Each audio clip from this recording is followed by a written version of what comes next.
Could be the difference from winning and losing. Could be the difference from hundreds or millions. If we do business, I'm comfortable chilling. Other than that, I'm not posting a minute. Run me the bag or run away quickly. Trying to get rich, but they dying to 50. Ducking these trends, I don't like what I'm seeing. They jumped the fence, but the grass wasn't greener. No one warned about the wolves and hyenas. Eggshells, gotta watch how you treat us. Shaking hands, a part of doing business. Make a promise, make sure that you deliver. Good business, only way it continues. Money matters and you need the credentials. Coming straight up, barbers gon' bring issues. My time is prices, don't like to misuse it. And it only you can't half do it. If we started, we gon' see it through. Can't just talk, you gotta show the proof. My interest is making these money moves. Not running my mouth and not coming through. Let's run up the bag, I need something new. I'm high on the bills, I want them blue. You want me to work, I'ma need it soon. They all in the way, we gon' need some room. Locked in and focused like missiles on cruise. Going non-stop, I got something to prove. Playing with us, you gon' definitely lose. Never slow down, cause I gotta get to it. I got the time, but I gotta get moving. I don't have time to be playing with you. This is no time to be playing, it's stupid. Could be the difference from winning and losing. Could be the difference from hundreds or millions. If we do business, I'm comfortable chilling. Other than that, I'm not posting a minute. Run me the bag or run away quickly.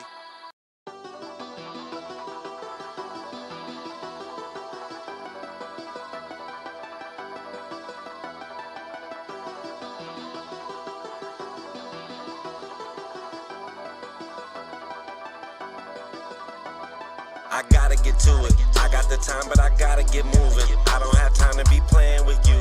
This is no time to be playing, it's stupid. Could be the difference from winning and losing. Could be the difference from hundreds or millions. If we do business, I'm comfortable chilling. Other than that, I'm not posting a minute. Run me the bag or run away quickly. Crunch time, my time's not to be wasted. Win, lose, draw, I am not playing. In my lane, out the way is the safest. Be consistent, there's no credit in phases. Keep on working, we gon' see where it takes us. Life's a marathon, why aren't you pacing? All that sprinting, taking too many breaks is compromising your position, advancing. Real life, you get so many chances. You can't leave trying to find out the answers. We've been moving around without GPS's. We've been growing without all them enhancements. Learn quick, out here making connections. Everybody don't do what they be saying. That's why my team's who I spend day to day with. It's on us when I gotta get to it. I got the time, but I gotta get moving. I don't have time to be playing with you. This is no time to be playing, it's stupid. Could be the difference from winning and losing. Could be the difference from hundreds or millions. If we do business, I'm comfortable chilling. Other than that, I'm not posting a minute. Run me the bag or run away quickly. Trying to get rich, but they dying to 50. Ducking these trends, I don't like what I'm seeing. They jumped the fence, but the grass wasn't greener. No one warned them about the wolves and hyenas. Eggshells, gotta watch how you treat us. Shaking hands, a part of doing business. Make a promise, make sure that you deliver. Good business, only way it continues. Money matters and you need the credentials. Coming straight up, barbers gon' bring issues. My time is prices, don't like to misuse it. And it only you can't half do it. If we started, we gon' see it through. Can't just talk, you gotta show the proof. My interest is making these money moves. Not running my mouth and not coming through. Let's run up the bag, I need something new. I'm high on the bills, I want them blue. You want me to work, I'ma need it soon. They all in the way, we gon' need some room. Locked in and focused like missiles on cruise. Going non-stop, I got something to prove. Playing with us, you gon' definitely lose. Never slow down, cause I gotta get to it. I got the time, but I gotta get moving. I don't have time to be playing with you. This is no time to be playing, it's stupid. Could be the difference from winning and losing. Could be the difference from hundreds or millions. If we do business, I'm comfortable chilling. Other than that, I'm not posting a minute. Run me the bag or run away quickly.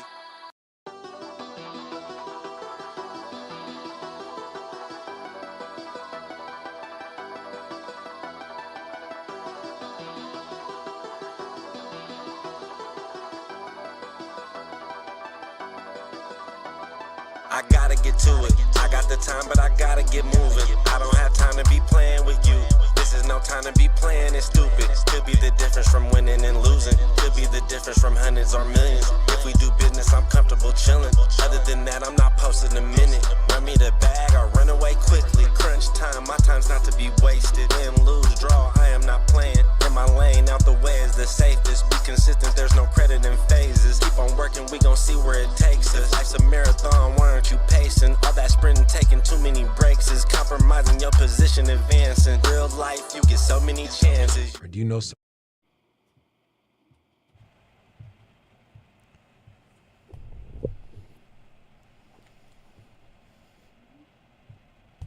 Welcome everyone to the game show. No, it's not a game show, actually. This is the NFL show. No, it's not an NFL show. It's going for two. I'm Beto, and this is Matty Ice. one and only. He's not iced out, though. Nah. Kinda, You know what I'm saying? just- Saving just- up my money for it. But You know he's what I'm just got saying? ice in his veins, though. You know what I'm saying? Always. He's clutch like that. So even though he don't drive a clutch, Nah. he just built different like that. Anyway, Always. very interesting week of NFL weekend, NFL week. Before we go into that, download the app of 22S Radio on the App Store or Google Play or anywhere you get your applications from. You can listen to us on 22smedia.com and radio online, and also on 88.1 HD3 Long Beach, Los Angeles. You know, there's been a lot of incidents off the field this past week. A lot, and one of the biggest ones was Von Miller. Mm-hmm. You know, okay, he's a great player, but I always just did not like him because he was on the Broncos. Right. And he just, I'll say this right now. You know how everyone says, "Oh, I have my first love and my first this." No, I have my first hate, and that was with the Denver Broncos. My first hate was that team, was that horse-faced team, the John Elway looking horse face. Their fans are ugly, man. Straight up. I went to a game in Vegas to see the Broncos play, and when I went to Oakland for the last home game in 2018, and all the fans I saw, we were just ugly, bro. The men, the women, the kids, all of them were ugly, bro. And then I saw the Raider fans. I was like, damn, we beautiful people. So regardless, that was my first hate team, because that's when the Peyton Manning era. Mm-hmm. So the Raiders are just not going to beat them at all. It was just going to be a 47-14 whooping all the time. So, but Von Miller just beating on his pregnant wife, or is it wife or girlfriend? I think this is his girlfriend. Girlfriend. Yeah. Regardless, not a good look. Allegedly. Von, allegedly. That's what they always say. It's, allegedly, I didn't do that, or as Ray Rice allegedly hit his. I mean, he was recorded. videotaped. But the way he was defending himself, he's oh yeah, it was alleged. But they're still together, I think, right? that's crazy to me, man. That is no. I mean, regardless, people do what they want to do. Yeah, I feel like I don't know what it is with sport athletes and abuse. It's always something. It's like salt and pepper. You always need it. You know what I'm saying? You have you have Ray Rice, like we said. We have Tyreek Hill a couple years ago, and we have Kareem Hunt a couple years ago. It's always with the football players, and they're overly aggressive, and I don't know what it is that they always find themselves into this situation where they're always abusing their loved one. I don't ever understand it. It's never what's in you, or what makes you want to do that. I mean, I could. Oh, this is a really, I won't say spicy topic, but this is a real good topic, because I don't think it's just when we're just it's just athletes that do this, because obviously there's more cases of just domestic violence in the entire world.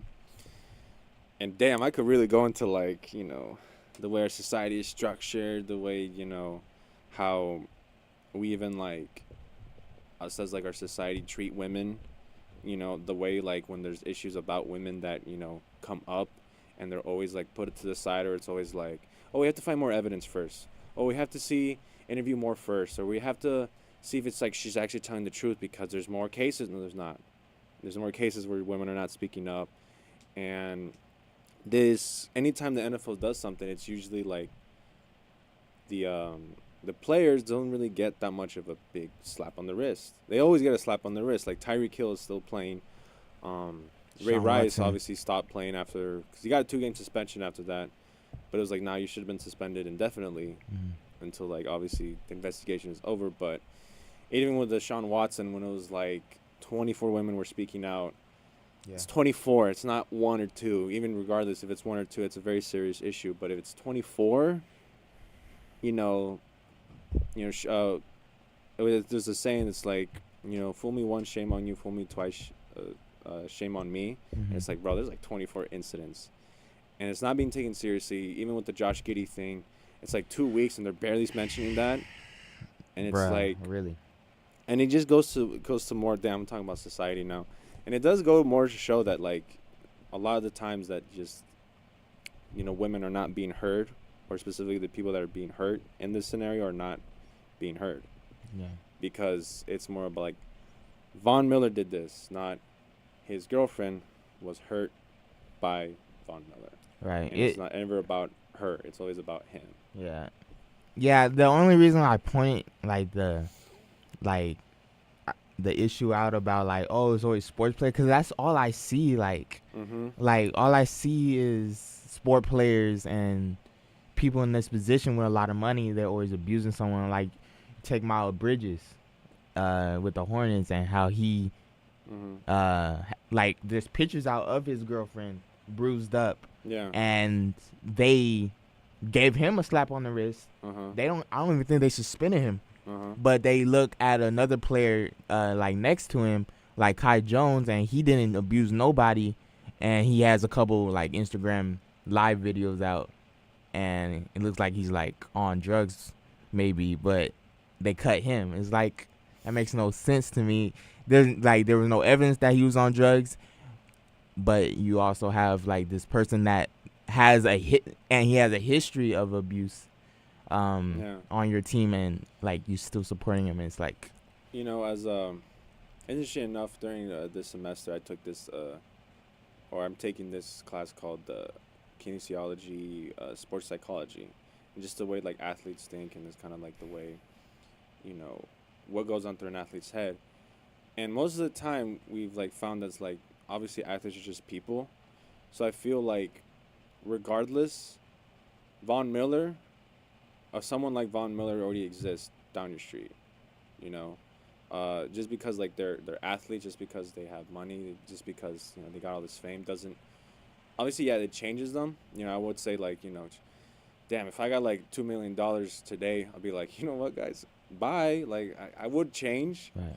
But I feel like fundamentally, it's obviously the way men are held accountable. And it's just the way that abusers are held accountable, or lack of accountability, because I don't know Von Miller's life. I don't know the life of a lot of these abusers, what they went through and what they saw. But most of the time when they do stuff like that, it's repeated behavior that they saw, or that they did and they just never got caught with. And it just kind of continues and continues, and especially if they have a big name, they'll do everything. Oh, he's just a good kid, or oh, boys will be boys, and just let him off the hook this time. He won't do it again. And it's just this continued issue that obviously there's a lack of accountability with that. And yeah, athletes keep doing this because regardless, they're still people. And you take the name off, you take the sport off, you take their fame and stuff. There's still people at the end of the day, and there's still domestic violence that happens within regular people. Yeah, I feel like we'll find out in the weeks to come, like what really happened, I guess, and to see if he really did it. I think the main excuse, there's no excuse for abuse in any way, but when it comes to football players, the first excuse that always comes up is, oh, they have CTE. Yes, which what I mean? should be looked at seriously, but at the same time, you should still be held accountable for what you Right. did, because if we're just going to be like, oh, it's CTE, then the whole thing about like, damn, I'm really talking about society today, man. But yeah, then you can just make that excuse for anybody, like, oh, he assaulted this girl, oh, because he wasn't right in the head. And then what happens to like the survivor of that, She gets like, oh, just deal with it. That's not fair. Obviously there needs to be accountability with that regardless. So obviously like him not playing football for the rest of the year or just indefinitely, that's a start. Take some money off of his contract, because he got a 6-year deal, which that's crazy, because I don't think he makes it to that 6-year deal regardless if this incident didn't happen. But yeah, it just really is just the way our society is built that doesn't hold these abusers accountable, or just lets them like go free and just, oh, it's okay, boys will be boys. It's just kind of embedded in. Damn, I could really go on and on about this as a creative writer. I I've read some of my fair share of like feminist texts that kind of just opened my eyes up just about how some of the world that I didn't see, some of my perspective that I just didn't see as like as a male, and just kind of opened my eyes about like how like we just treat females in this society, you know. Mm-hmm. Did you want to? Damn, bro. that was heavy. Bro. Okay, I was spitting though. I ain't gonna lie. Yeah, for real. But next one is Roderick Teamer. You know, here's the thing. I don't mind my Raider players getting arrested, having a record, or being felons, bro. You know, more felons, I'm happy, bro. It's, you know, I guess life imitates art or whatever, or vice versa. But at least be good, man. At least be like a good player. Like, at least be a dog on the field. Teamer, he's all right. I mean, but he's also zooted. He was in that zooted, mugshot, man. he was zooted. But like as I was saying off camera to you, because there's always this debate about like anytime a Raider player gets arrested, gets charged with something, it's Vegas. Oh, it's Vegas. It's this idea that the Vegas is this like obviously it's Sin City, but no, it was gonna happen regardless anywhere, and to me, this is more of a thing of the team, just not. Granted, Teamer, compared to other incidents in the past, is the most tamed thing that the Raiders have had. For real, he didn't hurt nobody. He hurt nobody, but he was in a situation where he could have hurt somebody. He could, and that's you never want that to happen. But you know, I hate when people just say, "Oh, it's Vegas," and this is what never happened in Oakland. I'm like, bro, it's Oakland. It's still California. Like, you're a 5-hour drive from LA County. Like, you can still party there. It's like, there's alcohol everywhere, bro. Mm-hmm. There's alcohol in the other side of the country. There's alcohol everywhere. There's drugs everywhere. That's, again, it's the lack of accountability that people want to give to these players or these, you know, let's say men, because these are grown men. And they're not wanting to like give this accountability and just blame it on something else rather than the person itself. Yeah, I think it's like it's all about each individual. Like, I don't think you can. I mean, like, obviously you will want like to set rules in place if you're the owner or management. But each player is going to do what they want to do, and it's I don't know if it's like ego or like pride. Or it's like you have a certain like level of power. Like, even if you're not the best player on the team, you're still an NFL player. You're still the 1% of America. You know what I'm saying? So you're getting millions of dollars, and you're like, all right, let's party and let's do this and that, and then, but not like thinking about the consequences of your actions. And I feel like, especially after Henry Ruggs situation, and like, I don't know, like, Raiders are always finding themselves in this situation ever since they moved to Vegas, and it's like, I don't know, it's something that like needs to be at least set in place, starting with management and rules in place, so these guys can follow it, because like there's not a lot of self-control involved. and Mark Davis, I'm looking at you. Like, this is an issue that Mark Davis needs to address, because not a huge follower of the Vegas Knights. Go Kings, go! But I don't really hear any issues from the Vegas Knights. Right. I don't hear any issues from the Aces. Right. And Mark Davis owns the Aces. Mm-hmm. Two teams that won championships too. Yeah. over the past couple years. Mark. Regardless, yeah, I do agree that there's. You know, because there was an incident at Manchester United, my football club, real football actually. Oh, okay. My club in England, and there was this striker named Mason Greenwood, who again hit his girlfriend, and in soccer, in like England and anywhere that has a soccer team, instead of a draft, they have a youth academy, so they'll get players from like the age of 8 and basically raise them and go to school, and they just play for the team until like they're 16. 16 is like the limit to where you can play for the senior team, and then you can go play for the senior team. But they basically raise them, right? So Manchester United was being like, oh, we didn't know this happened, and we don't know what happened. And I'm like, bro, you raised him since he was like 10, And like those years between 10 to like 20 are like very crucial years, and those are like the years that you start learning about, you know, yourself, and you start learning how you treat others, and you start learning how you view the world and stuff like that. So it's like something went wrong during that time in his youth academy that he started saying, you know what, I'm gonna go hit a girl. You know, that's, you guys raised him basically, because when you're in the youth academy, that's your school. So you pretty much, it's like basically going to college for them. They're away for like 3 or 4 months, and they obviously come back for the holidays, and they go back 3 or 4 months and come back for the summer, stuff like that. But they're basically living there. They live there, and it's like, again, the lack of accountability and trying to blame it on something else. And it's like, oh, it's not our fault. But no, it is your fault because it was under your control. It was under your management. This is your team. If you want to set the standard, like this is the United way or this is the Raider way, well, you know, yeah, you can be gangster and you can be a thug, but like, you know, do it on the field, you know, and be good. Please, I'm tired of these like scrubs getting felonies and just, they're not good. Like Arnett's saying the net way and trying to bang on the internet. And I'm like, bro, Internet gangster. You get burnt each week.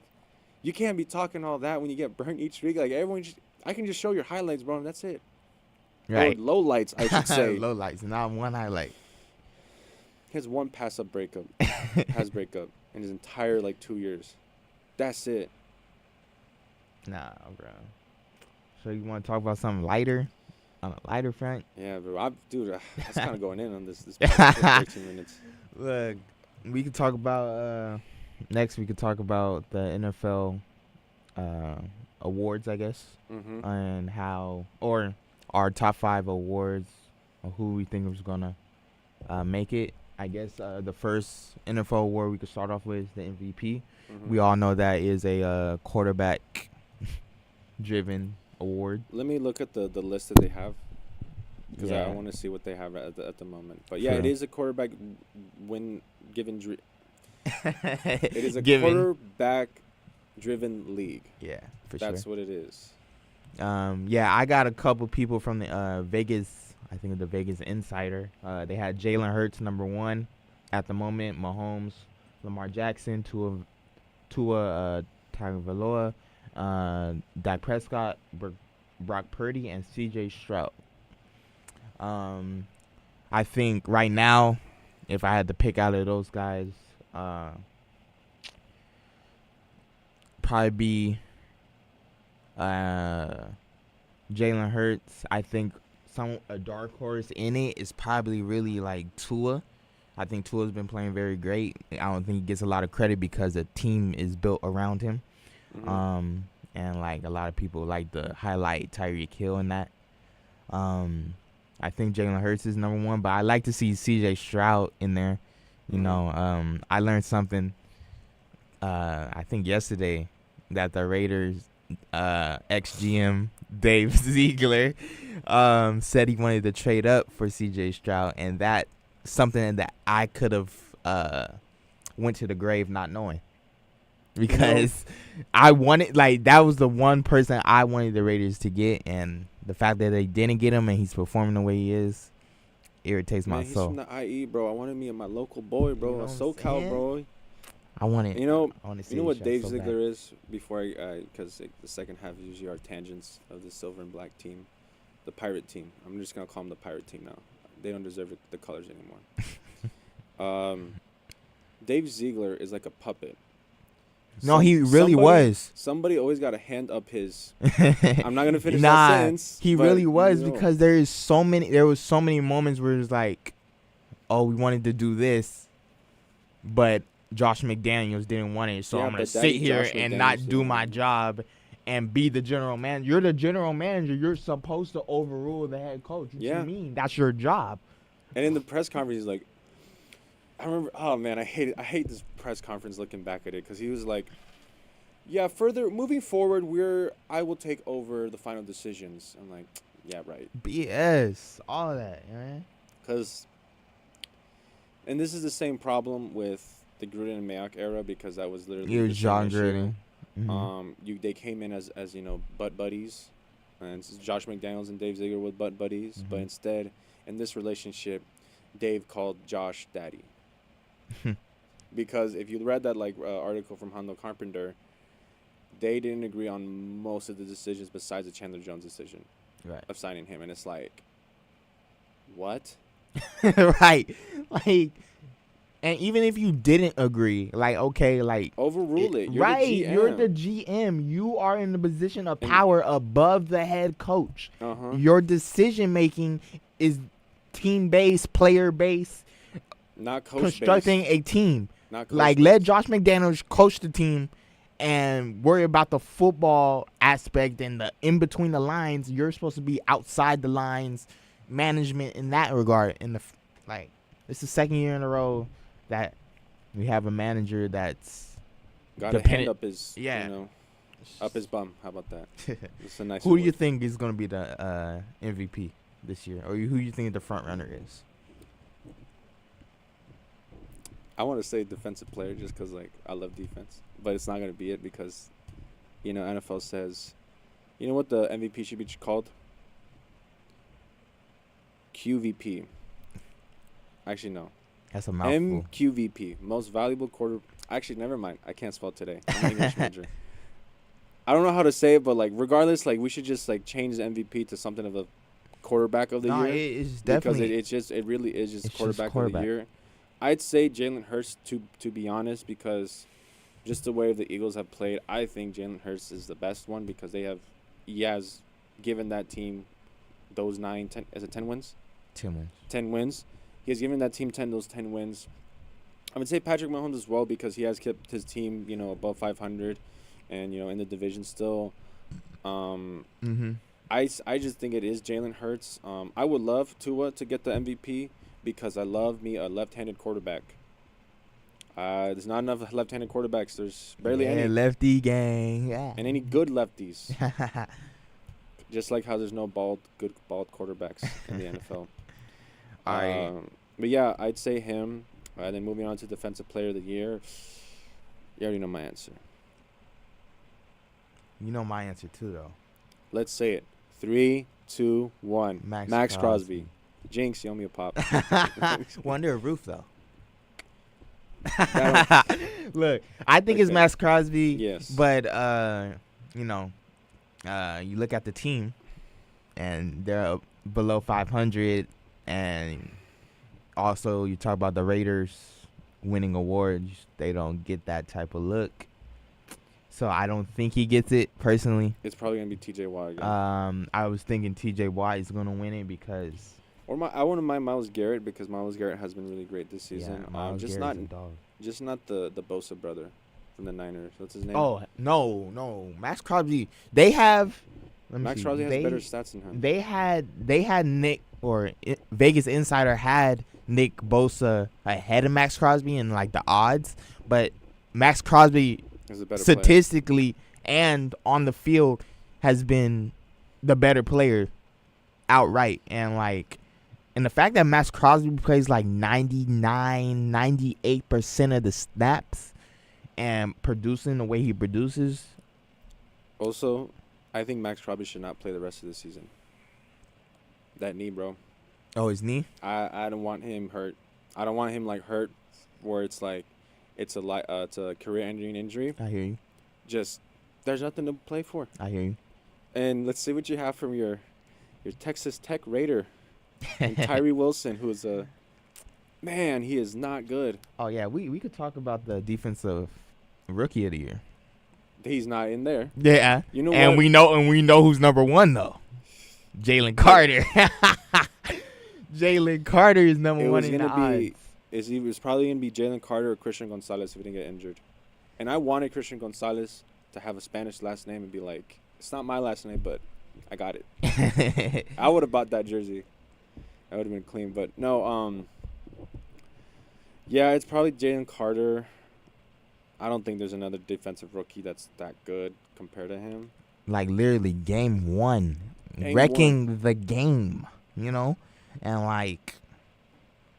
It's just a slew of Raider picks that we could have picked up, of course. Like, I mean, it's not even a recent thing. It's like early 2000 thing. Like, nah, bro, even before that, like, we had a chance to get Calvin Johnson.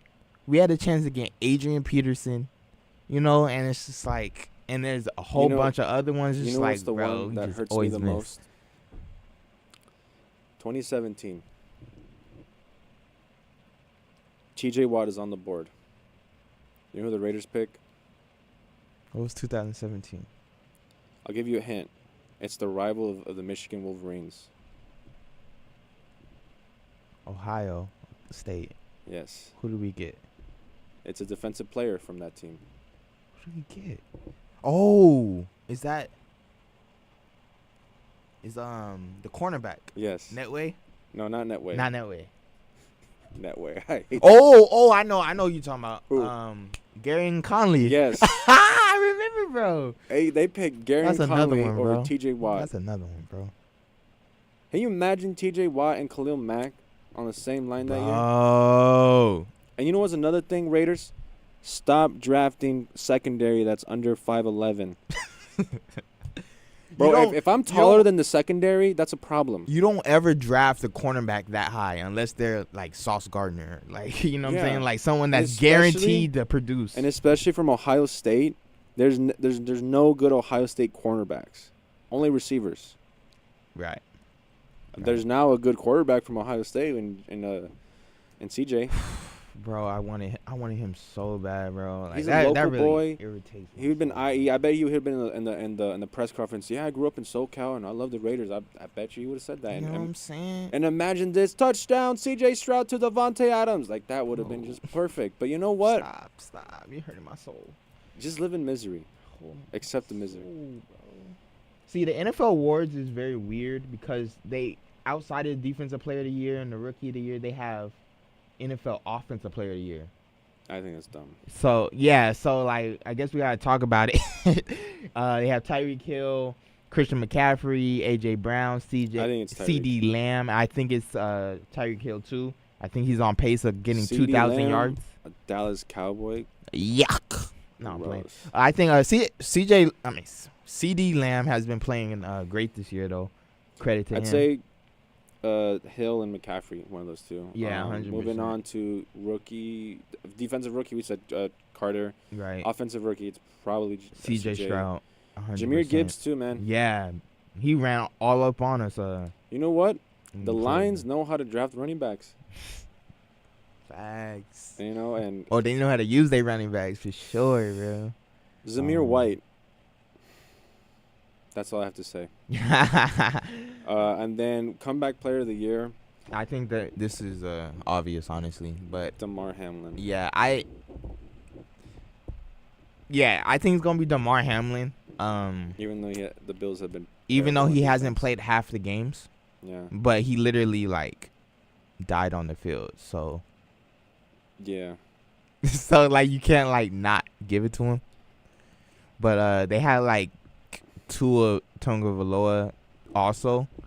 The only reason I mention him is because he had 2 bad concussions. Yeah.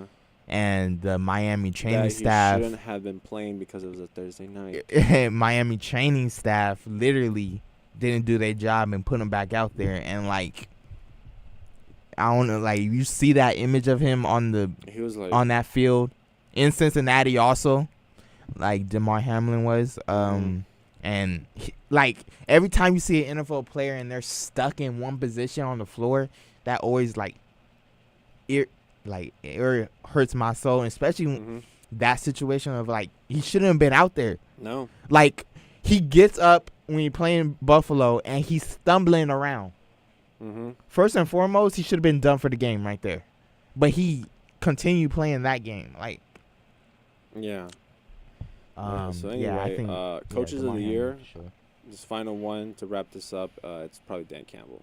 Dan Campbell for sure. But anyway, we'll go on we'll use one of our timeouts, even though we don't have any timeouts. I guess this is a 2-minute warning. 2-minute warning. Actually, no, we should do more 2-minute warnings. But anyway, we'll be right back for going for 2.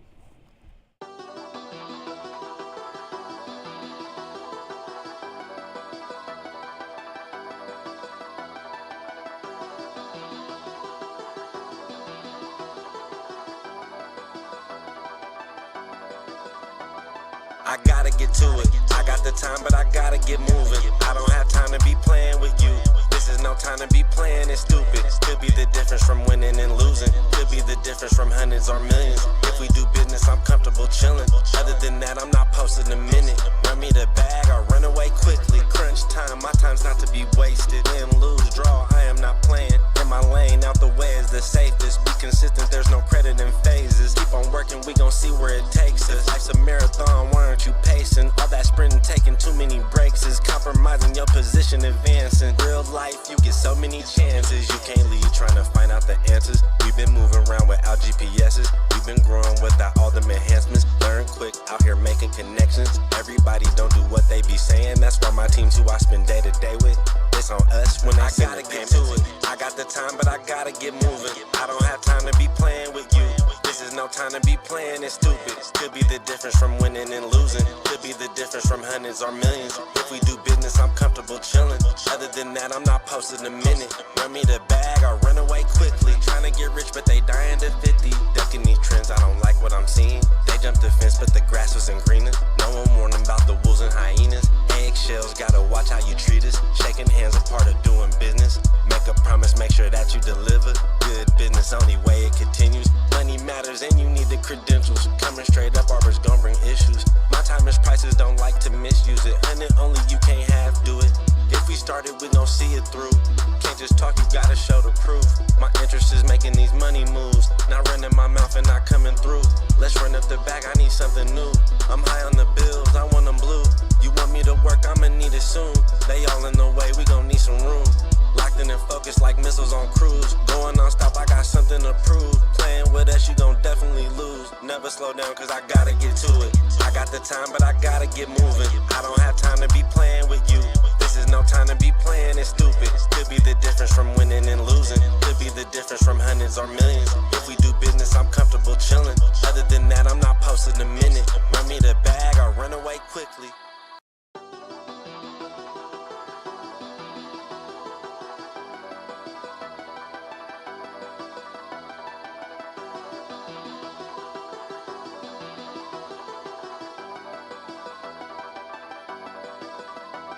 I gotta get to it. I got the time, but I gotta get moving. I don't have time to be playing with you. This is no time to be playing it stupid. Could be the difference from winning and losing. Could be the difference from hundreds or millions. If we do business, I'm comfortable chilling. Other than that, I'm not posting a minute. Run me the bag or run away quickly. Crunch time, my time's not to be wasted. Win, lose, draw, I am not playing. In my lane, out the way is the safest. Be consistent, there's no credit in phases. Keep on working, we gon' see where it takes us. Life's a marathon, why aren't you pacing? All that sprinting, taking too many breaks is compromising your position, advancing. Real life, you get so many chances. You can't lead trying to find out the answers. We've been moving around without GPS's. We've been growing without all them enhancements. Learn quick, out here making connections. Everybody don't do what they be saying. That's why my team's who I spend day to day with. It's on us when I gotta get to it. I got the time, but I gotta get moving. I don't have time to be playing with you. This is no time to be playing it stupid. Could be the difference from winning and losing. Could be the difference from hundreds or millions. If we do business, I'm comfortable chilling. Other than that, I'm not posting a minute. Run me the bag or run away quickly. Trying to get rich, but they dying to 50. Ducking these trends, I don't like what I'm seeing. They jumped the fence, but the grass wasn't greener. No one warned them about the wolves and hyenas. Eggshells, gotta watch how you treat us. Shaking hands, a part of doing business. Make a promise, make sure that you deliver. Good business, only way it continues. Money matters and you need the credentials. Coming straight up, arbors gon' bring issues. My time is prices, don't like to misuse it. Hundred only, you can't half do it. If we started, we gon' see it through. Can't just talk, you gotta show the proof. My interest is making these money moves. Not running my mouth and not coming through. Let's run up the bag, I need something new. I'm high on the bills, I want them blue. You want me to work, I'ma need it soon. They all in the way, we gon' need some room. Locked in and focused like missiles on cruise. Going non-stop, I got something to prove. Playing with us, you gon' definitely lose. Never slow down, cause I gotta get to it. I got the time, but I gotta get moving. I don't have time to be playing with you. This is no time to be playing it stupid. Could be the difference from winning and losing. Could be the difference from hundreds or millions. If we do business, I'm comfortable chilling. Other than that, I'm not posting a minute. Run me the bag or run away quick.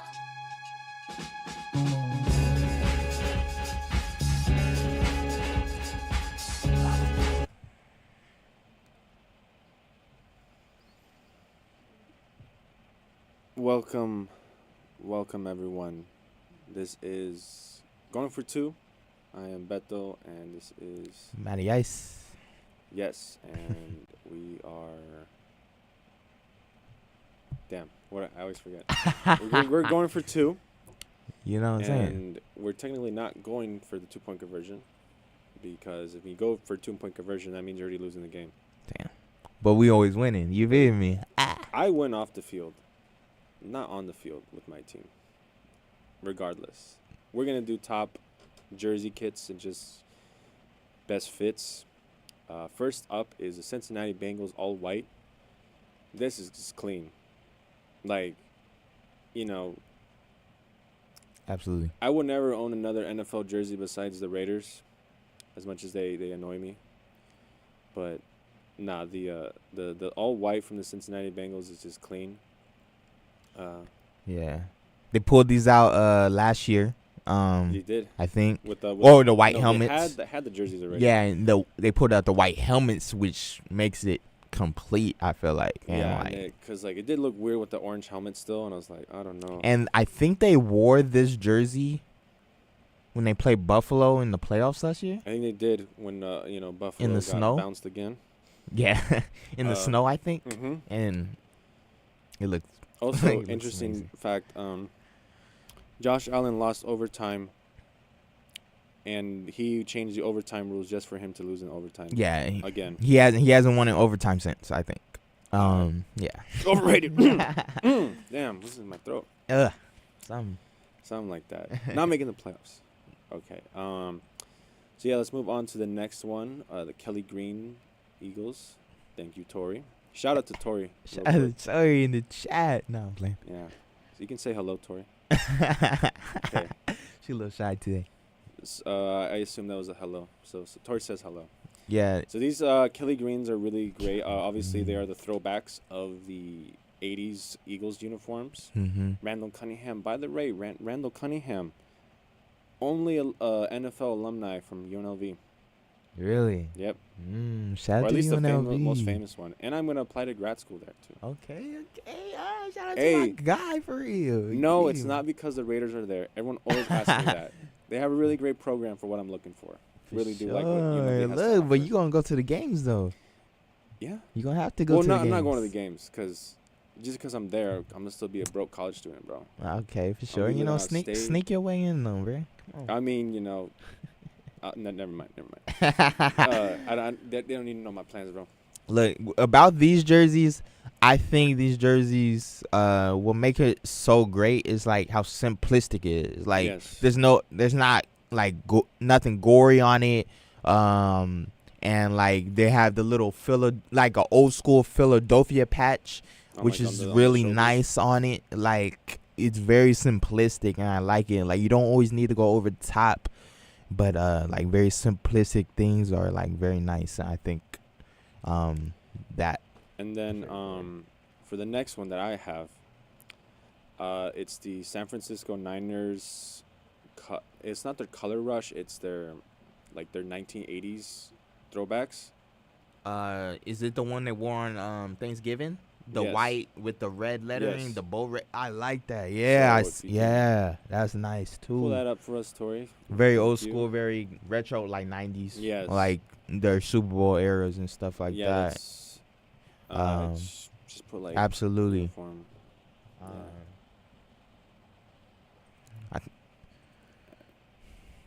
So yeah, right here we're gonna pop that up.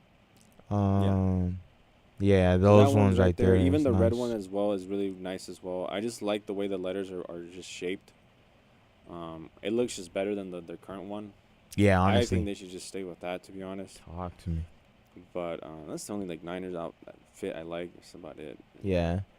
It's nice. The black, all black with the red lettering, those look like practice jerseys. Mm-hmm. Honestly. No, and then I remember when they had the black, and then there's like a joke saying like the Raiders are gonna do red and gold. As like Red a- and gold. Oh Red yeah, and gold. cause that was like Niners. their like when they Original. first started. Yeah. That was the Oakland Senores, Mm. if you know that, because Throw it back. that was gonna be the original name before they just decided with the Raiders. Which, by the way, it's still a pirate team. So, Yeah, they're gonna be called the Pirate Team from Vegas from now on Yeah. until they actually win something. As they stealing my joy away every year. I don't think they steal my joy. I think my joy's already been left. It stayed in Oakland. The next one we're gonna have is, well, I think you already know which the next one is. I just, it's already, Raiders one, of course. Come on, player. And there's a reason why, besides the bias. It's because they never changed their uniforms. Look at that jersey. Silver numerals, black jersey, striped down the middle, black on the silver pants. It's just the bad guys. Yeah. It's the black hat of the cowboy movie. That's the pirate.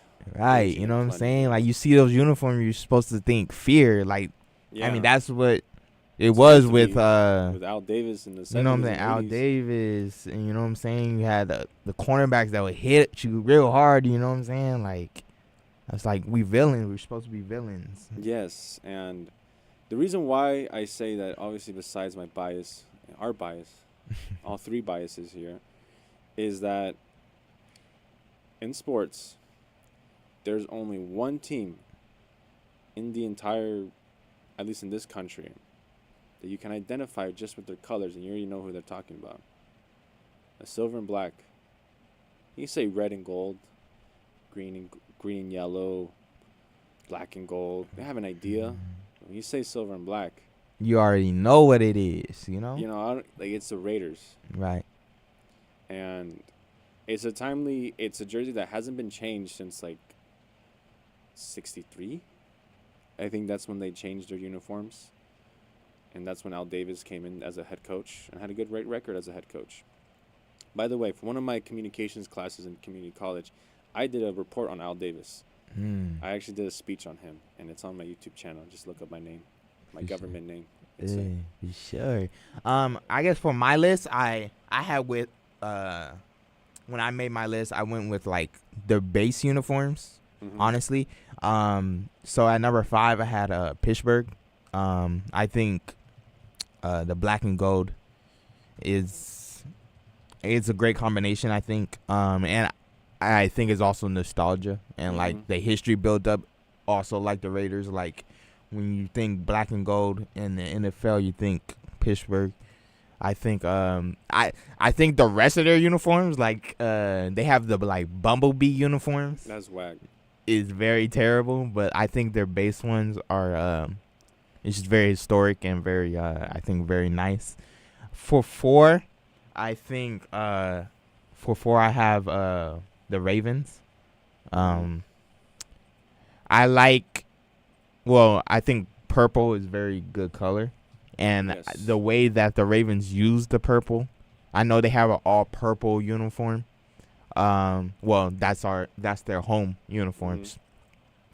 With the black is very good. It's a great theme where like black is a very good color. Oh, it is. To go with anything. You know what I'm saying? A lot of teams want You to know use what I'm saying? that jersey, Talk to me. but Anyway. it look goofy. You know what I'm saying? You know? Yeah, I think the black is very good. They have a little gold in them too, which like it's just perfect for them. And then the Raven, Raven is black, and you know what I'm saying? So it just fits them perfectly. I think like the other sets they have is like an all black uniform, and then they have like purple outlines. Yeah, and they have the white jersey with the black pants, and then they have I think the their purple set jersey with the gold pants, which is whack. Yeah, I think majority of their set uniforms is pretty good outside the purple and gold pants. I have a little wild card one. I think the Tampa Bay Buccaneers have good uniforms. Like their base uniforms? Mm-hmm. Because I think like their cream ones I don't like the cream ones. No, like their base uniforms, just like the way they have it now. I think those are really good uniforms. You like that red and Yeah, like just pull up the one of Tom Brady. Like I think that's a solid uniform. with the The dark red, brown. The dark brown, the brown pants, the helmet. I think that's just good, like a good uniform, solid. Specifically the 2002 era, because I know they were copying from that 2002 era. I hate that year, but Yeah. we're gonna talk about that. But no, specifically that like those uniforms are really nice. I like those ones a lot. Sticking to the same state, any Miami uniform, to be honest. Like Miami. Any Yeah, Miami I like Dolphins, to the. be honest. Yeah, I like when they wear the turquoise. Yeah. When they had the turquoise and orange, I think that's very But nice. to be honest, for me, because I was like looking up just like what years, because like I know a lot of teams have different like years, but like those jerseys are I really like that. nice. I specifically like it when the Dolphin has a helmet, because if you notice their uniform now, He their doesn't logo have the now, helmet he doesn't have anymore? a helmet. No, see right there. Oh, He yeah, has and- a helmet. I always thought they stick with the helmet. They took it No. off. Their official logo now doesn't have the helmet, Wow. but they always have that when it comes to like retro, like logos or retro uniforms. But for me, that is like peak. That is what the Miami Dolphins should be like. That I don't like that. Yeah. Okay. Yeah. I remember that. Yeah. It's just like it's like newer. They try to update it. Yeah, and just like, sometimes the classics just fit better. Yeah. That's what I'm saying. Like. Yeah. Yeah. I just like that design. I think that's a really nice uniform. And the next one, this is gonna be a surprise pick. But the Chargers uniform, the navy blue color rush. Specifically, You like the color with the yellow letters. the navy blue one specifically. Like that one right there. Oh, that one. I think that's Okay. a nice uniform. I hate the powder blue. Everyone hypes it up too much. Bro. Like, oh, the powder blue is like such a great color. It's so iconic. No, it's stupid. Like, but that, I like that a lot. I like the way like the lightning bolt. It kind of looks like the lightning bolt's a little moving too. I don't know. It's just the lightning bolt on the side just looks tougher. It looks meaner. And those jerseys just look nice. And then like, although. Oh, that's nice. I like the helmet. It's Yeah, fire. the helmets also look really nice too. I think that's just good. I think it's just good uniform. Yeah, I think yeah, these I like the blue ones like back when Phillip Rivers was like playing. Oh, those I dark like navy ones? those ones, like those ones are nice, you know. And yeah. And then my I kid you not, the worst uniform for me in the NFL is the Denver Broncos. I think orange and blue is such a gross combination of just colors. Like, look at that. That is just, you gonna tell me that's a good uniform? You gonna tell me you're gonna wear that just out and about? Gross. Nah. I like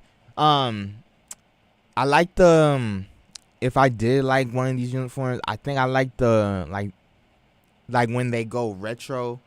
The Orange Crush uniforms. Yeah. Those are cool. You know, like the block letters and then the helmet, they have the D yeah. and then the horse in them. I like that, but yeah, the like These uniforms are just, I don't know like what people see in this team. yeah, it's just Again, ugly fans. just know? ugly, just a whole ugly fan base. Throw them away, you know. That's what I'm saying. Yeah. I think another uniform I really like is the New Orleans Saints. Really. Now they're the Aints because, certain. Yeah. On Twitter, they Saints are finally tired of them. Saints fans are tired of them. Yeah, I think the gold and black is just. I mean, it just fits New Orleans. I feel like it's just the the party city, and like Mardi Gras stuff. yeah, Mardi Gras and all that, and the beads and like just like I think that the gold and black it just fits perfectly with them, and I feel like they would need to win more championships to even like exemplify that, but. They're not the gold I standard. guess like you said Denver. Yeah. You say Denver, and I think the one uniform I hate the most is the Browns.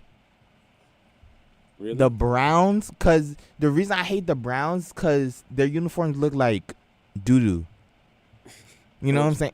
It like just brown? looks like doo doo, and It's like like a brown piece of. yeah, and like whoever created it, I just didn't think like they put much effort into it. You know what? The actual uniform I like of the Browns is the white classic uniform they have. The white classic ones. Tori, pull that up for us real quick. It's the, I guess just put Cleveland Browns white alternate.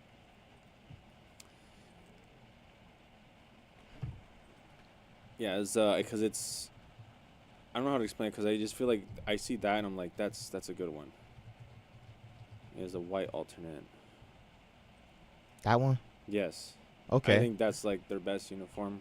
Personally. Yeah, the orange fits well in these jerseys. Like, I don't know, cause like I think they need to use the dog more. I don't like how they changed up their mascot The elf. to elf.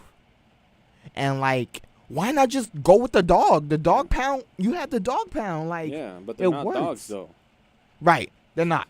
Like they got elves, bro. they got about 1.5 dog on their team. Yeah, they got Like, elves, bro.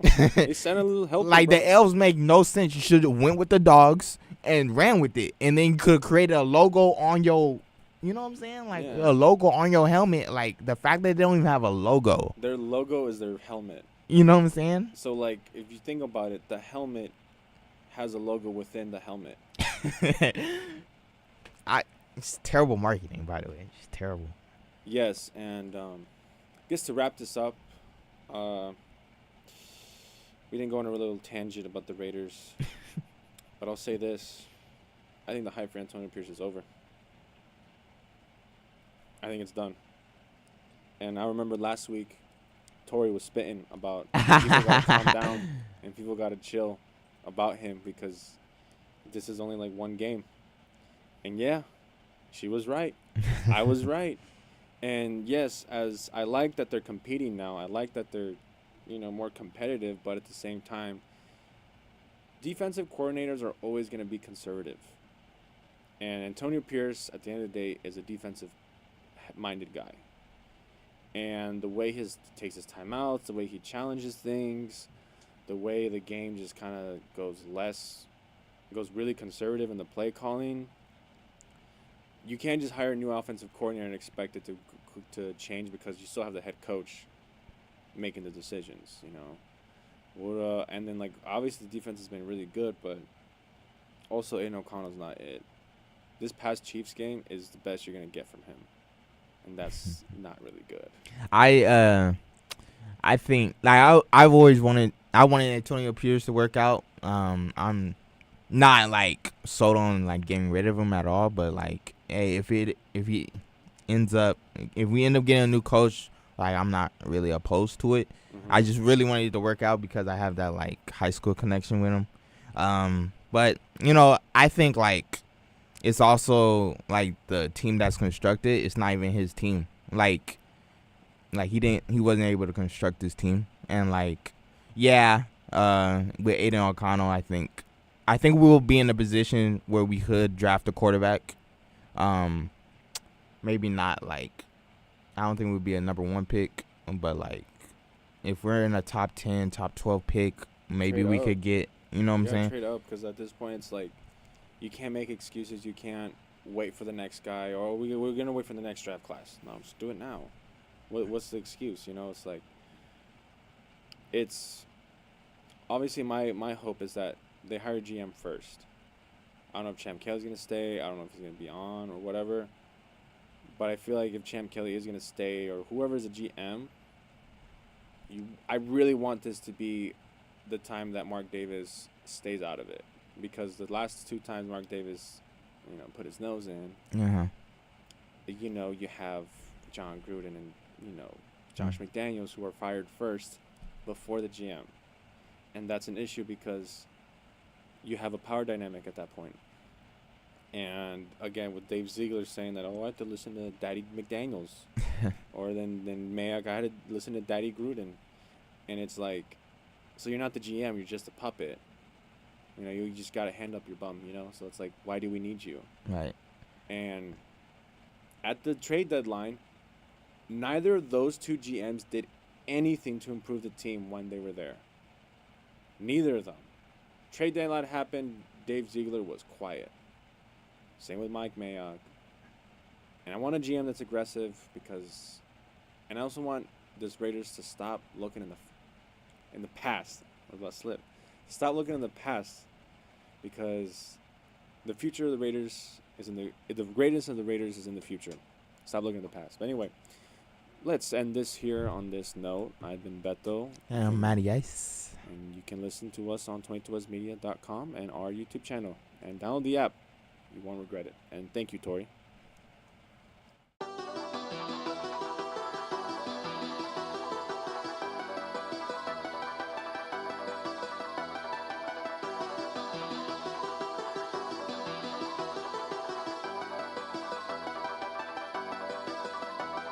I gotta get to it. I got the time, but I gotta get moving. I don't have time to be playing with you. This is no time to be playing it stupid. Could be the difference from winning and losing. Could be the difference from hundreds or millions. If we do business, I'm comfortable chilling. Other than that, I'm not posting a minute. Run me the bag or run away quickly. Crunch time, my time's not to be wasted. Win, lose, draw, I am not playing. In my lane, out the way is the safest. Be consistent, there's no credit in phases. Keep on working, we gon' see where it takes us. Life's a marathon, why aren't you pacing? All that sprinting, taking too many breaks is compromising your position, advancing. Real life, you get so many chances. You can't leave trying to find out the answers. We've been moving around without GPSs. We've been growing without all them enhancements. Learn quick, out here making connections. Everybody don't do what they be saying. That's why my team's who I spend day to day with. It's on us when I send the payment to it. I got the time, but I gotta get moving. I don't have time to be playing with you. This is no time to be playing it stupid. Could be the difference from winning and losing. Could be the difference from hundreds or millions. If we do business, I'm comfortable chilling. Other than that, I'm not posting a minute. Run me the bag or run away quickly. Trying to get rich, but they dying to 50. Ducking these trends, I don't like what I'm seeing. They jumped the fence, but the grass wasn't greener. No one warned them about the wolves and hyenas. Eggshells, gotta watch how you treat us. Shaking hands, a part of doing business. Make a promise, make sure that you deliver. Good business, only way it continues. Money matters and you need the credentials. Coming straight up, Arbor's gon' bring issues. My time is prices, don't like to misuse it. And it only you can't half do it. If we started, we gon' see it through. Can't just talk, you gotta show the proof. My interest is making these money moves. Not running my mouth and not coming through. Let's run up the bag, I need something new. I'm high on the bills, I want them blue. You want me to work, I'ma need it soon. They all in the way, we gon' need some room. Locked in and focused like missiles on cruise. Going non-stop, I got something to prove. Playing with us, you gon' definitely lose. Never slow down, cause I gotta get to it. I got the time, but I gotta get moving. I don't have time to be playing with you. This is no time to be playing it stupid. Could be the difference from winning and losing. Could be the difference from hundreds or millions. If we do business, I'm comfortable chilling. Other than that, I'm not posting a minute. Run me the bag or run away quickly.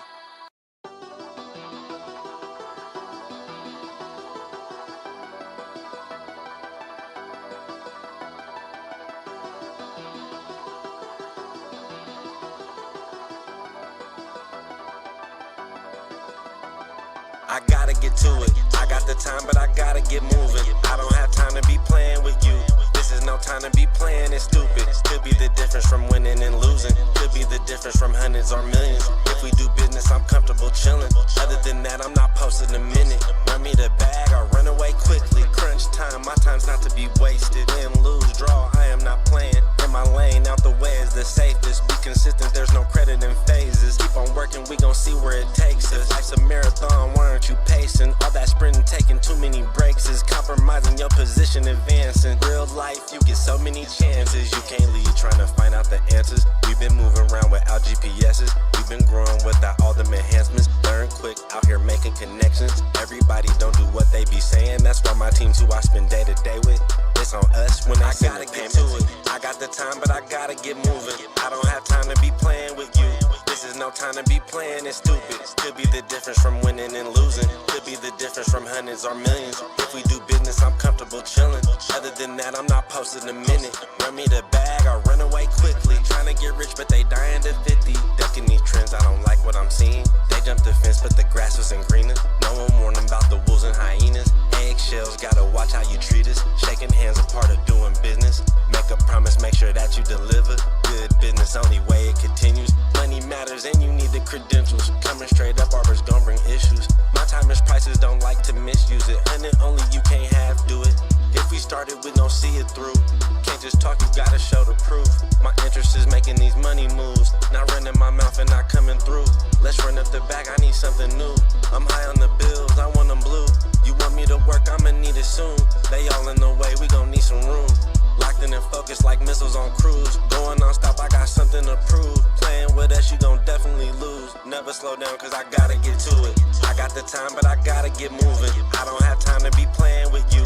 This is no time to be playing it stupid. Could be the difference from winning and losing. Could be the difference from hundreds or millions. If we do business, I'm comfortable chilling. Other than that, I'm not posting a minute. Run me the bag or run away quickly.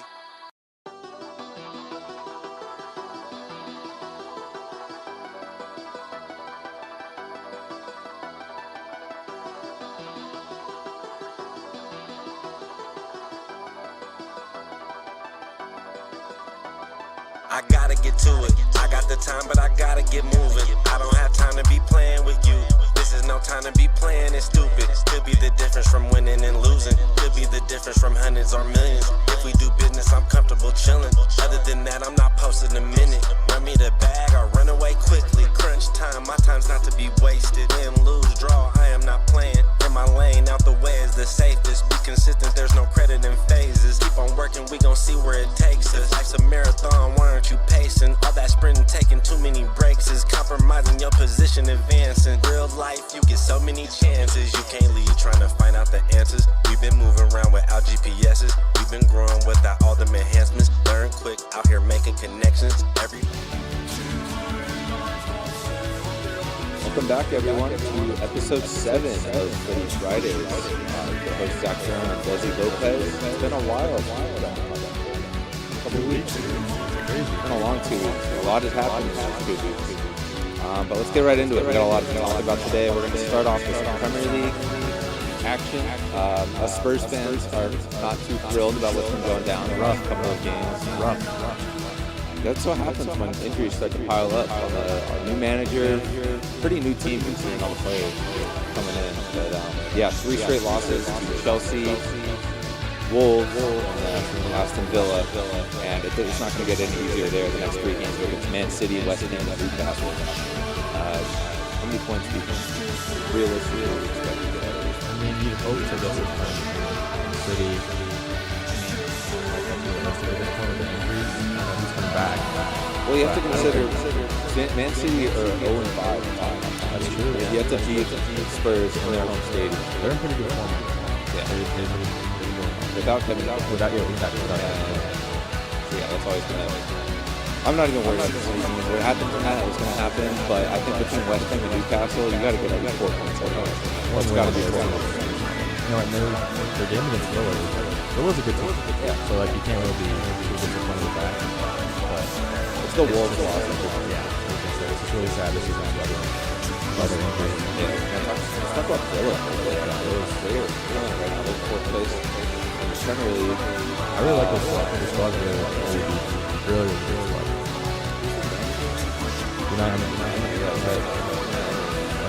He's my manager on FIFA. That's why I know that. He's the guy I put in every single time. He's a Premier League manager, so he fits right in. There you go.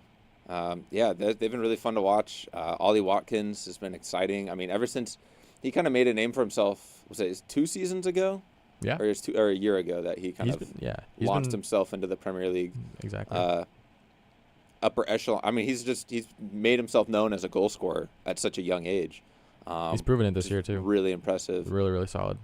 And then you just got a bunch of guys on that squad that just play as a team. You know, it reminds me of Brighton. You know, Brighton have kind of fallen off a little bit. But they don't have as much money or high-level players as Villa.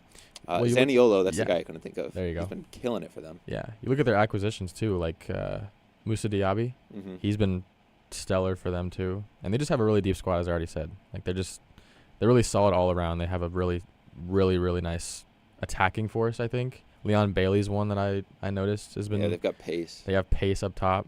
Obviously, I already said Diaby, and then you mentioned Zaniolo.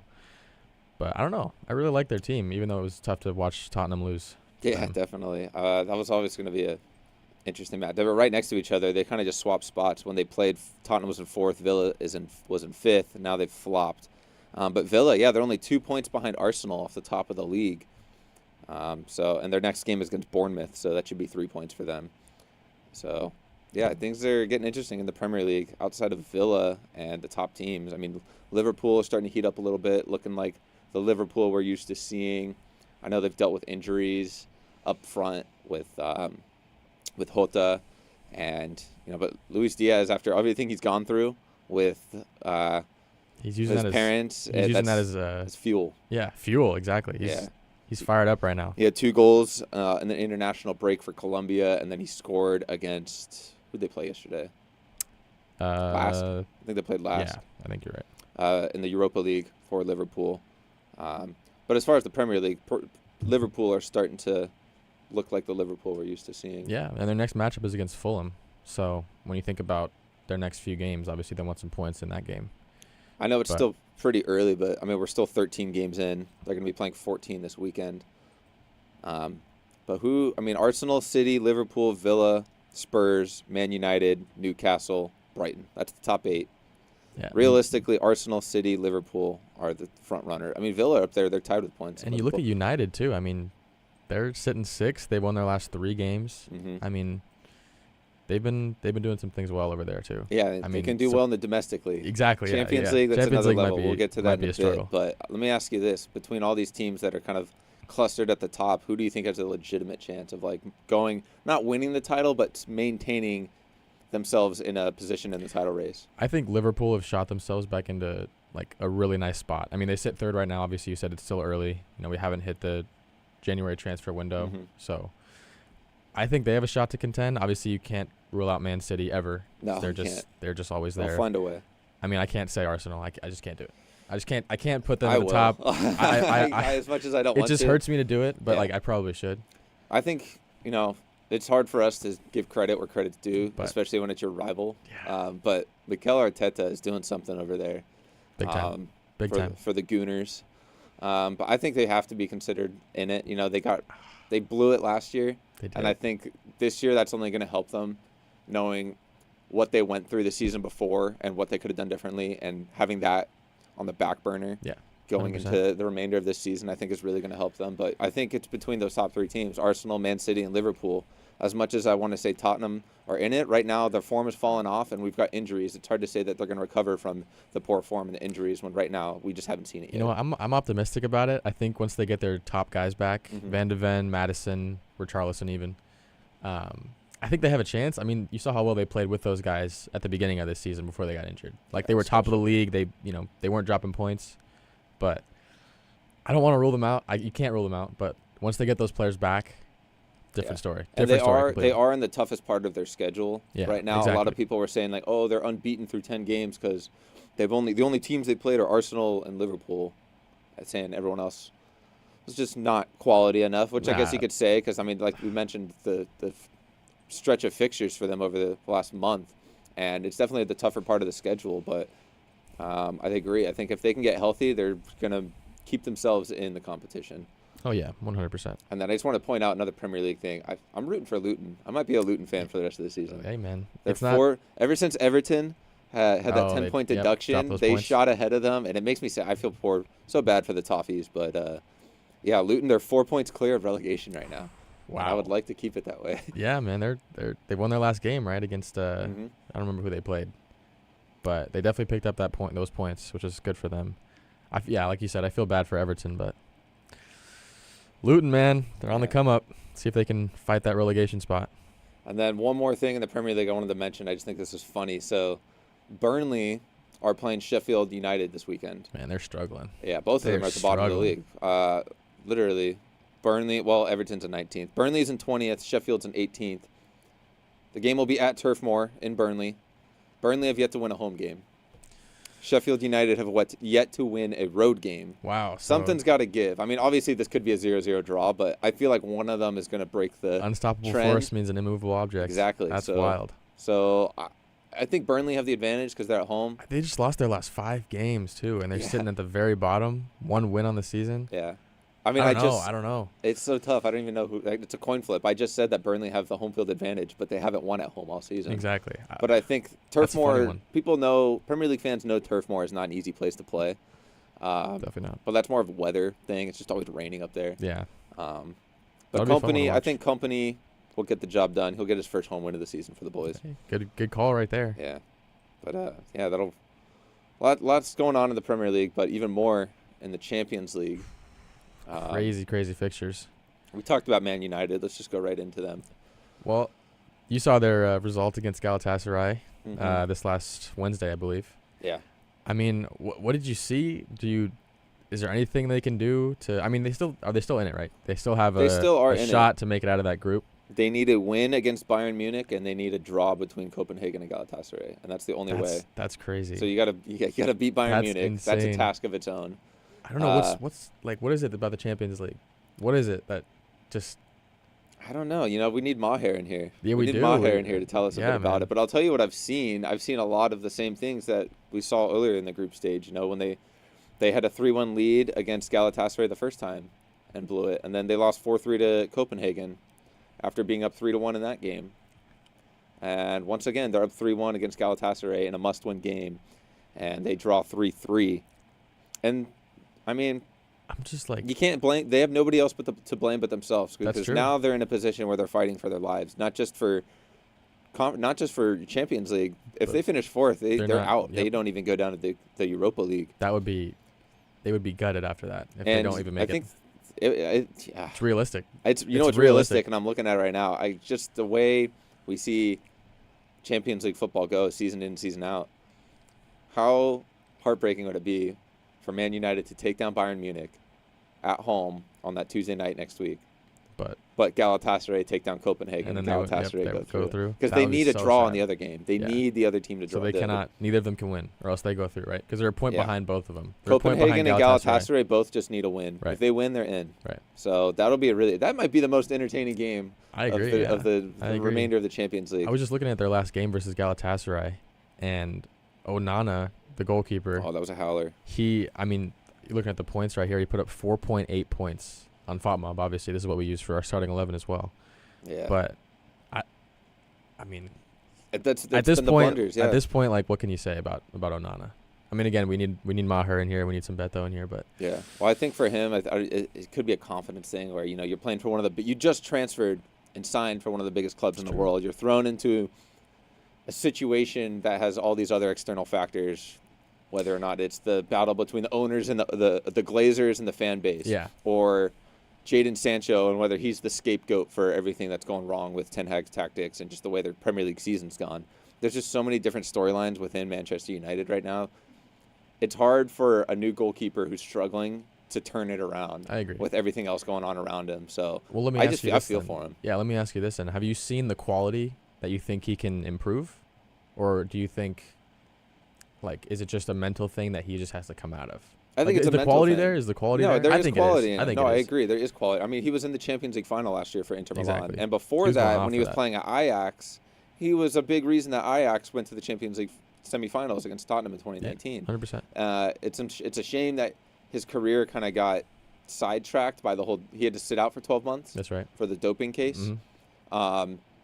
So this he's still young. He's like, what, 26, 27? something and like he's that. already had a roller coaster of a career in terms of staying, as far as issues on and off the field. And obviously they believe in him too. Like, they signed him to replace De Gea. Yeah. Like, those are big shoes to fill. Yeah, big shoes to fill. So there's But, still time for him. Yeah, but so I think that'll be Group A will definitely be worth watching, but 100%. the group we've all been watching is Group Group F. F. It's all Ooh. coming down to match day 6. Wow. Borussia Dortmund have already clinched their spot, so they're not in the tops. They're going through no matter what. Right. They haven't won the group yet, but they can lose to PSG next week, and they will still go through no matter what. But You have to remind me, who was your pick to make it out of the group? Was it I said Milan, Was and, it Newcastle, Milan and Newcastle? so one of them is going to be wrong. one of them? Yeah. Well, 'Cause because they play they each play each other. other. Yeah, they play each other. So Dortmund's already through, I believe. Yeah, Dortmund's through because they won their last 3. Yeah, they won 3 in a row. They started out Um, with a loss and a draw and took over that group, which props to them. You know, Yeah. Dortmund. A lot of people think that they might have been the 3rd best team in that group, Well, yeah, behind and, PSG and Milan. and PSG can still go through too if they win. If they beat Dortmund, There's a lot going on. Yeah, it's- if PSG beat Dortmund, then they're through. they're through. They're through. It's If over. they draw against Dortmund and AC Milan win, they're through. But if they draw and Newcastle Newcastle win win, against, and then because Newcastle Newcastle would goes go through. And honestly, I think if Milan beat Newcastle like 6-0, and PSG draws, then I think they advance. But they're not going to win 6-0. I mean, I don't know, man. It's tough. The the group of death, is Borussia Dortmund arguably don't have a whole lot to play for. They're already through, but it's like, do you want to win their group? Do they want to win their group? 100%. As of right now, I think they would get matched up with Group E, which is between Atletico Madrid and Lazio. Well, would they lose and those the tiebreaker? two spots are still yet to tie it. Would they lose the tiebreaker to PSG if they lost to PSG? Because then they'd be on the same number of points. Ooh, I didn't even think about that. I don't know who won the first game. I think Dortmund won the PSG first won. game. Or PSG won? won. Oh, so they would lose the tiebreaker. So then depending on goal differential. Yeah. It So depends on if they want to win the group or not. If they want to win the group, they're going to go out and play like they have been the previous 5. I would assume they'd want to win in the Champions League. Like, Yeah. you don't want to just roll over, but But for PSG's case, it's like, well, these guys PSG just need to win no matter what. PSG win and they're in. If they draw, they can squeak away with some help. But everyone other than Dortmund, because they're already in, is they win just and need to you're win. in. Yeah, win and you're in Yep. mostly. Exactly. Yeah, that's been the most entertaining group. I mean, everyone's so tight on points: 10, 7, 5, and 5. Yeah. I mean, we knew it going into the Champions League that was going to be it, but and it's going to be sad to see who not only gets third and goes to the Europa League, but who finishes bottom and just gets just is completely out. kicked out. Yeah, because that's going to be a shame. I think all 4 of these teams deserve to be playing European football. well, this you can year. see it too in how close they are in points. Yeah. Like, you can tell that they all have the quality to move forward. I mean, every team has a draw. I would not be surprised if Borussia Dortmund and PSG tie, so that each team has 2 draws through their 6 games. that's you know true. What I mean? Yeah, that's true. Would not be surprised if that happened at all. Yeah, a lot of Champions League. A lot going on, and then a lot of Champions League. And then, going like on. I said, so the winner of that group would play either Atletico Madrid or Lazio. Mhm. They play each other next week. The winner of that wins the group. So everything to play for in Group E. Atletico Madrid haven't lost. They've got 3 wins and 2 draws. Right. Probably on paper the better team than Lazio, but you never know. You do never know. Yeah, that's true. And then Sevilla's sitting last. Yeah. Arsenal at the top of Group B. And then I wanted to talk about Group D. Right. Because it's the same thing with Lazio and Atletico Madrid, where Sociedad and Inter, they're both going through. Just whoever wins that game Yep. advances. And I think if they draw, which is a realistic possibility, then Sociedad would win the group based off of goal differential. And it's the same thing in Group H with Porto and Shakhtar Donetsk. Yeah. They're sitting on the same number of points. Barcelona's already through. Yeah. But whoever wins that game, I think they play each other. Porto yeah, need do. a draw. Porto can draw and still advance because they've got 5 goal differential. Shakhtar at 0. Oh, poor Antwerp, man. Wow. 3 goals and 15 allowed for Yeah. 5 games. So they just 5. cannot We were lose that talking game. about Vermeeren. Vermeeren. Yeah. All like the first month of the season, saying how much of a baller he is for Royal Antwerp. Now they're sitting. They haven't won a game in the Champions League yet. Oh, it's tough, man. It's tough to win in that league, though. Yeah, it's tough, but it's all shaping up. This is match day 6 of the Champions League. Is always entertaining. We'll have a little bit more time next week to talk about it, but Yeah. it's after this week, after the match day 5, you get an idea of who's in, who's out, who's looking sharp, and as far as who's looking sharp and who I think is going to win, I don't see anyone beating Real Madrid the way they're playing right now. Yeah, I agree. I mean, you look at all the top teams in every group: Madrid, Barcelona, Atletico Madrid, and then obviously the group of death is undecided at this point. Manchester City, 15 points, have won all 5 games. I mean, they're not in the toughest group, let's be honest. But No, they're playing. I mean, Leipzig. Let's talk about that game a bit because Leipzig were up 2-0 in that game. yeah, that's true. And I mean, they're going to advance either way. Leipzig are fine, but that's a game where you kind of lose a bit of confidence. You're up 2-0 against Manchester City. One of the best teams in the world. Yeah, And you let them crawl back and beat you 3-2. It's got to be gutting. a little bit. Yeah, but I mean, it's Manchester City, So When did they get De Bruyne back? that's a good question, actually.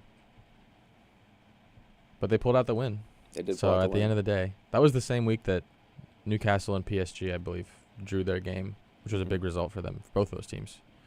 So that's just what I'm looking at right now. But yeah, it's a lot of Champions League. Like you already said, we're gonna have a lot of time next week to talk about specific matchups. But So apparently, shaping up. De Bruyne will be back late December. So end of Could be this good month. for them. Yeah, could be Um, game changer for them. yeah, definitely. Is there anyone we talked about Man United. Other than Man United, is there any team that you're worried about as far as if they're gonna go through or not, or just in Advancing. general. Yeah, like who other than Man United, who has the most to lose this weekend, would you say? Well, you know what I've been looking at is the Real Madrid's Group C. Mm-hmm. Napoli and Braga. They actually play Braga in the last match, and if Braga win by a significant number of goals, I believe they go through instead of I'm looking at that. Napoli. They would have to win by like 3 goals. Yeah, so they'd have to put in an effort. But if I've Napoli seen miss out crazier on that, things. if Napoli miss out on that, that would be. I mean, it'd be sad for them. That would be sad for them. So I'm a Especially- little bit worried about them. They've been playing really well this season They too. have, I'm not sure exactly. how they're doing in the Italian league. We haven't really talked about the Italian league too much this year. I think one week we'll have an episode where we kind of Yeah, dive into all those 100%. not lesser, but just leagues that we haven't really shown any light into yet. Yeah. But yeah, Champions League is it's getting down to it, and I just cannot wait for the knockout stage. But that's Yeah. not till February. Now, one more team I'm worried about is Newcastle. Yeah, I mean, in their last game against Milan, it's winner. You said winner in, right? I think it's winner in for them. winner in for the most part. Assuming They've got the PSG advantage on goal differential Yeah. over Milan. Okay, so yeah, if they can beat Milan, then they have a shot. So it's Yeah. all about that one game. Let's see what they can throw at Milan. I think they're in Milan for that one, I believe, right? No, that one will be in Newcastle. Was it? I believe the first St. one James was Park? in San Siro. Okay. Yeah, because that was their first Champions League game. It was at San Siro. It's like, hey, welcome back to the Right. Champions That's League. right. That's right. That's We've right. got to You're go right. into one of the toughest atmospheres in all That's of, correct. not just Italy, but all Europe. But Well, so they'll be Newcastle at play home. Man United this week. So they got to play Manchester United and then go and out play and play AC Milan. Yeah. If I'm Newcastle, I'm more worried about that Milan game. Oh yeah. You're prepping for that one for sure. But, I mean, going back to Premier League, Manchester United and Newcastle are right next to each other on the standings. They're 6th and 7th. Both games are important for them. It's going to be interesting to see how they prioritize them, if they prioritize both or one over the other. I mean, what would if you were the manager, like what would you? If I'm Gordie Howe, Yeah. Would you be like, you know what, United, pretty big game, but Champions League game winner in, like, what are you gonna do? I think you got to put out a team that you think can beat Man United. I know they're filled with injuries right now. I don't know who's in or out, but you got to put out a team that you think is going to win. Does that mean that you have to leave off a bunch of young guys that haven't? It's like, no. It's like if you want to start a young guy in there and give him an opportunity against Man United, do it, but put a full squad around him. Well, that's what I was gonna say. Is that, like, don't be afraid to sub some people off. You know, Mhm. like start your guys, but halftime comes a little bit after halftime. 60-minute mark. Get them out, get them ready for the next game. Like that's how I would go about it. No, and that's a good point. And then that's a really good point actually about it'll depend on how that first half goes. Exactly. If Man United go up 2-0 early, and they're sitting back and defending, Newcastle are chasing 2 goals. It's like, well, I don't want to use up all our energy right now chasing 2 goals just to get a Exactly. draw. It's like, why don't we just put in some guys, get their legs warmed up because they're going to play on Tuesday yeah. against AC Milan. And you never know; they could put you in a position to win that game Yeah. against United. If you're down by a goal, 2 goals, like, put your young guys in, see what they got. Yeah. No, I think it's a good point to keep an eye on how that first half will go tomorrow, 100%. as far as how Gordie Howe and his boys recover and kind of approach not just the second half of that game tomorrow, but going into their final Champions League game. 100%, yeah. Fun watch that one. That's at noon tomorrow, I believe. Newcastle, Manchester United. Mm-hmm. Yeah, it's just like I said, it's going to be sad to see one of those group of death teams be kicked out of European competitions this year, because I think all 4 of those teams deserve a chance more. I mean, there's teams that are in second in some divisions that I think PSV or Copenhagen. Well, that's Porto. what I was going to say. Is All that, of these teams are better than those teams. Yeah, exactly. But who would you most like? Who do you think can compete the most in that group? Like that's what it comes down to. Going forward in the Champions League? for the knockout stages. I think Dortmund do. I mean, well, they already are in, but I think they have the experience to at least make it to a quarterfinal. Yeah. You know, recently I don't think they've gotten farther than a quarterfinal. Obviously PSG. Really, I think They've had those are some the troubles. top 2. I Yeah. think Newcastle don't have the experience, and AC Milan. I mean, they had a nice run. It was either last year or 2 years It was ago. last They year, played yeah. against Tottenham, so it was 2 years ago that they played. Because Tottenham got matched against AC Milan. Oh yeah, that was last Yeah, year. it was That last year. So it was last Yeah, year. that was last year. So they have the experience at in the group stage or past the group stages. Yeah. I think Newcastle has the disadvantage, and I think teams like Dortmund and PSG have the advantage. Milan's kind of an iffy one, where they've just been really inconsistent. They've Yeah. got such a strong team, and the way they play, when they're at their best, is like very controlling. You know, they can just dominate a game if they're at their best, but they haven't been at their best. Yeah. You know, so and it's kind of waiting around for that. But I think as far as for the future or the remainder of the Champions League, PSG and Dortmund are probably the bigger clubs and clubs that if you get drawn against them, it's like, okay, we gotta focus. Oh yeah, 100%. And yeah, like I mentioned, Newcastle just, it's sad if they're not gonna make it through, but you have to see it as like a plus that they've competed in this group, right?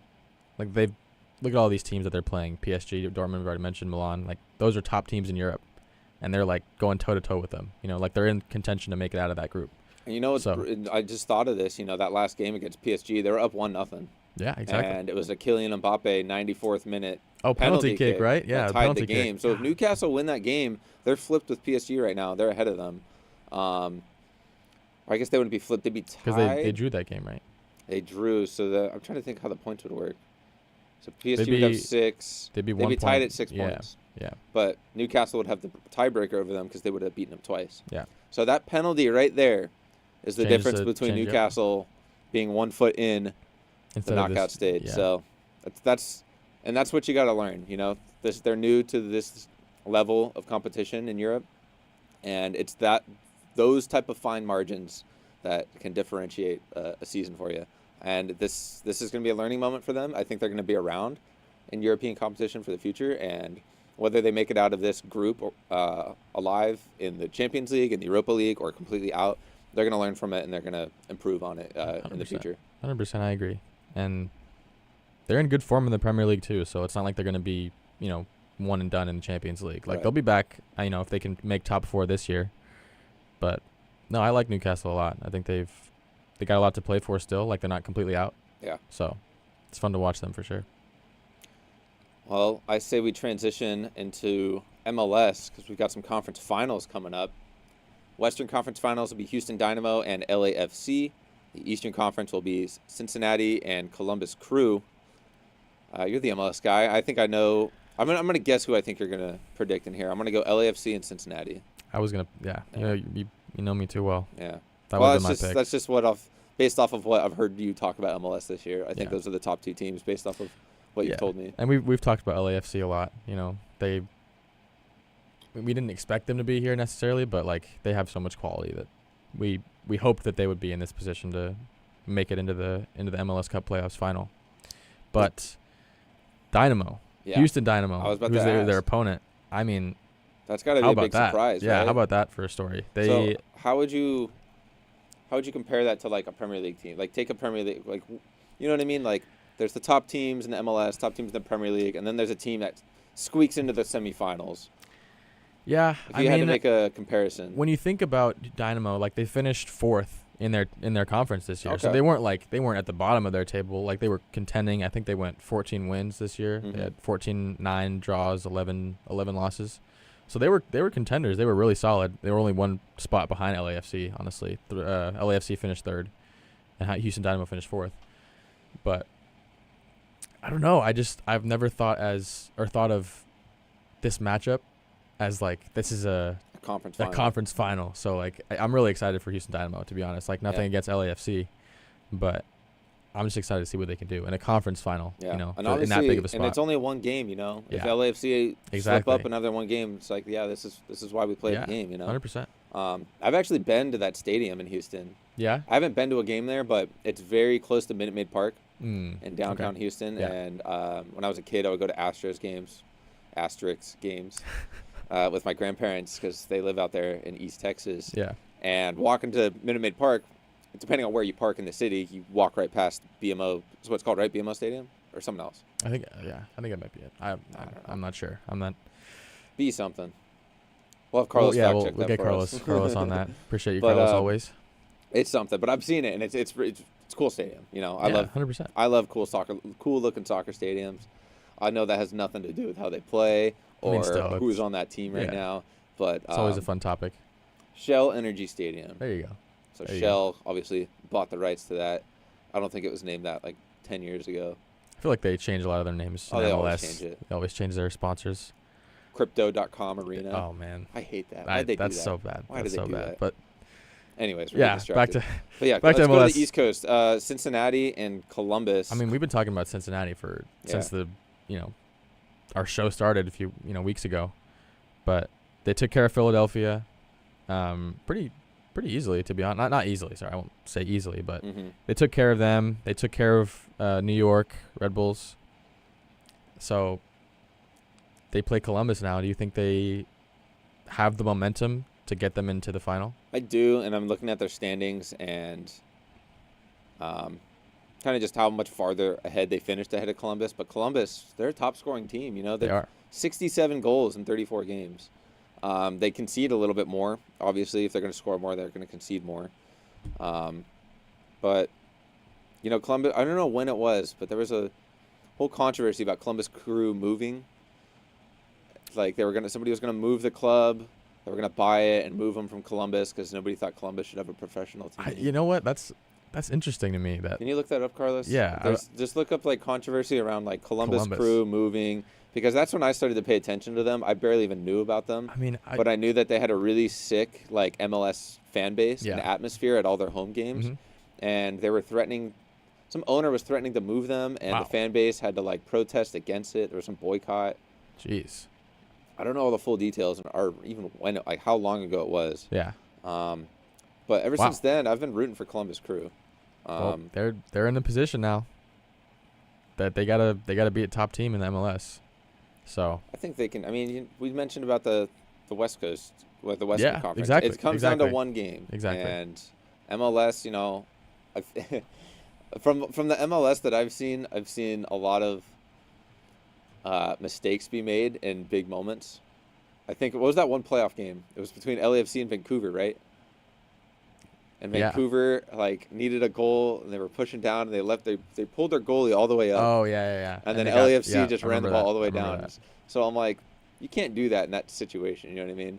I mean, is that just I just don't feel know what like to describe that as. I know, but I hate saying this, but there's just the level of the quality that the players have and is experience. Not experience. Quality and experience is Yeah. not what it's like compared to other players playing for a tournament. You know what I mean? Yeah. And I think in this MLS playoffs, you'll see some guys that are inexperienced, may or may not, Make a that mistake. known. But I don't watch enough MLS to know who. I just don't know enough players. I've just seen enough clips to see wow, that's some pretty bad goaltending, pretty bad defense. But I know it's gotten better. Yeah, I mean that's been the topic for a long time, is the quality of the MLS. Mm-hmm. But I just think it's fun to watch. If you get into a specific matchup or a specific team or a conference or even just a player, that can really propel you into a fan base perspective rather than just a outside it's just the MLS. Yeah. That's kind of how I've been going about it for a while.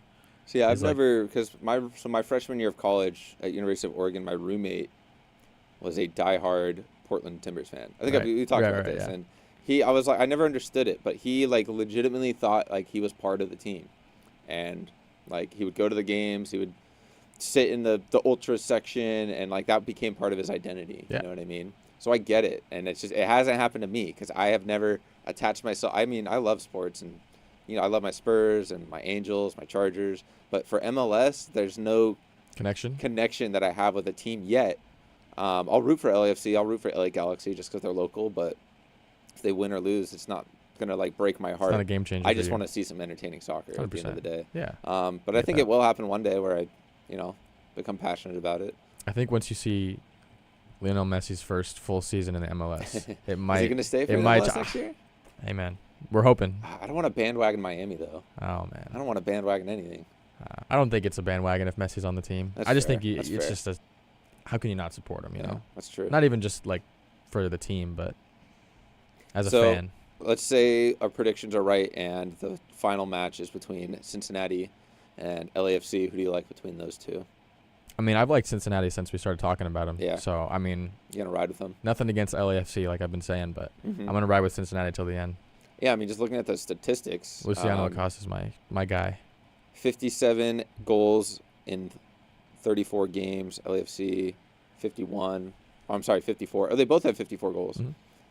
So, Yeah. that'd be interesting. What are you thinking for the? I'm the gonna go final? Cincinnati. I'll go with Cincinnati.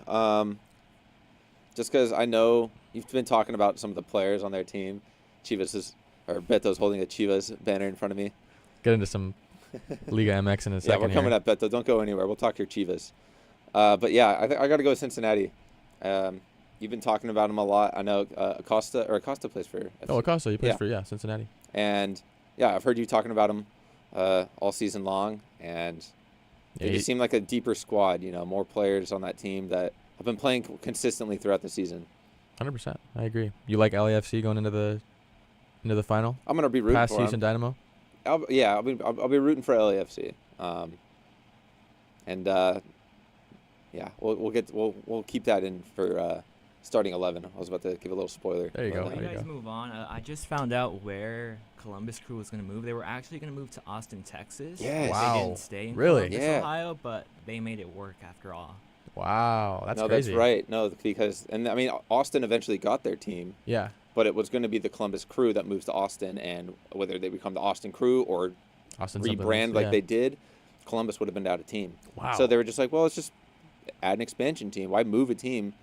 And it was so baffling to me because that fan base is like one of the most passionate fan bases in MLS. Yeah. You know? That's so weird. Like, imagine taking away a Premier League team, moving them to a different city. Like, what would that do Yeah. to your culture? Well, you we've know? talked about it in the past with Mexico. Here's a perfect transition and Yeah. segue into Liga MX.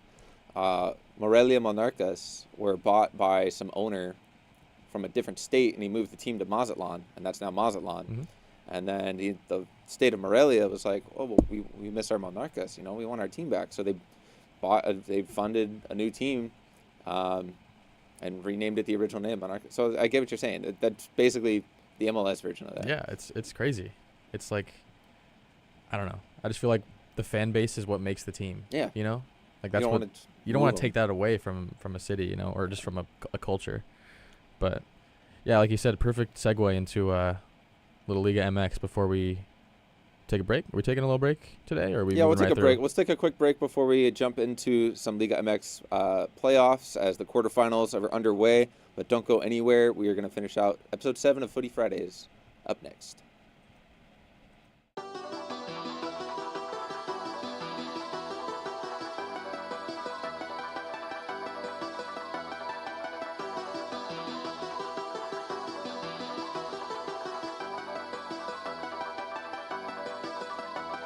I gotta get to it. I got the time, but I gotta get moving. I don't have time to be playing with you. This is no time to be playing it stupid. Could be the difference from winning and losing. Could be the difference from hundreds or millions. If we do business, I'm comfortable chilling. Other than that, I'm not posting a minute. Run me the bag, I'll run away quickly. Crunch time, my time's not to be wasted. Win, lose, draw, I am not playing. In my lane, out the way is the safest. Be consistent, there's no credit in phases. Keep on working, we gon' see where it takes us. Life's a marathon, why aren't you pacing? All that sprinting, taking too many breaks is compromising your position, advancing. Real life, you get so many chances. You can't leave trying to find out the answers. We've been moving around without GPSs. We've been growing without all them enhancements. Learn quick, out here making connections. Everybody don't do what they be saying. That's why my team's who I spend day to day with. It's on us when I send the payment to it. I got the time, but I gotta get moving. I don't have time to be playing with you. This is no time to be playing it stupid. Could be the difference from winning and losing. Could be the difference from hundreds or millions. If we do business, I'm comfortable chilling. Other than that, I'm not posting a minute. Run me the bag, I'll run away quickly. Trying to get rich, but they dying to 50. Ducking these trends, I don't like what I'm seeing. They jumped the fence, but the grass wasn't greener. No one warned them about the wolves and hyenas. Eggshells, gotta watch how you treat us. Shaking hands, a part of doing business. Make a promise, make sure that you deliver. Good business, only way it continues. Money matters and you need the credentials. Coming straight up, Arbor's gon' bring issues. My time is prices, don't like to misuse it. And it only you can't half do it. If we started, we gon' see it through. Can't just talk, you gotta show the proof. My interest is making these money moves. Not running my mouth and not coming through. Let's run up the bag, I need something new. I'm high on the bills, I want them blue. You want me to work, I'ma need it soon. They all in the way, we gon' need some room. Locked in and focused like missiles on cruise. Going non-stop, I got something to prove. Playing with us, you gon' definitely lose. Never slow down, cause I gotta get to it. I got the time, but I gotta get moving. I don't have time to be playing with you. This is no time to be playing it stupid. Could be the difference from winning and losing. Could be the difference from hundreds or millions. If we do business, I'm comfortable chilling. Other than that, I'm not posting a minute. Run me the bag or run away quickly.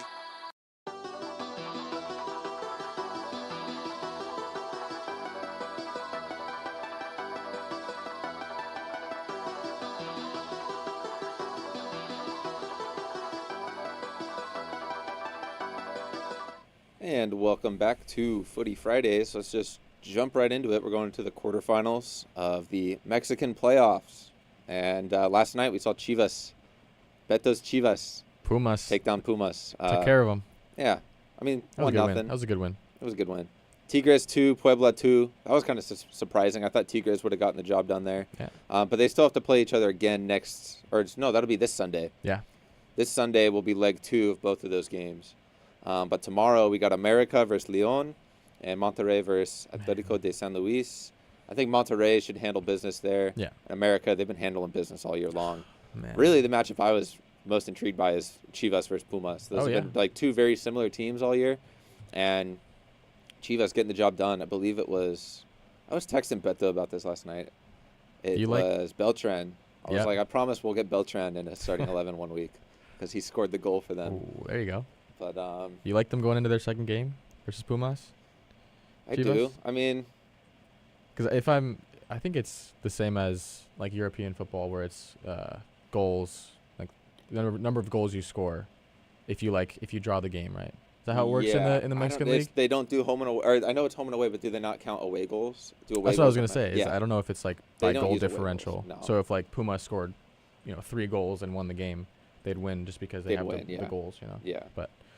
We'll see how that goes. That'll be a fun one. Realistically, I could see it going to penalties just because that's how most of these games end up going in leg 2. It's so unpredictable though in the Mexican league. It's Really is. wild. But yeah, you talked about America already. I mean, Leon.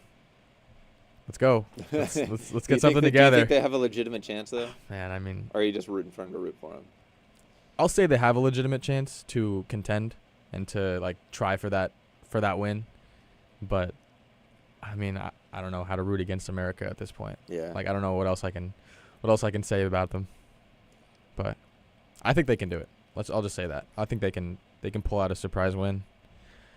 I mean, We'll see. I want to talk about Monterrey because they skyrocketed themselves to the number 2 seed. Because they weren't at the bottom of the table, but they were floating around like 12th. Middle table, yeah. They were like 10th through 13th. Mhm. That's true. Up until like a month or 2 ago. So they're playing well right now. I think they're ones to keep an eye out for. I think that is one team that can take down America. I think if those two teams match up against each other. I agree, actually. I don't know if I'd put my money on them. Would you put your money on anybody to beat America though? Because I don't know if I would if I could How much nail money are we down talking? one person. Well, that's $20? That's a good question. I'll throw a 20 on someone to beat Monterrey? America. Honestly, I'd put my money on Monterrey or Tigres or Chivas.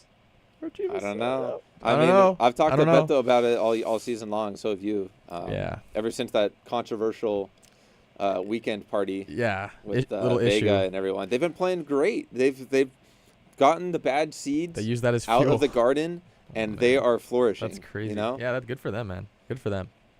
I'm happy for them. I hope they can take down Pumas. Yeah. Because if they take down Pumas, then I think they can solidify themselves in I that think- competition. And it's like a bracket, right? So the winner of Chivas and Pumas would Mhm. play America. Mhm. Or Yeah, Leon, I'm pretty so sure. I'm pretty sure. That'd be interesting. Yeah, definitely rooting for Chivas there. 100%. Shout out Beto. Shout out Miguel from Oh. Newport Landing Restaurant, There you go. my other Chivas fan. A lot of Chivas fans.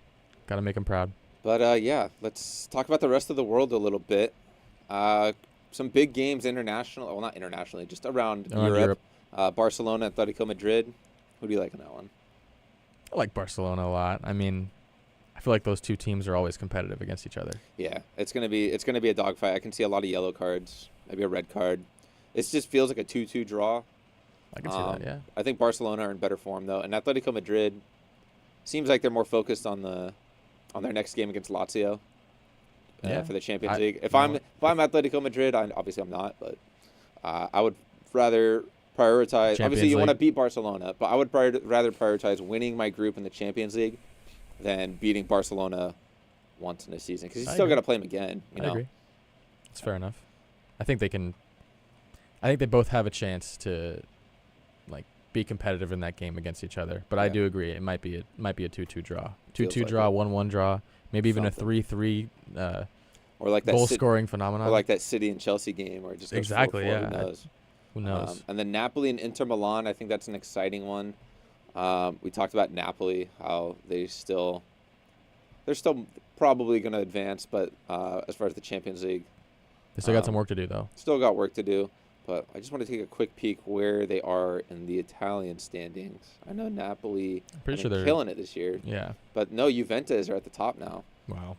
Ahead of Napoli, right? Yeah. Napoli's second. So Napoli is in fourth. Fourth, Inter is that's in right. second. Napoli, they're in okay form. They've got 3 wins, a loss, and a draw in their last 5. Inter 4 wins and a draw. So Inter's in better form.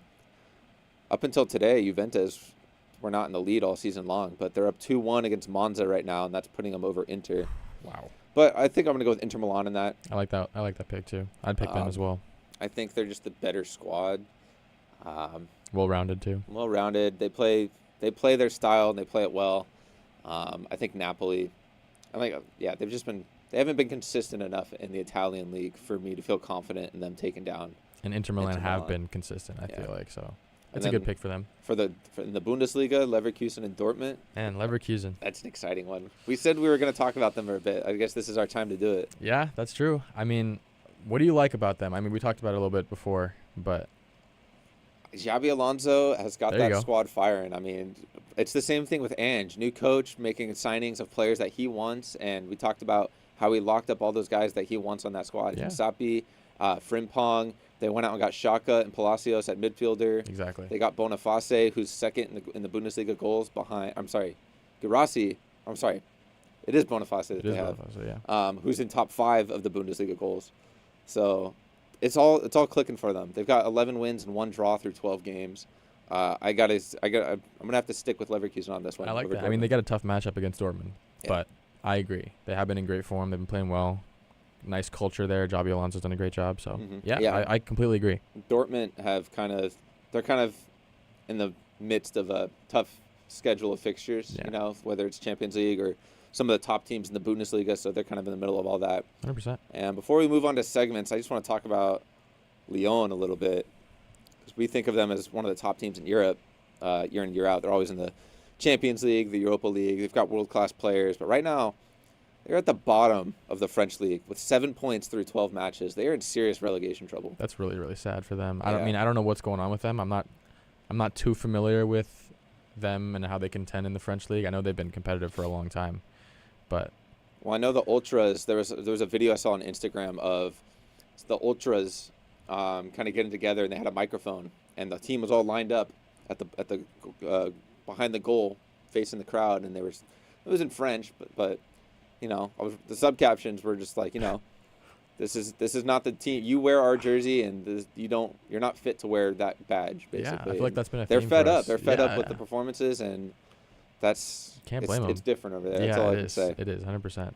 And then before we head on, Brazilian Serie A has been really entertaining. I don't know if you've been keeping an eye on it. We have not talked about Yeah, Brazilian. I haven't. So looked there at are that, no. 5 teams, all within 3 points with 2 games left. Wow. Palmeiras is at the Close. top, Botafogo, Atlético Mineiro, and Flamengo, and then there's one more at the underneath that. But those 4 teams are within 3 points It's with heating up, 2 man. games left. Botafogo had a 12-point lead that they blew, and Palmeiras are now in the lead. Is that where Luis Suarez used to play, or did he play in the? I don't think he played in the Brazilian league. Oh, he know- played I in know, the so, Argentinian league or something like that. I remember he played in Douglas South Costa America. is at Mineiro. Oh, is he really? Douglas Is that Costa where he is went at from Atletico Galaxy? Mineiro, He yeah. left LA Galaxy. Or for no, him? sorry. No, it is Mineiro.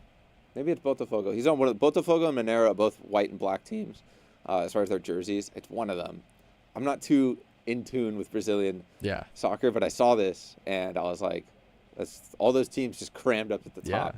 That's interesting. Keep So, an eye yeah, on that for sure. We'll keep an eye on that. We'll check back in on that next Footy Fridays. 100%. Yeah. We'll get into some kit check before we have to speed run Do our you want to tell the starting audience 11. what we're doing differently this week? Yeah, so we made a decision before the show to include some, well, not include, our main point behind our kit check this week is the worst kits we could find, and the worst kits that we think are This one's maybe up not there. the best. Maybe not the best. This one's definitely up there. It was the Colorado Caribou, Oh my god. 1978. I don't Those look understand. newer than those. I don't understand. They must have remade those jerseys. Oh, I yeah, think they did. the original ones were from '78, but that picture they've remade the jerseys. And I'm just a little can confused. you click on and- another one, like at the bottom, like one of those ones? Yeah, Yeah. Thank you, Carlos, as always. it's not loading. That's all good. But yeah, that was really Yeah, sad. I don't know. I don't know if you can tell in the photo, but there you go. Let's go Yeah. look at it. It's got the fray. It's like Like along the frayed, mid at along the the midsection. chest. Yeah, that's wild. I don't like that. There you go. Oh no. Yeah, it's like a cowboy leather. Ah. Yeah, I don't like that at all. Yeah, I don't know. No maybe, bueno. Maybe not the Next. best one. Let's move on to the. Oh God. I really I don't know why we did know. this. I really don't know what that's about. It looks like a wetsuit. Yeah. I don't no, know it what does. they were It thinking. Like does. whoever at Nike thought that was like. And the that color worked. scheme, yeah, the color scheme too is just like, it's just weird. Like it doesn't fit And the vibe it of doesn't Tottenham. fit it you at know? all, and it's funny because I'll be watching Spurs games and I'll see people in the crowd like Wearing there's always one Yeah. person in the crowd wearing that jersey, and I'm like, What are you doing? why? There's Oh, so many other cool jerseys you could have spent your money on. That's so true. You spent it on that. Yeah, it looks like a wetsuit to me. But next. I agree. Oh God. Oh no, I can't even look at those, man. I can't even look at those anymore. CD Palencia. I think they were a 4th division Spanish team, and our sports director Jerry was like, "No, these were real. Like these were in FIFA 17." I was questioning whether they actually wore them or like if those are real. No, Jerry was yeah, right. Jerry these were confirmed it in for us. FIFA 17, Wow. and I think a lot of people in Ultimate Team would wear them just Every because of time, how yeah. atrocious they are. Every time I look at them, I cringe. It's just weird looking, man. I mean, it's a cool idea. But Yeah, it's just it- poor execution. Yeah, I agree. I All think right, the last idea but- they had behind this was you guys heard the phrase shirts versus skins? Yeah. Oh, That's yeah. why it's the shirt Oh, on okay. skin. You see what I Okay, mean? okay, that's interesting. Interesting concept. Could have been executed. Yeah, better. a little bit better. And you know what? I threw this one on there, but the more I look at it, I think I kind of like it. You know what? When you first showed it, I was like, you know what? It's not the best, but like the Yeah. color scheme is a little bit like intriguing. I don't Yeah. know. I don't know if it's a No, this one's nice looking kit, but it's like intriguing to look at, I guess. Yeah, it's pleasing to the eye. Yeah. At first, I saw it and I was like, "Oh, it looks like a 4th grader made that on Microsoft Word." You No, know? it's pretty interesting. But it's growing on me. yeah. Okay, maybe it's pretty cool. This is the best of the worst. I We'll agree. say that, I and it's agree. not even that bad. Our top, But those our other top of the day. those other other three were three- bad. Those other three were really bad. Oof. Couldn't even look at some of I'm them. gonna get you a Colorado Caribou jersey for Christmas. You and Carlos. Oh man. I'll wear it. Yeah, we'll wear that on the final episode. yeah, exactly. That'll be our new uniform. Oh man. Yeah, I All feel right. like every week we should have one kit that Well- we're just, I don't know. Got to. Well, I don't want to run out of time. We always say we're going to do this. We want to have time for the starting 11. We've got a decent amount of time. I don't Yeah. want to rush through it, but right Uh, off the bat, we'll just say that last week we had 79 points, which is 3 points off our record. Super Very close. Super close. We had some good performances, but I think that's our 3rd record. my goalkeeper who plays for Azerbaijan, he might have messed up our points a little bit there. A little he bit. We he just put needed up a a few points out of 5.7, but So those 79 points averaged out to 7.18. it's And pretty I think solid. week 1, week 1 was our highest score. And the average was 77.4. Nice. So There you go. not too far off. We're getting Obviously- there. We're getting there. Yeah, we're getting there. We're going to get it one day. yeah. But yeah, different goalie, and I think we have it in the bag this week. But Speaking of the goalie, you wanna get us right into our first player. Yeah, we'll go right in to Andre Lunin for Real Madrid. He's the 3rd string goalie. But right now Courtois and what's his name? I can't think of it. Who's the 2nd string goalie for Real Madrid? Kepa? Kepa. No. I don't. Yeah. Yeah, he You're right, it is plays for Both of them are injured right now. Yeah. So they're on their 3rd string goalie. Expecting a Lunin's big coming in. performance from Lunin. They're man. playing Granada. They're at the bottom of the Okay. La yeah. Liga. Okay. Yeah. True. And Real Madrid are flying. I think their defense gets the job done. But enough. yeah, I you like wanna do that. defense. I like that pick. Yeah, first pick. Had him in our lineup before. Ryan Hollingshead, LAFC versus Houston Dynamo. I mean, he's always a solid player to have in. I Yeah. just, Yeah, on we the showed defensive Jerry. side. We showed Jerry the lineup. He was like, "Who do we got this week?" And he first name out of his mouth, Hollingshead. Here you go. Yeah, look for him to have a big performance in that in that conference final matchup. Good pick for and there. then Upamecano for Bayern. There's a lot of injuries on that Bayern Munich back line. Kim Min Jae who I wanted to Oh, put him in, man. but he was He was hurt. hurt, yeah. And then He's injured. Matthias de Ligt is still hurt. Right now, it's like, and Mazraoui is hurt as well. So Wow. like, really, the only They're- defenders they have are Upamecano and Davies. That's super sad. But Super sad for Upamecano, them. I wanted to get a center back because, and he's averaged. He's had some really good performances this year. Yeah, So I think, against Berlin too. That'll be a good matchup for him. yeah, definitely. And then And- Hakimi, he's always a threat PSG. offensively. Yeah, 100%. PSG are facing Le Havre. They should dominate that. That just feels like a 7-0 game. Oh, yeah. That seems like Mbappe is going to score 4 goals. Hakimi can put Hakimi's going to together. assist all 4 of Yeah, them. I agree. That'll be a fun one to watch. I think Hakimi is always a good one to put in too. Yeah. Like a lot of these players that we put in are just like No, You Hakimi always is hope like for good points. legitimately like one of the better fantasy Oh, yeah. football players to have out there because he's so involved in everything that PSG do. 100%. Whether it's defending or keeping possession or attacking the final third, he's involved. Always involved, yeah. And then we got in the midfield Diego Valdez from America versus Leon. America player, we'll see what he can do. The last Hopefully he puts us American some player we points in. had was Quinones, right? Yeah. He did okay. He didn't Yeah. do great, but Valdez has had more consistent performances all year long Yeah. than Quinones. Mikel Marino for Sociedad against Osasuna. He's one of my most underrated players in all of Europe, really. This dude's I like that. he's just solid. He is. He yeah. may not have the pace to keep up with He's a some of these rock other in the guys, midfield, but though. yeah, he's just a balanced center mid. He I can agree. pass, he can shoot, he can dribble, he can Yeah. defend. He can do it all. Yeah, so look for him to get involved in any way possible. And then my 2 favorite picks this week, Hakan Çalhanoğlu for Inter Milan against Napoli and James Ward-Prowse for West West Ham Ham. against Crystal Palace. Both of those are very offensive-minded midfielders, but they That can might be both good still, for us. That might be good for yeah, us. but they're both still ruled as center mids. They can play that number 8, but I think they can get on the score sheet too. yeah. From the midfield spot, if they're both attacking mids, get James Ward-Prowse on a Get free him on a kick. set On a free piece and kick. it's over. Oh, That'd be nice. I That'd cannot be wait nice. to watch that game. If he gets on a set piece, we're getting to it. And then we run out of time here a little bit, but we got one more midfielder, Alexander Golovin from Monaco versus Montpellier. That'll be fun. I mean, he's always been solid. Golovin, yeah, for Monaco. he's been putting in good performances for Monaco all season long, and they've had a good season. They're up at their top 3. 100%. French Yeah, league. 100%. And then into our forwards, we only got 2 today. Making his return, Serhou Guirassy for Stuttgart versus Werder Guirassy. Bremen. Yeah, he had a hat trick right when he threw him in. So let's get another Let's 3. get him in again. Yeah. Let's see if we can what go he's from got. a 9.9 to a solid 10. That'd be great. Get us above 80 points on average. Yeah, and That'd be then nice. Round us out. We'll get Luis Diaz. We talked about him a bit. He's in form right now. Obviously, all the controversy around his family, his mother and father returned home safe. Good to hear that. But yeah, he's playing some really good football right now. Hopefully, he gets on the score sheet against Fulham. So yeah, that's our lineup. It's a 3-5-2. A lot of attacking capabilities there for A that lot of team. attacking capabilities. That's what we wanted, and hopefully Lunin gets better than a 5.7. But it'll be interesting. I think this It's a is the good team lineup. that we say this every week, but I feel really good about this lineup. I agree. But yeah, you'll have to find out next week if we break our record. So tune in. As thank you for listening to episode 7 of Footy Fridays with Zach Durham and Desi Lopez. Don't go anywhere, as Dunk Discussions is up next on 22 West Radio.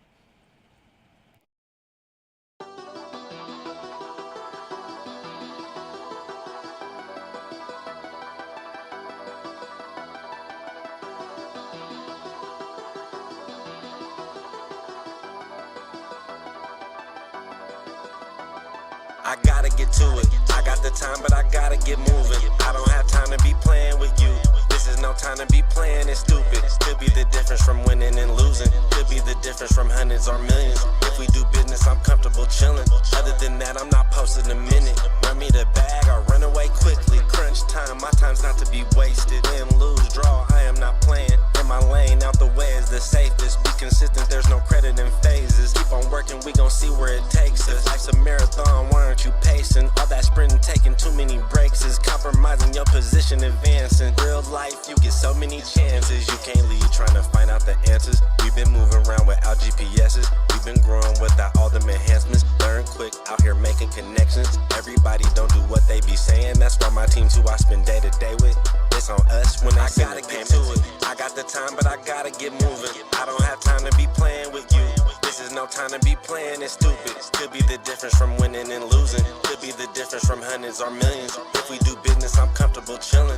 Other than that, I'm not posting a minute. Run me the bag, I run away quickly. Trying to get rich, but they dying to 50. Ducking these trends, I don't like what I'm seeing. They jumped the fence, but the grass wasn't greener. No one warned them about the wolves and hyenas. Eggshells, gotta watch how you treat us. Shaking hands, a part of doing business. Make a promise, make sure that you deliver. Good business, only way it continues. Money matters and you need the credentials. Coming straight up, barbers gon' bring issues. My time is prices, don't like to misuse it. And it only you can't have, do it. If we started, we gon' see it through. Can't just talk, you gotta show the proof. My interest is making these money moves. Not running my mouth and not coming through. Let's run up the bag, I need something new. I'm high on the bills, I want them blue. You want me to work, I'ma need it soon. They all in the way, we gon' need some room. Locked in and focused like missiles on cruise. Going non-stop, I got something to prove. Playing with us, you gon' definitely lose. Never slow down, cause I gotta get to it. I got the time, but I gotta get moving. I don't have time to be playing with you. This is no time to be playing it stupid. Could be the difference from winning and losing. Could be the difference from hundreds or millions. If we do business, I'm comfortable chilling. Other than that, I'm not posting a minute. Run me the bag, I run away quickly.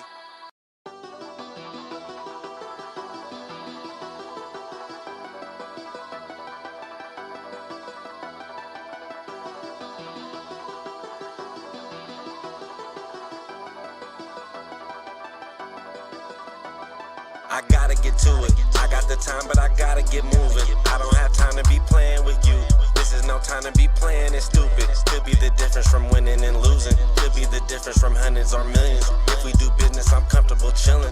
Other than that, I'm not posting a minute. Run me the bag, I run away quickly. Crunch time, my time's not to be wasted. Win, lose, draw, I am not playing. In my lane, out the way is the safest. Be consistent, there's no credit in phases. Keep on working, we gon' see where it takes us. Life's a marathon, why aren't you pacing? All that sprinting, taking too many breaks is compromising your position, advancing. Real life.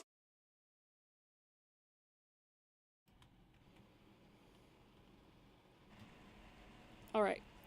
Welcome back, guys. This is Dunk Discussions with Al. We have a special guest today who is Kaylee. Unfortunately, Daniel is not with us, but Matthew is. So it's two of us and then a new guest that we have. Welcome back to the NBA discussions. Today we have a little bit controversial topics. Ooh. Not only we're going to discuss the playoffs, the in-season NBA tournament, but also we're going to talk about Josh Giddey. Jeez. And then what else did you guys want to talk about? The games that passed and anyone in specific or anything in specific? We'll talk about LeBron James and his 39,000 points mark, and we could also talk about the best draft class of the NBA. I want to talk about that Suns and Knicks game that happened last night, though. That was a good game to watch. We could talk about All right, that. so should we start with basketball and leave the tea to the end? Oh, what y'all saying? I say the tea to land. Tea to the end. Ooh, little Okay. tease. Stay tuned. You already mentioned that you want to talk about the Suns game yesterday that happened. Do you want to start with that? Yeah, let's start. Just give people a brief preview of what is going on and what was happening. So last night, pretty much all the way up until the end, the Knicks were leading the Suns. The game finished off 116 to 113.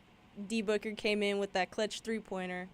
I mean, that's just good basketball right there. Come on now, like. I didn't see the game, unfortunately. You didn't? Yeah, that's but fine. yeah, just a little like preview of it. That's what it basically was. It was a three-pointer with 1.7 seconds left. Okay, like, that's buzzer beater. I love games like this.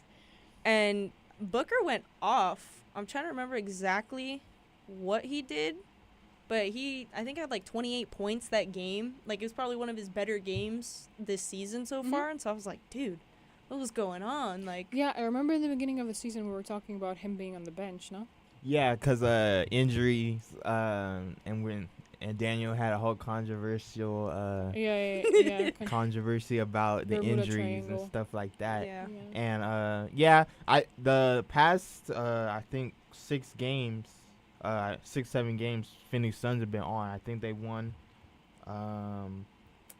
I don't know how won the many last they won. 1, 2, 3, 4, 5, 6, 7. They They've won the been on last 7, 7 yeah. games after a slow start. So going into like the in-season tournament, they're gonna be red hot against the Lakers.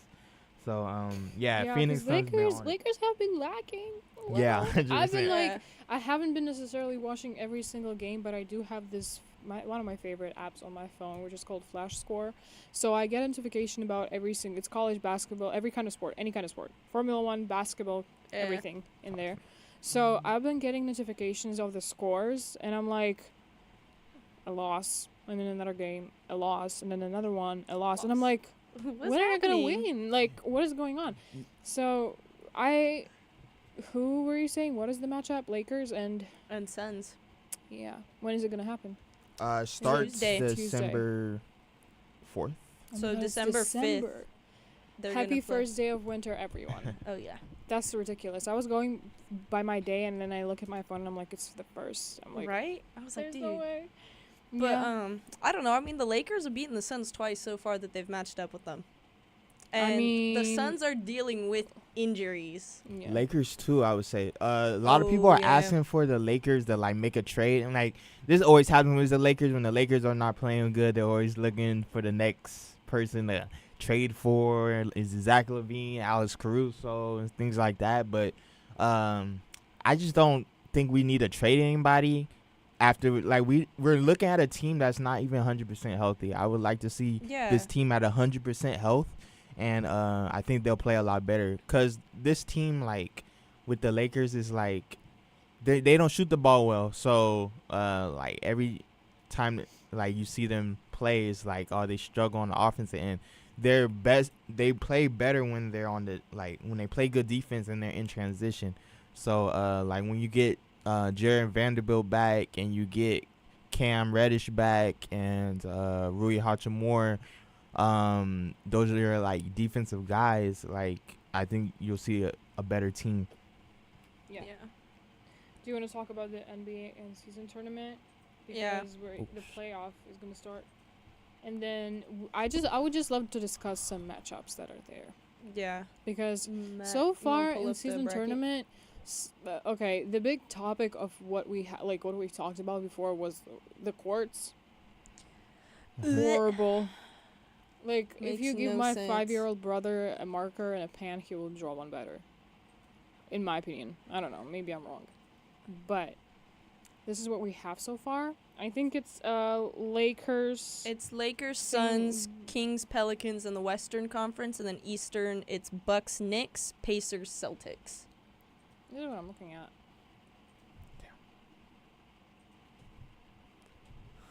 What the heck? Yeah. Because I have mine, like, I think we have different ones. There you go. really? Because this is straight from NBA, is what I got. We're having mismatch stuff. Yeah, I did. I got it right here. Yes, now I see it. Thank you. Because I was looking at them and I'm like, what is that? Don't trust Axe people. Lakers, Suns, Kings. Okay, Lakers, Suns. Let's start with that. Who are you putting bets on? Bets wise? Well, not okay. At this I'm just point, saying, I who are think- you- Like- who are you for? I think the Lakers, even though the Suns have that 7-game streak going for them, they're just too riddled with injuries. Yeah, they just didn't play against the Lakers. That's why they're winning so far. Brandon Beal is still on, still got his back and leg pain. Mm-hmm. D-Book is starting to put up numbers, but let's see if that'll come through playoff time. I think it's gonna be a good game, honestly, Yeah. because the Lakers. I think Lakers are not playing at their full potential right now, in my opinion. 100%. So, them being not in full potential and then Suns struggling with the injuries, it's gonna be an interesting game because Oh, yeah. it's like not both of the teams are at 100. They're so this is like a 50-50 chance of someone winning and someone losing. Yeah, what do you think, Matt? I want to go Lakers, and the past 2 games we played them, we beat them for sure.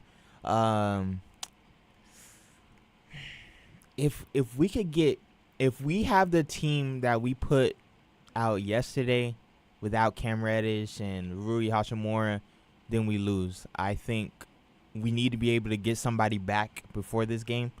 If we're able to get somebody back before the game, 1 or 2 of them, then I would say Lakers. But if not, I think it's gonna be Phoenix. Yeah. Yeah, I No, would you put got a up. point there. I would go with Lakers, but I would still want to see what is up.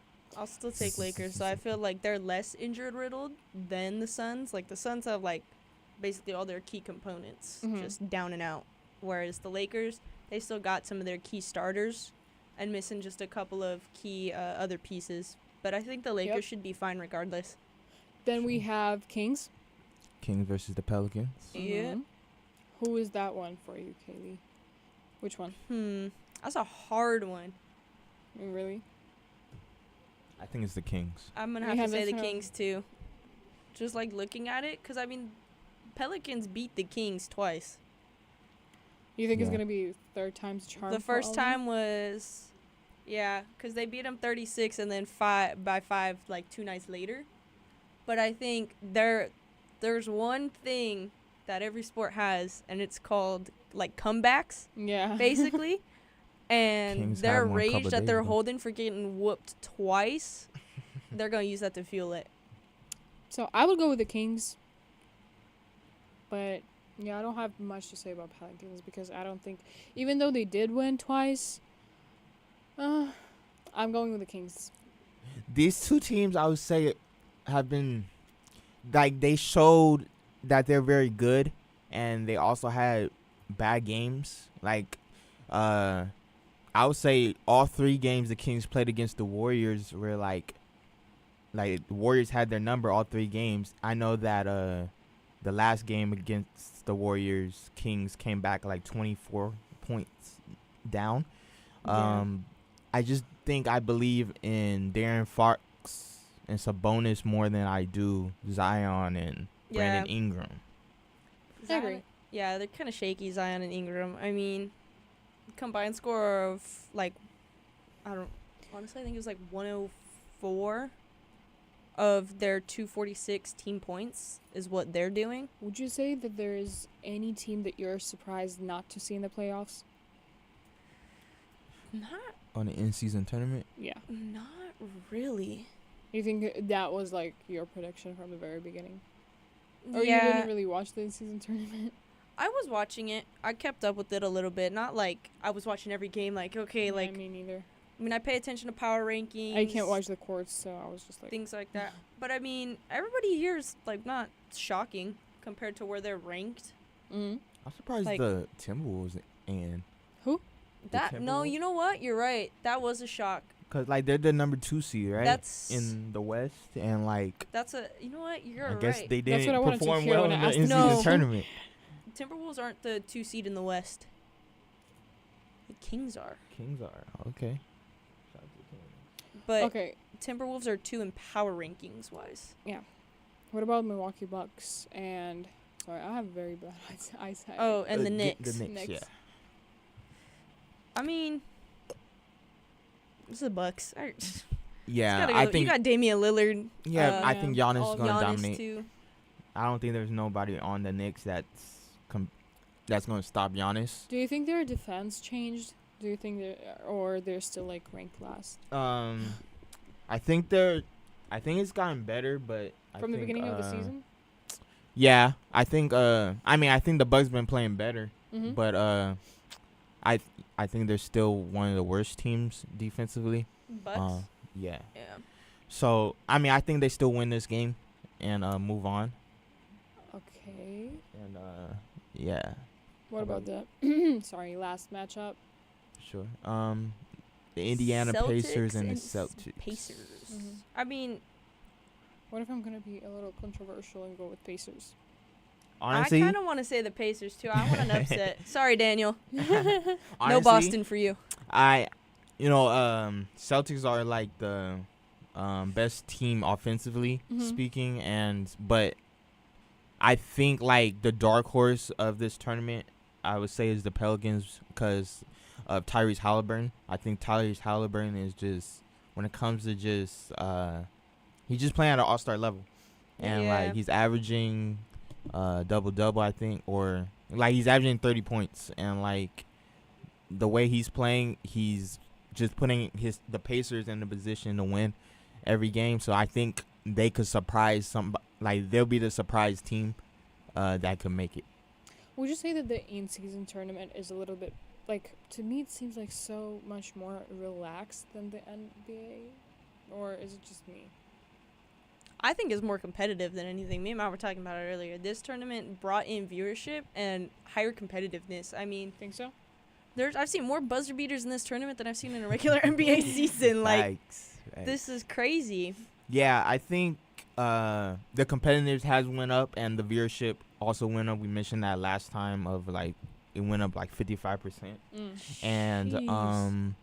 I think I'm always saying this, like the only issue I have with the in-season tournament is that it doesn't have playoff implications. And I think if it had playoff implications of like, oh, if you win, you get at least a spot in the play-in tournament. If you know what I mean, or like, you know what I'm saying, like something it like doesn't that. Have, you're saying there's no incentive to winning this. It's just Like hardware.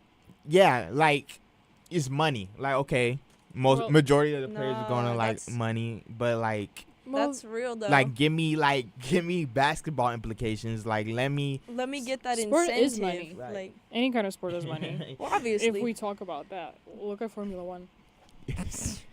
Please. Say that for another day. NBA money. But I mean, the you're rules right. are changed to get more money. You're right. There should be some incentive. Like, okay, maybe if you make the playoffs or like whatever, like either you get the playoff spot or if you do it, if you make it to the playoffs, you get an extra bye or like whatever. Like, but there's no incentive to winning this. It's just okay. Here's some new courts, Right. by the way, guys, and then here's some hardware, and that's Right. like all the incentive is. The real incentive was for the NBA as an entire league to bring in viewership and bring in so much money. right, and it's also like, okay, you win this championship, and it's like you hold it up. One, you're gonna play an 83rd game if you get to the championship. Okay. 8:30. 80. This will be an 83rd game. Like, you know what I'm saying? This is an extra game that you'll be playing if you get to the championship, and also the championship cup. I mean, it is his first year, so They're still tweaking. it's but not gonna be 83 games. Yeah. Before, That's why I like, they're didn't gonna understand. burn out your team. At the beginning, I didn't understand the idea of the in-season tournament, and I think you and Daniel were struggling with it too. I Because didn't was understand like, how do it. we? So we play, and we play, and then we play, but where's the time to rest? Because I think this is a little bit That's of how unfair. people get hurt. That's what I'm saying. Yeah. That's why. That's how people That's why get Son's struggling with the hurt. injuries and all that. That's why I'm saying that it's so They gotta this is spread the this out better. great representation of how sports industry is literally their concentration is not the sports spirit, is not the athletes, it's not It's the money. good game. Yeah. It's money. That's why watch next season is going to be 3 in-season tournaments. There shouldn't, dude. With different the thing names. is, if they were smart, they'd plan an entire like good 3 weeks Yeah. where it's just okay. You're not playing like regular season. These will count as your regular season Yeah. games, but we're gonna do it tournament style.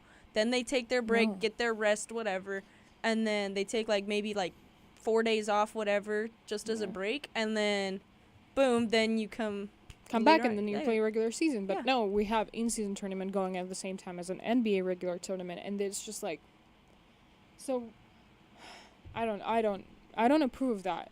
No, that's Because definitely we have, like- because I was wondering why there's so many injuries recently. I was like, why is everybody going down in NBA? Like, I hope that's going to and be a then it was great like, example to people who are conducting all these events. And next season, we're not going to see this. Honestly, I don't want another in-season tournament. Obviously, it's more basketball. But If they respectfully, are, I would rather yeah. prefer my team to have a good basketball game. And, like, LeBron, he always plays well. But I'm just saying, Lakers be more stable, Suns be more stable, and just, like, or if they are going to know do what I this mean? again, plan it out better. Like, yeah, it's what if we a just, little messy. like, stop watching it? What if we just start a I mean, campaign? yeah, but you healthy also gotta, like- athletes, healthy athletes. but you also got to think, okay, it's his first year. Like, Yeah. every time there's some new type of thing the first year, like baseball, for example, all the new rules, it had to have time to settle in. Like, this is going to get settled in. They'll figure out what's wrong with it. And maybe, hopefully, by next year, the third year this is around, it'll be better.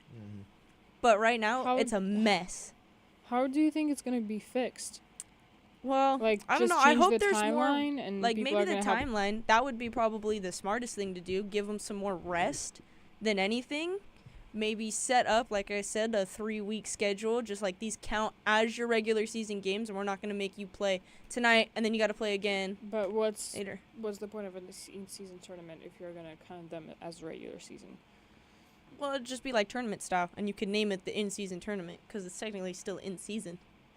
But It's I just think tournament then style. I think then the in-season tournament loses its aim. If we put like 3 weeks this, 3 weeks that, and that's gonna count. But I'm just saying, like, make a summer tournament or something when the season ends, so you have another tournament. But But It's then doesn't not- that coincide with like summer league? That's the Just issue. stop. There's so much stuff in Why the are we NBA. solving And their- then Like, the finals is in June too. yeah, yeah, so okay, that's like facts. NBA don't stop. I just don't want to fix their problems. What if we come up with a solution in public? Someone's gonna steal We're our gonna idea. protest this, guys. Yeah. We're gonna talk about this behind closed doors, and And then then, once we get like- like the patent approved Yeah. for it, then we'll come back. Yeah. Like, True. we're not giving you our stuff. Okay. I mean, What else do you want to talk about? Or do you want to have a quick break? Or it's up to you because you're the guest. whatever. We could talk Let's about see. the matchups. Yeah. Or the matchups today. Oh, today? Let's do Yeah, it. that's right. We'll talk about today's matchups. Let's do that. So, there's 2 games I am really wanting to see because I think they're just going to be great games. And it's the Wizards and Magic because Magic's just killing it right now for whatever reason. Think they Mhm. just- And then the Nuggets and Suns because that's just, why not? Yeah. I feel like that'll be good just That's to your watch. pick. I don't think it's going to be a blowout. I think it'll be some good competitive ball. But I don't know. I think the Magic are gonna blow them out. Blow The Wizards, Wizards out. out? I think the well, only. I just want to see it because, like, come on, they're think they're the winning. only- They're winning. The only reason I will watch a Wizards game is to see how bad Jordan Poole plays. Number one Like- Jordan Poole hater like over here. No, I swear I'm not a Jordan Poole hater. I don't think he should have been traded. I personally, but I It's- understand why they did because I guess like Yeah. loyalties to Draymond. I guess. He makes But- me really sad. But yeah, it's just the way like his career just plummeted. Like the Ugh. way that like he was part of a team that won a championship, and he was a big part of the reason they won. And the fact that he has his own team now alongside Kuzma and he's just He's not performing. yeah, he's not performing. crazy. He's not invested. Like No. there was clips coming out and he's not focused on the bench. He's not listening Yeah. to the coaches. He's just acting out like it's Well, maybe that's kind of a natural response to everything that's happened to him because I think it's a hard way to go through. Yeah. Obviously every single person, I would say not every single one, okay, let me not generalize. Most of the people in the NBA worked so hard to be there. And then imagine working so hard, feeling stable now that you're finally there, and then getting that all taken away from you. Yeah. Like, No. That'll shake a Obviously, person up. 'cause- That okay. would have messed Nah. me up. I would have been like, Because what? people can say, like, if you, like, yes, when you work, there may be, like, ups and downs. But you have to remember the amount of work he put in before he was Yeah. at that up point. You know what I mean? Mhm. And Yeah. that's, like, even thinking about it makes my brain, like, pause. I'm like, what? Whoa. Like, I I don't know. understand. Like, it's even the mental capacity of the person. It's horrible. Like, I hope he's doing okay. Because Yeah. even like, if you're not reading the articles and you're not keeping up with the NBA and you're not keeping up with the history of Jordan Poole, if you put one picture, the picture of him, Like when And he the first NBA. started compared to and now, then the it's picture right now, crazy. and compare, you can use it in like a, I don't know. Let me not say it. I don't know. I just, like I said, Orlando went up power rankings like 10 places, so I just kind of want to see him smack on a team just for fun. They have won 7 straight games, Yeah. and I just want to see him smack on the Wizards. Sorry, Jordan Poole. Feel bad for you, but I just want to see them whoop you. Yeah, I feel bad for you, but I hope you lose. Like, I hope I I want to hope- see the Celtics and the 76ers play. I think that's going to be a good matchup. Is it? can I see the matchups from someone's phone? Because I can't open mine. Sorry. But, like, no, I think you're right. That would be a good game. Sixers and Boston. Yeah. Maxey and B. Do I still want to see the Brown. Grizzlies and Giannis. Mavericks play? Lillard. Nah, that team, the Grizzlies ain't gonna be good until Ja Morant come back, and I think by the John time Morant, I don't think he's coming back. no, honestly, I mean we could talk. We're gonna talk about this more when we talk about Josh Giddey. yeah, but I think the Grizzlies by the time he comes back, I think it'll be too late. Yeah, The he's West- not gonna be able to salvage it. The West is too stacked, like it always is. Yeah, I don't think even if Morant came back, there's no way to salvage that Grizzlies team. They're gonna self-destruct immediately, Yeah. which is gonna be all bad. I mean, who else is playing? Spurs and Pelicans. Yeah. I mean, Zion and Wemby. again, That's but the only still, way you watch it, right? And then Knicks and Raptors. Raptors. The Suns and Nuggets will also be a good game too. Yeah. And then Knicks and Raptors is just kind of.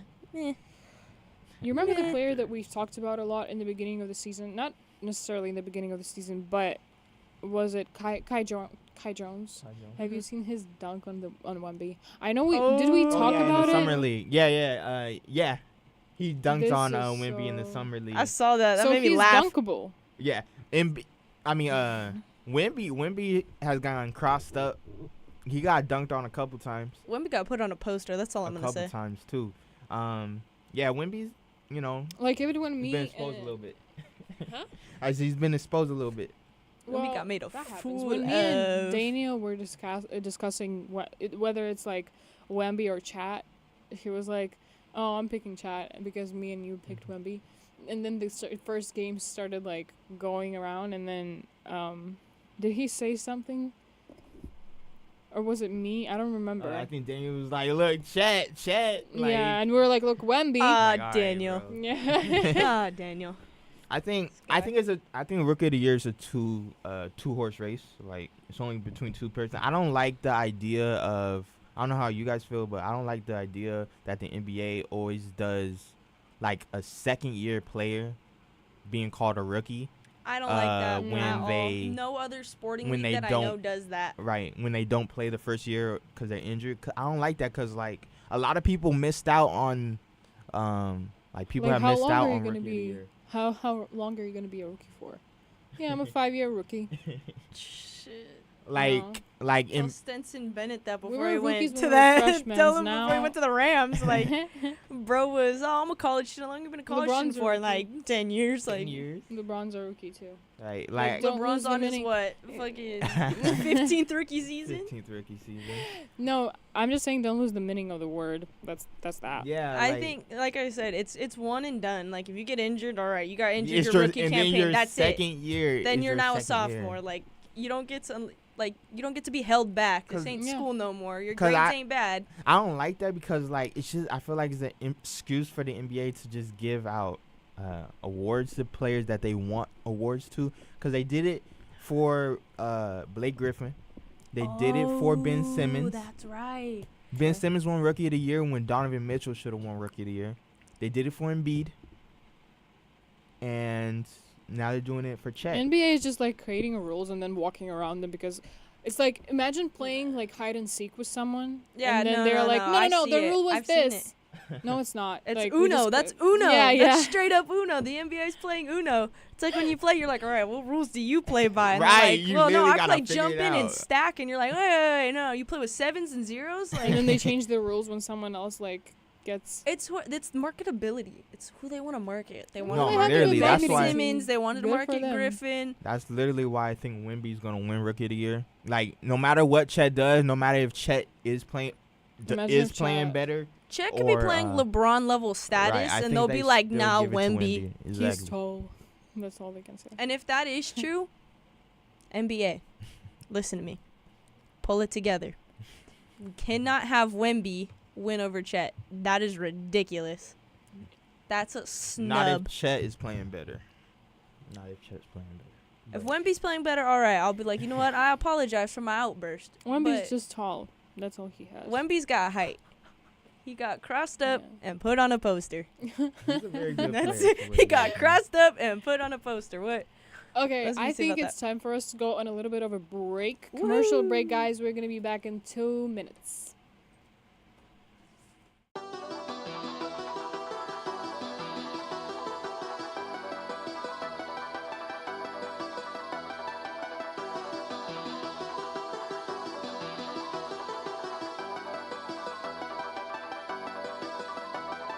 I gotta get to it. I got the time, but I gotta get moving. I don't have time to be playing with you. This is no time to be playing it stupid. Could be the difference from winning and losing. Could be the difference from hundreds or millions. If we do business, I'm comfortable chilling. Other than that, I'm not posting a minute. Run me the bag or run away quickly. Crunch time, my time's not to be wasted. Win, lose, draw, I am not playing. In my lane, out the way is the safest. Be consistent, there's no credit in phases. Keep on working, we gon' see where it takes us. Life's a marathon, why aren't you pacing? All that sprinting, taking too many breaks is compromising your position, advancing. Real life, you get so many chances. You can't lead trying to find out the answers. We've been moving around without GPSs. We've been growing without all them enhancements. Learn quick, out here making connections. Everybody don't do what they be saying. That's why my team's who I spend day to day with. It's on us when I gotta get to it. I got the time, but I gotta get moving. I don't have time to be playing with you.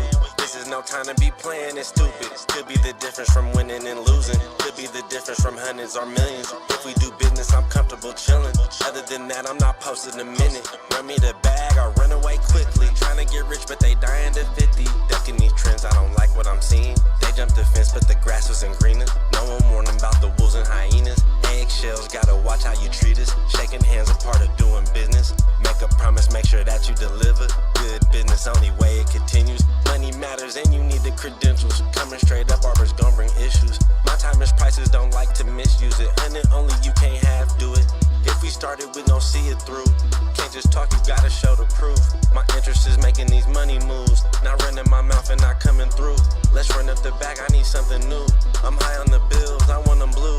You want me to work, I'ma need it soon. They all in the way, we gon' need some room. Locked in and focused like missiles on cruise. Going non-stop, I got something to prove. Playing with us, you gon' definitely lose. Never slow down, cause I gotta get to it. I got the time, but I gotta get moving. I don't have time to be playing with you.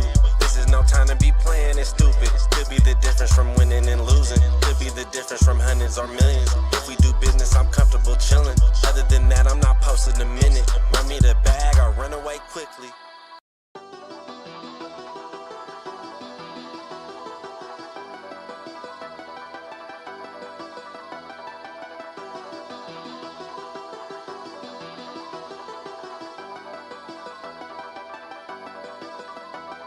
I gotta get to it. I got the time, but I gotta get moving. I don't have time to be playing with you. This is no time to be playing it stupid. Could be the difference from winning and losing. Could be the difference from hundreds or millions. If we do business, I'm comfortable chilling. Other than that, I'm not posting a minute. Run me the bag or run away quickly. Crunch time, my time's not to be wasted. Win, lose, draw, I am not playing. In my lane, out the way is the safest. Be consistent, there's no credit in phases. Keep on working, we gon' see where it takes us. Life's a marathon, why aren't you pacing? All that sprinting, taking too many breaks is compromising your position, advancing. Real life, you get so many chances. You can't lead trying to find out the answers. We've been moving around without GPSs. We've been growing without all them enhancements. Learn quick, out here making connections. Everybody don't do what they be saying. That's why my team's who I spend day to day with. It's on us when I gotta get to it. I got the time, but I gotta get moving. I don't have time to be playing with you. This is no time to be playing it stupid. Could be the difference from winning and losing. Could be the difference from hundreds or millions. If we do business, I'm comfortable chilling. Other than that, I'm not posting a minute. Run me the bag or run away quickly. Trying to get rich, but they dying to 50. Ducking these trends, I don't like what I'm seeing. They jumped the fence, but the grass wasn't greener. No one warned them about the wolves and hyenas. Eggshells, gotta watch how you treat us. Shaking hands, a part of doing business. Make a promise, make sure that you deliver. Good business, only way it continues. Money matters and you need the credentials. Coming straight up, barbers gon' bring issues. My time is prices, don't like to misuse it. And only you can't have, do it. If we started, we gon' see it through. Can't just talk, you gotta show the proof. My interest is making these money moves. Not running my mouth and not coming through. Let's run up the back, I need something new. I'm high on the bills, I want them blue.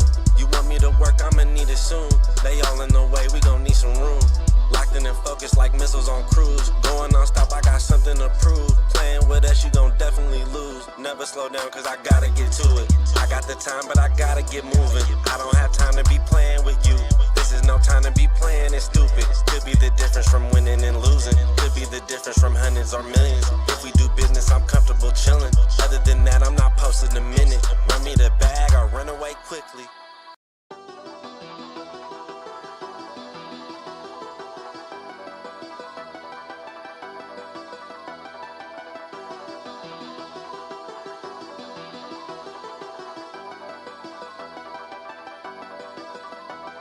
I gotta get to it. I got the time, but I gotta get moving. I don't have time to be playing with you.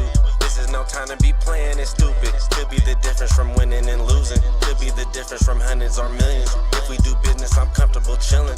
Other than that, I'm not posting a minute. Run me the bag, I'll run away quickly. Crunch time, my time's not to be wasted. Win, lose, draw, I am not playing. In my lane, out the way is the safest. Be consistent, there's no credit in phases. Keep on working, we gon' see where it takes us. Life's a marathon, why aren't you pacing? All that sprinting, taking too many breaks is compromising your position, advancing. Real life, you get so many chances. You can't leave trying to find out the answers. We've been moving around without GPS's. We've been growing without all them enhancements. Learn quick, out here making connections. Everybody don't do what they be saying. That's why my team's who I spend day to day with.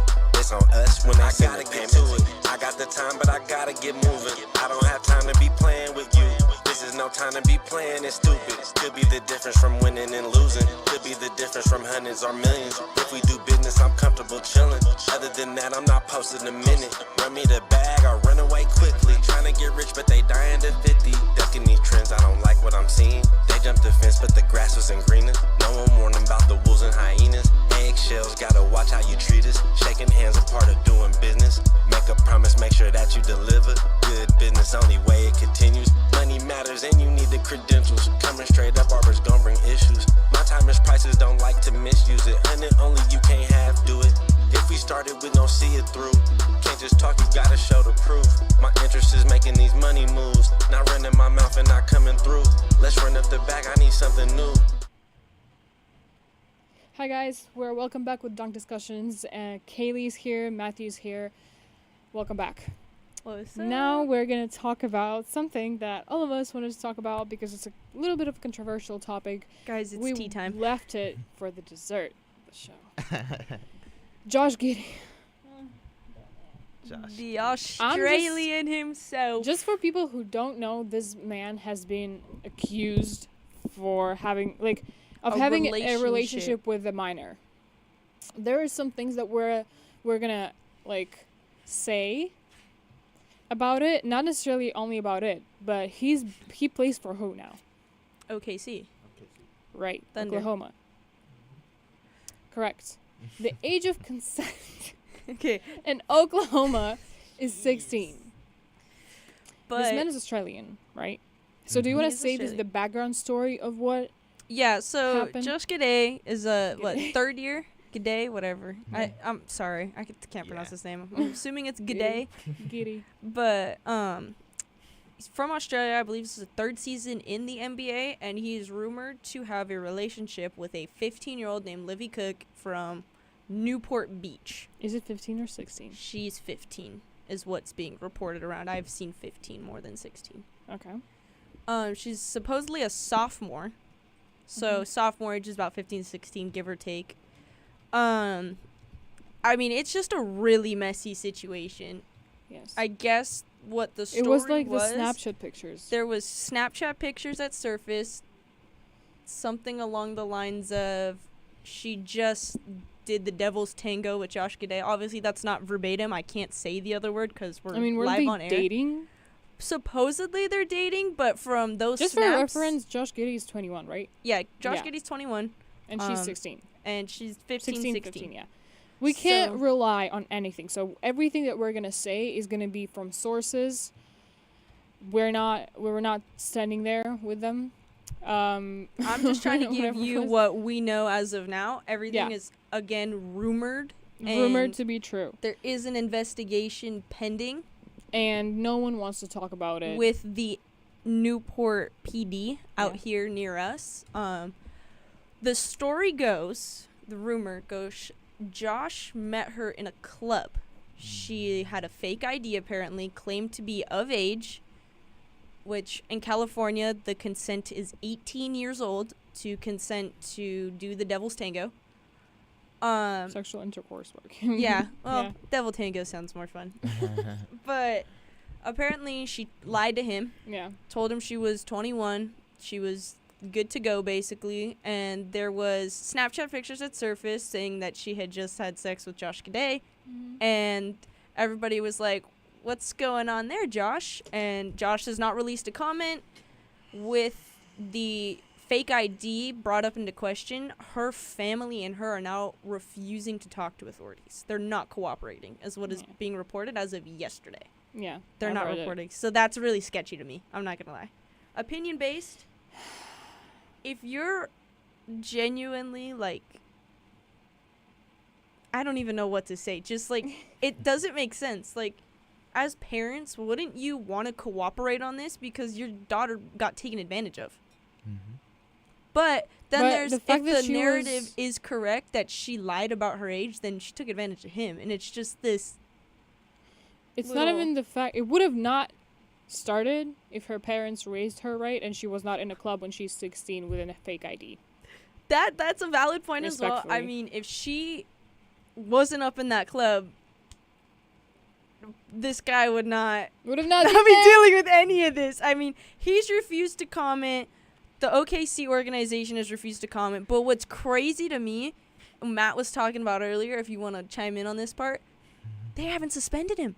Yeah, he's There's still a police investigation pending, and he's not suspended at all. He's still playing. Yeah, the thing is with this situation,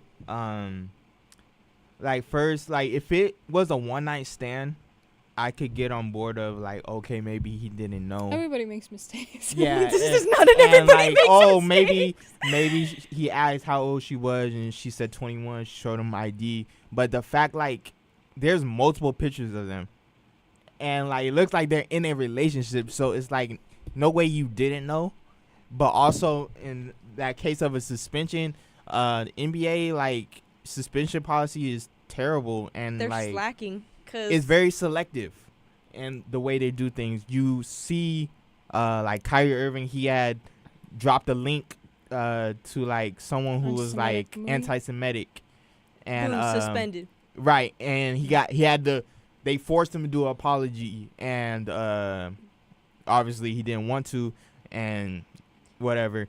And then you had the Ja Morant situation where he has gone on social media, which is not illegal. What I want to say, yeah, go ahead. Just let me finish. It's not illegal, and it's obviously it's not the image that the NBA wants. So they the first time they gave him like a slap on the wrist and made him do an apology, and then the second time they suspended him 25 games for that. But when you talk about Josh Giddey and his situation, you have a person that's involved with an underage person. Right.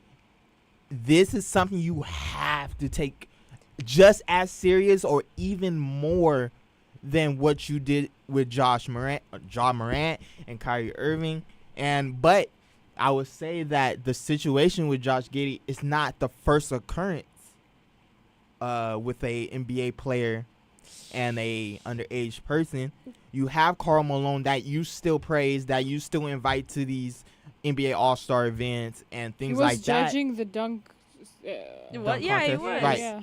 And it's like, that's crazy. And he was 20 and she was 13, which is even crazier age What gap. I wanted to say, and Jay the Morant girl was pregnant, which and was even her worse. parents didn't want to lock him up basically because they thought that he was going to pay child support and it's easier to do it if you're not in prison, but he didn't. Anyways, what I wanted to say about that is when you mentioned Jay Morant and then who was with the anti-Semitic? Kyrie Irving. Yeah, Irving. Them two. Okay, in my personal opinion, underage dating. I'm not talking about 13. Let me start there. I'm not talking about 12, 13. I'm talking about like 16, 17. Not even 15. 16, 17. Underage dating is a question of whether you get caught or not. If Josh Giddey was not an NBA player, and they were dating, and she was in a club with a fake ID, do you think anyone would question? Like, do you think there would be a police? Because the reason that they got caught is because he was an NBA player. No one really controls it like that on the outside of. Nah, but that's also the thing is when you become a big ass, like, excuse my language, sorry. When you become a big celebrity or athlete, you gotta realize you're gonna get narked on because people want to see your downfall. That's like one of the biggest things. That's why, like, yes, they're still humans and respect their privacy, like paparazzi wise for celebrities and stuff. Like, don't be up in their houses snapping pictures of them. Mm-hmm. But like, when you're gonna do stuff like this, someone's gonna snitch, because that's more money in their pocket because of the media. If you think about it, whoever narked on them just got a whole lot of bank for sharing this story and breaking it. Mhm. That's what the crazy part is. But you're right. If he wasn't a star, depending on who's around, obviously the parents don't care. 'Cause she's up in the club at 16. I was linking it to the fact that Jay Moran with guns in a strip club and Kyrie Irving with an anti-Semitic video. Those two issues, like gun control, and no, I don't think anybody cared that he was in a strip club, to be honest. I think everybody cared No, that was he the had issue. a gun on him in a public place. And then the anti-Semitic video, those two issues are more of a hot topic than the like underage relationship. Yeah, definitely for Because- the NBA, because the way The they're treating NBA it. The NBA That's was what I'm like, saying. Oh, no, you got guns in a strip club even though you over 18? Like, nah. Oh, Right. you post an anti-Semitic shit? Oh, you're with You're the so kid? cute. All Like, right. that's how it so feels. cute. Like, Right. That's how it feels. because if you look at other leagues, like if you looked at the MLB, Wander Franco immediately suspended once accusations were brought against him. He was gone for the league, and now everybody, he's not coming back. I'm gonna be honest with you. Wander Franco's not making a comeback. What do you think? Why is everyone else suspended but he's not? Honest opinion. I'm gonna honestly. Yeah. I'm gonna get controversial, but I think it's partially racial. That's what That's what I was honestly. thinking. Okay, cool. Glad we're all on the same Like, page, Yeah. because I'm seriously, like the way they treated Kyrie Irving for not getting vaccinated, and his stance on it, they villainized him. Like, okay, like he doesn't need a reason to not get vax. It should have just been dead right there. But the fact that they're like, oh, he needs to get vaxxed and this and that and the other, he followed the rules. He stick to what he believed in, and it should have been that. And then with the John Moran situation, you put him on ESPN They across put him from on Jalen blast. Rose and said, you have to apologize. So he sits there and he apologizes and he does this and that and the other to get back to playing. And then Josh Giddey comes in, the first practice interview he has, and says, I know what you're and gonna is ask able, me. and is able to say, oh, I understand what you're getting at, and But this here's and what that. I want to talk about. no comment. There- What? No Right? comment?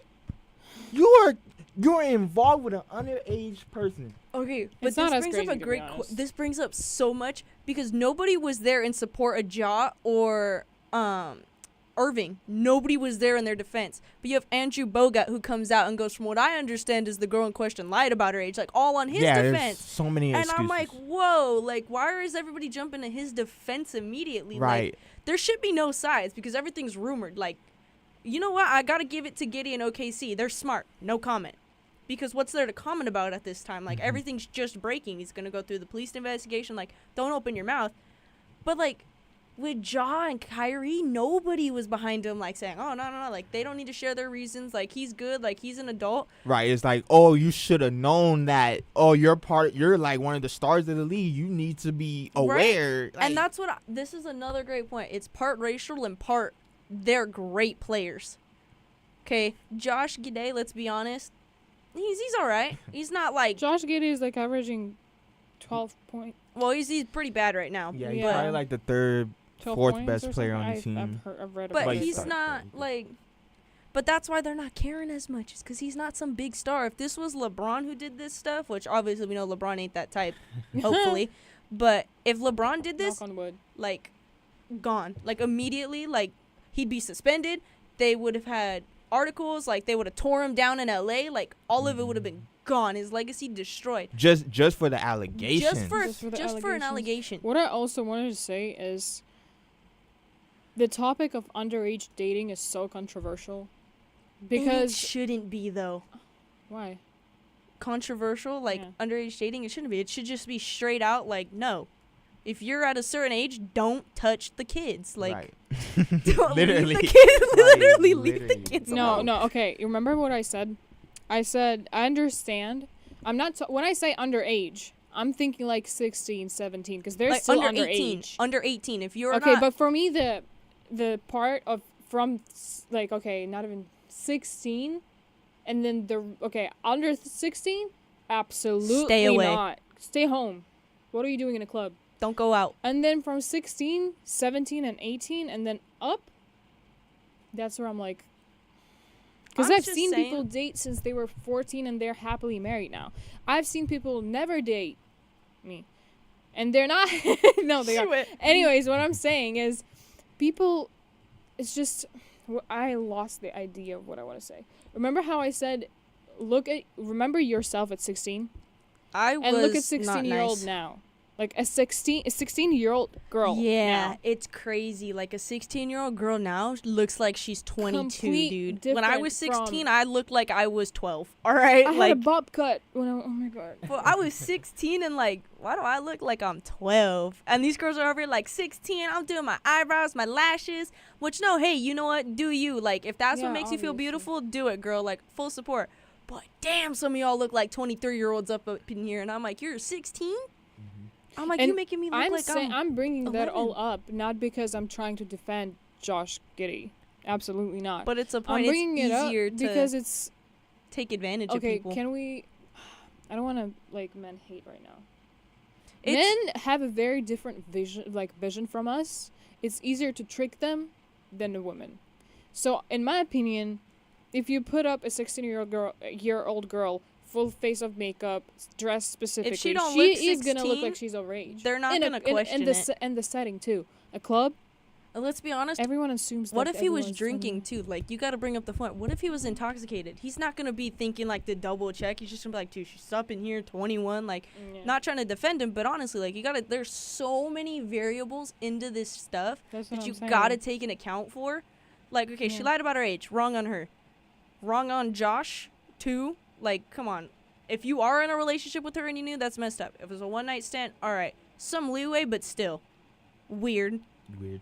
But if she's lying about her age, like, because then this whole case gets thrown out, and it's considered like entrapment Yeah. because she took advantage of him. And I think that's gonna be the end of the case, that he was trapped. In my opinion, unfortunately. But if Like she, at some point, I want to defend the girl, but it's but so at some hard. point, I'm like, where are your parents? Where are they? Like, you know what I mean? Come home. If my daughter if my daughter was 16 in a she's getting, I can't say this on YouTube. I'm not gonna lie. If my mom found out I was up in a club, love you, mom. If you found out if I was in a club at 16, I would be grounded for life, huh? I wasn't allowed to swear. If I said the most innocent word like idiot in front of my dad, At 16, I wasn't That's even it, allowed to have like- like social media, dude. I was not allowed to Me have too. Instagram, Snapchat, Twitter, none of it. You have it, they coming after me, all right? They would be like, you're grounded. it's everyone else's right though to like do Parent what how they you're want gonna to do parent, and, but like, please yeah, try to raise kids that aren't little Better. delinquents all the time. especially girls. I was no good. I'm not gonna lie. I had my moments where I was like, I'm gonna be a little delinquent because my friends are delinquents and I think it's cool. Yeah. But now I'm like, sorry, mom. Like, I shouldn't have been such a little butt face to you when I was 16, like growing up. Because then you gotta like, because now this stuff happens. Like, I'm so glad I didn't get caught up with this stuff like that. Because that would have been crazy. What do you mean with like dating stuff? Yeah. Like, Oh, sneaking no. into clubs and trying to like entrap dudes. I would have been like, killed, like straight up. you would. I would not even But be here I right feel now. like to be honest with you. also it's like when it comes to the I'm NBA, Yeah, go ahead. Sorry. it's like you need to be able to, because someone looks up to Josh Giddey. Like, no matter if he is not on the level of Ja Morant, There's there's a kid. someone in OKC that has his jersey. And the fact that you don't suspend him and say that this situation needs to be handled, You're about to and tell that little kid. you're Yep. like see. I just enabling. think it's even a situation about of to like see. gender roles where a man gets praised for the amount of women that he might have, and then a woman gets like shamed for the amount that That's why man it's she so might, hard. You know? I'm not trying to defend anyone. I want to come out Me and say neither. I'm not trying to defend anyone. Josh But getting like with everything that's out right now, this is in favor of Giddey right now. With everything that broke, this is in favor of him, and I see this going his way more than her way. yeah. I just hope that both of them are healthy, and I mean mental health's probably struggling, but Okay, guys, I think, is it for today, or did you want to? I think that's it. I mean, we were just talking about Josh Giddey, little in-season tournament wrap-up. Yep, pretty easy after the. I was not here last week, guys. I'm so sorry. But, yeah. Matthew, do you have anything else to say? No. Okay. All right. Thank you guys for being here once again. Follow up with the next show that's going to be here in 5 minutes exactly. It was nice having you this time. Just remember that we got Dunk Discussions are here with Daniel, Alan, and Matthew every Friday at 2 p.m. You can listen to us on the radio. You can listen to us watch us on YouTube, and also listen to us on the 22 West Media website. Bye.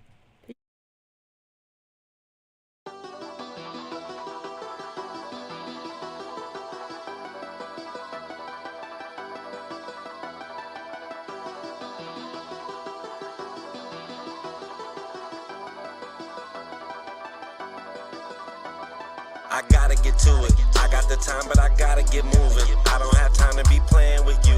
This is no time to be playing it stupid. Could be the difference from winning and losing. Could be the difference from hundreds or millions. If we do business, I'm comfortable chilling. Other than that, I'm not posting a minute. Run me the bag or run away quickly. Crunch time, my time's not to be wasted. Win, lose, draw, I am not playing. In my lane, out the way is the safest. Be consistent, there's no credit in phases. Keep on working, we gon' see where it takes us. Life's a marathon, why aren't you pacing? All that sprinting, taking too many breaks is compromising your position, advancing. Real life, you get so many chances. You can't lead trying to find out the answers. We've been moving around without GPSs. We've been growing without all them enhancements. Learn quick, out here making connections. Everybody don't do what they be saying. That's why my team's who I spend day to day with. It's on us when I gotta get to it. I got the time, but I gotta get moving. I don't have time to be playing with you. This is no time to be playing it stupid. Could be the difference from winning and losing. Could be the difference from hundreds or millions. If we do business, I'm comfortable chilling. Other than that, I'm not posting a minute. Run me the bag or run away quickly. Trying to get rich, but they dying to 50. Ducking these trends, I don't like what I'm seeing. They jumped the fence, but the grass wasn't greener. No one warned them about the wolves and hyenas. Eggshells, gotta watch how you treat us. Shaking hands, a part of doing business. Make a promise, make sure that you deliver. Good business, only way it continues. Money matters and you need the credentials. Coming straight up, barbers gon' bring issues. My time is prices, don't like to misuse it. And it only you can't have, do it. If we started, we gon' see it through. Can't just talk, you gotta show the proof. My interest is making these money moves. Not running my mouth and not coming through. Let's run up the bag, I need something new. I'm high on the bills, I want them blue. You want me to work, I'ma need it soon. They all in the way, we gon' need some room. Locked in and focused like missiles on cruise. Going non-stop, I got something to prove. Playing with us, you gon' definitely lose. Never slow down, cause I gotta get to it. I got the time, but I gotta get moving. I don't have time to be playing with you. This is no time to be playing it stupid. Could be the difference from winning and losing. Could be the difference from hundreds or millions. If we do business, I'm comfortable chilling. Other than that, I'm not posting a minute. Run me the bag or run away quickly.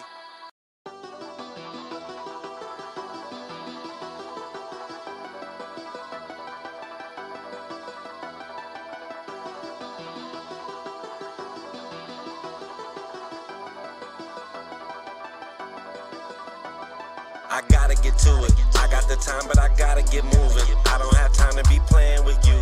This is no time to be playing it stupid. Could be the difference from winning and losing. Could be the difference from hundreds or millions. If we do business, I'm comfortable chilling.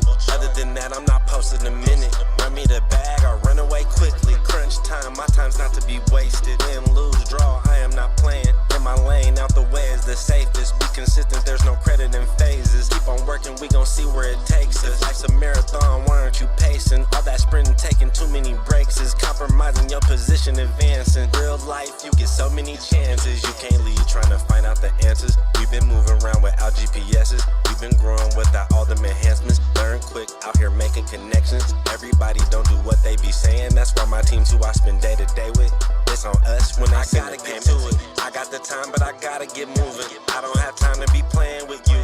This is no time to be playing it stupid. Could be the difference from winning and losing. Could be the difference from hundreds or millions. If we do business, I'm comfortable chilling. Other than that, I'm not posting a minute. Run me the bag or run away quickly. Trying to get rich, but they dying to 50. Ducking these trends, I don't like what I'm seeing. They jumped the fence, but the grass wasn't greener. No one warned them about the wolves and hyenas. Eggshells, gotta watch how you treat us. Shaking hands, a part of doing business. Make a promise, make sure that you deliver.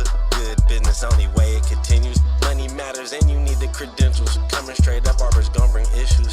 My time is prices, don't like to misuse it. And only you can't half do it. If we started, we gon' see it through. Can't just talk, you gotta show the proof. My interest is making these money moves. Not running my mouth and not coming through. Let's run up the bag, I need something new. I'm high on the bills, I want them blue. You want me to work, I'ma need it soon. They all in the way, we gon' need some room. Locked in and focused like missiles on cruise. Going non-stop, I got something to prove. Playing with us, you gon' definitely lose. Never slow down, cause I gotta get to it. I got the time, but I gotta get moving. I don't have time to be playing with you. This is no time to be playing, it's stupid. Welcome in here for Around the Bases. I'm Bruce Kuntz here with Garrett Novak. We're live on 22 West HD Channel 3, 22westmedia.com, the 22 West YouTube channel, and on the brand new 22 West radio app. Make sure to download that if you haven't, but welcome in for another episode here of Around the Bases.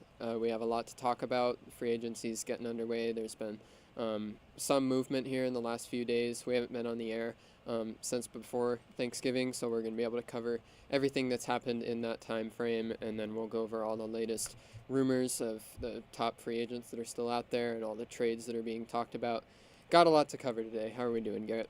Doing pretty well. Excited for the rest of the day. We got a big one ahead of us. Drop a little hint on our little club baseball thing we work on the side. We got a game tonight, about an hour after this, so we definitely have a busy night ahead of us. Packed day overall for me and Garrett, but we're happy to be here, and I think we can get right into it. The first news we cover before we get into all the players, we'll go over the front office move that was made today. Gabe Kapler, former Giants head coach, brought on as the Marlins assistant GM. That front office has kind of not had a great look to it since they got rid of Kim Ng at the beginning of this offseason, but bringing in an established veteran of the business like Kapler after his few years managing in San Francisco seems like a good move to me for Miami. Yeah, I mean, I don't really know too much about Kapler's ability to be in the front office department. I mean, it seems like a lot of people didn't really like his on-field decisions throughout the season, especially Giants fans. They love to talk about that. So, I mean, I don't. It doesn't seem like a maybe he will be good at the job. But, looking at the peripherals, don't see too much. Doesn't excite me that much. Not too interesting. Kind of just a little wayside report here. Yeah, Kapler, before he got the Philadelphia Phillies head coaching job as his first time on the field, he was brought up in the Dodger organization in the front office, so I think he's just kind of making a return there. He's got some experience. I don't think that I know he didn't get up to as high as assistant GM, but he'll be in a powerful position there in Miami as they try and get back to the playoffs after they managed to get in this year right before they let go of Kim Ng. But moving on now, I guess we can talk about some of the player moves that have been made. First, Aaron Nola went back to Philadelphia, 7 years, $172 million. It was widely reported there were a good amount of teams in on that free agency, especially with him getting a contract below $200 million. There were plenty of teams interested there, with Atlanta and St. Louis and the Dodgers in that as well. But Aaron Nola seems like wanted to stay home the whole time, and he got a solid contract to do that. I think Nola was going back to the Phillies the whole time. Probably just wanted to test the market, see if you get a really, really crazy number, maybe up to like 250 from somebody. But it just seems like that core, they really enjoy each other. They really want to win together. Harper's kind of brought them all together ever since he came in, and it seems like they just keep adding a new big-ticket item to that core, which I'd say is up to like 8 or 9 players now at this point every single year. And so they retain Nola here. Honestly, not surprised. They're going to run it back. Hopefully Nola can get closer to that potential ace status he's had in a couple of his seasons so far. So we'll see what happens. But yeah, not surprised by this move at all. Totally. It's a fun group there in Philly. Aaron Nola has been a huge part of that over these last 2 years as they've gotten in the NLCS back-to-back years and won a pennant in 2022. The Phillies are happy to have him back and try and go back with that same group and get back to the playoff success next year. Nola made a couple of really good starts here in this last postseason, and he'll try and carry that success into the regular season next year and all the way through that 7-year contract. But I think overall mutually beneficial deal. Both sides pretty happy with that one. Nola stays put. The Phillies keep a top arm in the rotation. Everybody's happy. With that, here we can move on. Sonny Gray signed with the Cardinals, had a great year in Minnesota last year, retooled some of his arsenal, added a sweeper, and all of a sudden he was back to the Cy Young days of the old Sonny Gray. He finished second in Cy Young voting in the American League, and he got a pretty solid payday here with St. Louis. He's a little older, so it only wound up being 3 years, but $75 million, pretty good payday right there for Sonny Gray in the back end of his career. Yeah, Gray certainly going out there getting the money he deserved. I kind of just want to look at the Cardinals overall as a whole. Their offseason so far, they got Lance Lynn, Kyle Gibson, now Gray, 3 rotation arms. I like these moves. If you get one of them, Sonny Gray, a bit of more of a big ticket item than Lance Lynn or Kyle Gibson. Like 1 or 2 of these moves is kind of cool. Getting all 3 of these players in the same rotation, I don't know. I just don't think it bodes well for success.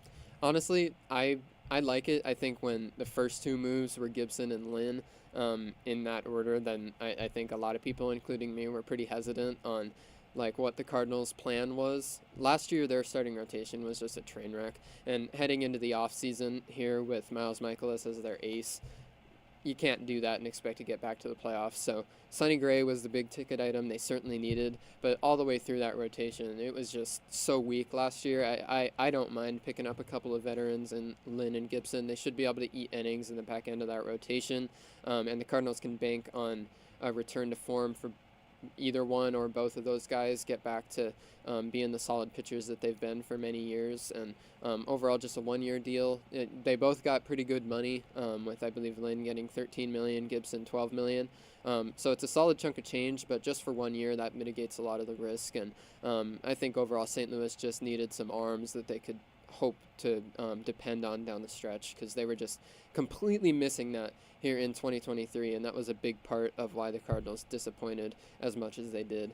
Yeah, I agree on all those points. The only thing for those Lance and Kyle Gibson deals for me, those 1-year deals, seems like the Angels love to pull a lot of triggers on those deals, and it's just for some reason those aging veterans, coming off some decent seasons or have had some success in the past, I just haven't seen a lot of those work out on those little 1-year bounce back deals. But hopefully for the Cardinals it works out this time. But honestly, I'm not seeing a lot from the Cardinals this year. Still a great offense over there. I think they need a lot of help in the bullpen, and their rotation could get you some innings, but I could also see your rotation putting up a 5 ERA. Yeah, I think that point you brought up, those 1-year deals, they're pretty volatile. You can range anywhere from a Tyler Anderson in 2022 with the Dodgers, where they signed him for $8 million, and he wound up being one of the best arms in that rotation, to another Dodger example with Noah Syndergaard this last year, complete train wreck. So those 1-year deals, you never know, but the good thing is, even if it doesn't work out, like the Dodgers did with Syndergaard, you can just find a way to get rid of him, either eat the contract yourself or trade him somewhere else, and you're not locked into anything too long term.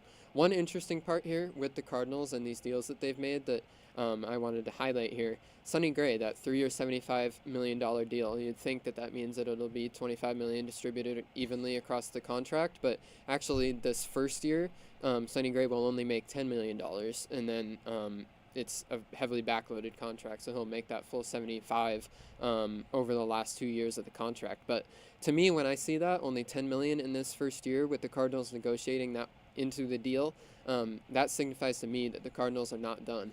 And I think they're going to be heavily in the market here for an arm that really fits, in my opinion, would be a Tyler Glasnow. He's got 1 year before free agency, and he's making a pretty good chunk of dollars at $25 million.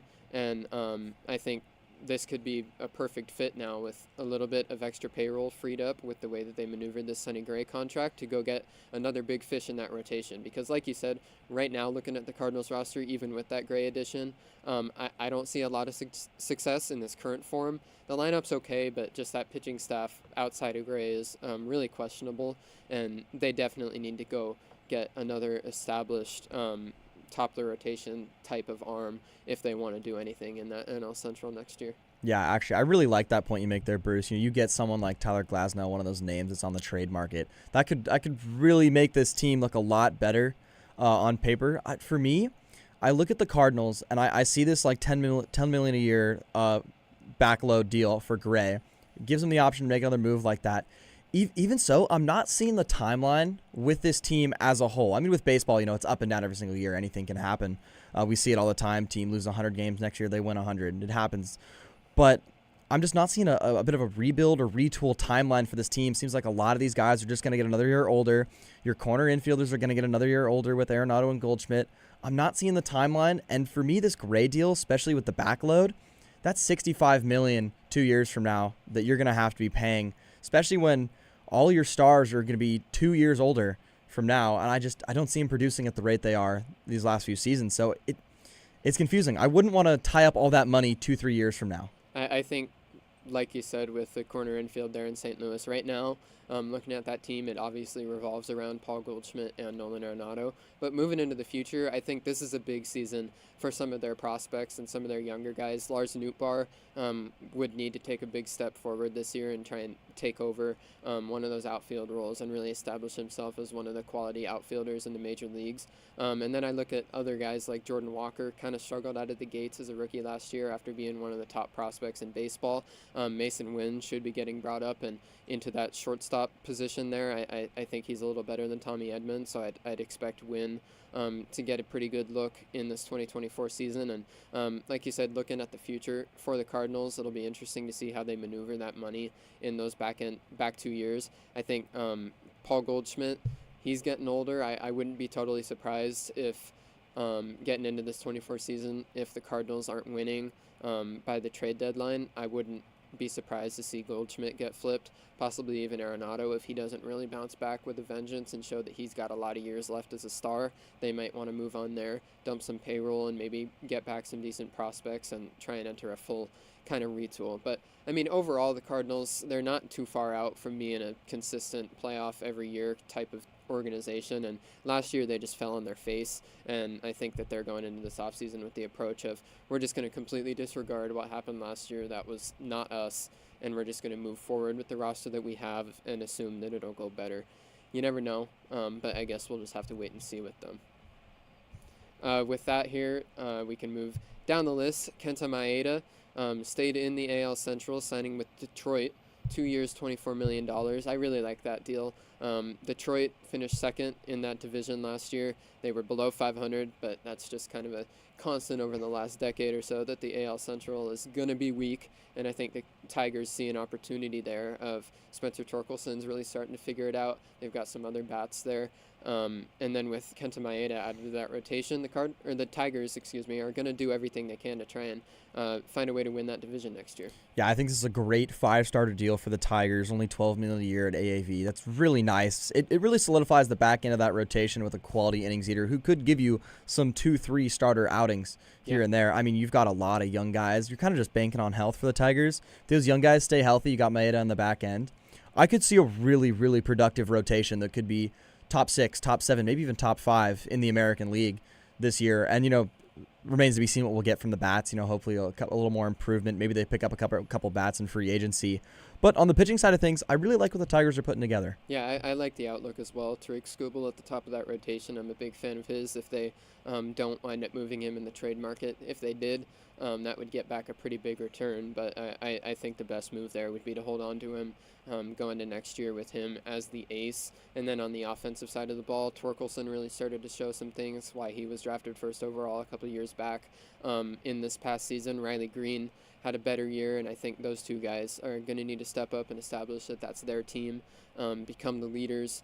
I think they can't rely on people like Javi Baez to power that offense. That's just not going to happen. I think for the Tigers, if they're going to win, it's going to be up to the young guys to really make that rebuild that they've gone through over the last many years and turn it into productivity. I think that's the key there in Detroit, is those young players really starting to come into their own. Yeah, it's a bit of a Guardians blueprint for me. Is you got to have those top starters that you just develop over time, really give you some quality outings, put you in a position to win every single day, and then hopefully get a piece or two in the offense that can carry you enough to get you 85, 90 wins. Yeah, that might be all you need in that division, is just get above 500 and you're in the race in that AL Central.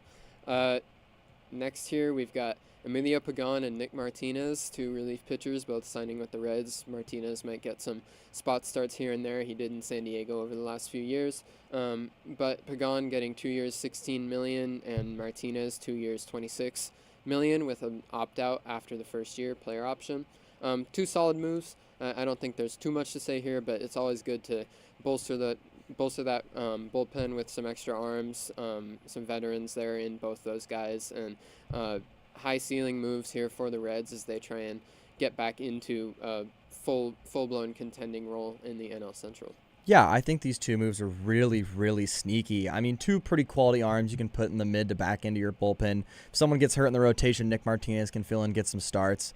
I really like this for the Reds. I see the Reds as the next up-and-coming team coming here. That offense, I think, is going to be top-notch next year. Just needs some help in the back end of the bullpen and a couple of starting pitchers. And pretty quality deals, only $8 million a year for Pagan, $13 million for Martinez. Gives them a lot of room to spend and shows they will spend. Yeah. So, really, really nice window here for the Reds. I really hope they go all in, maybe grab one of these top starters or trade for somebody.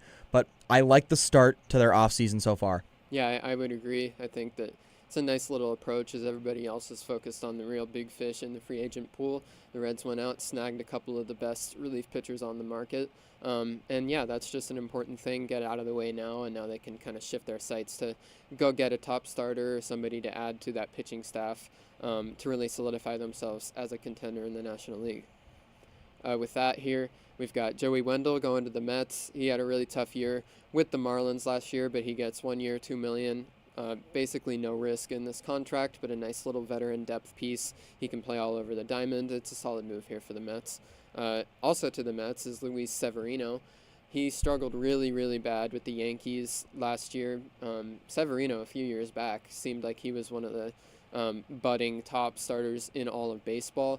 Went through some injuries, but even back in 2022 was pretty solid. 3.18 ERA, seemed like he was still that guy, but came out last year, just everything went wrong. And the strikeouts went way down, walks went up a little bit, and he was just getting barreled all the time, an ERA of 6.65.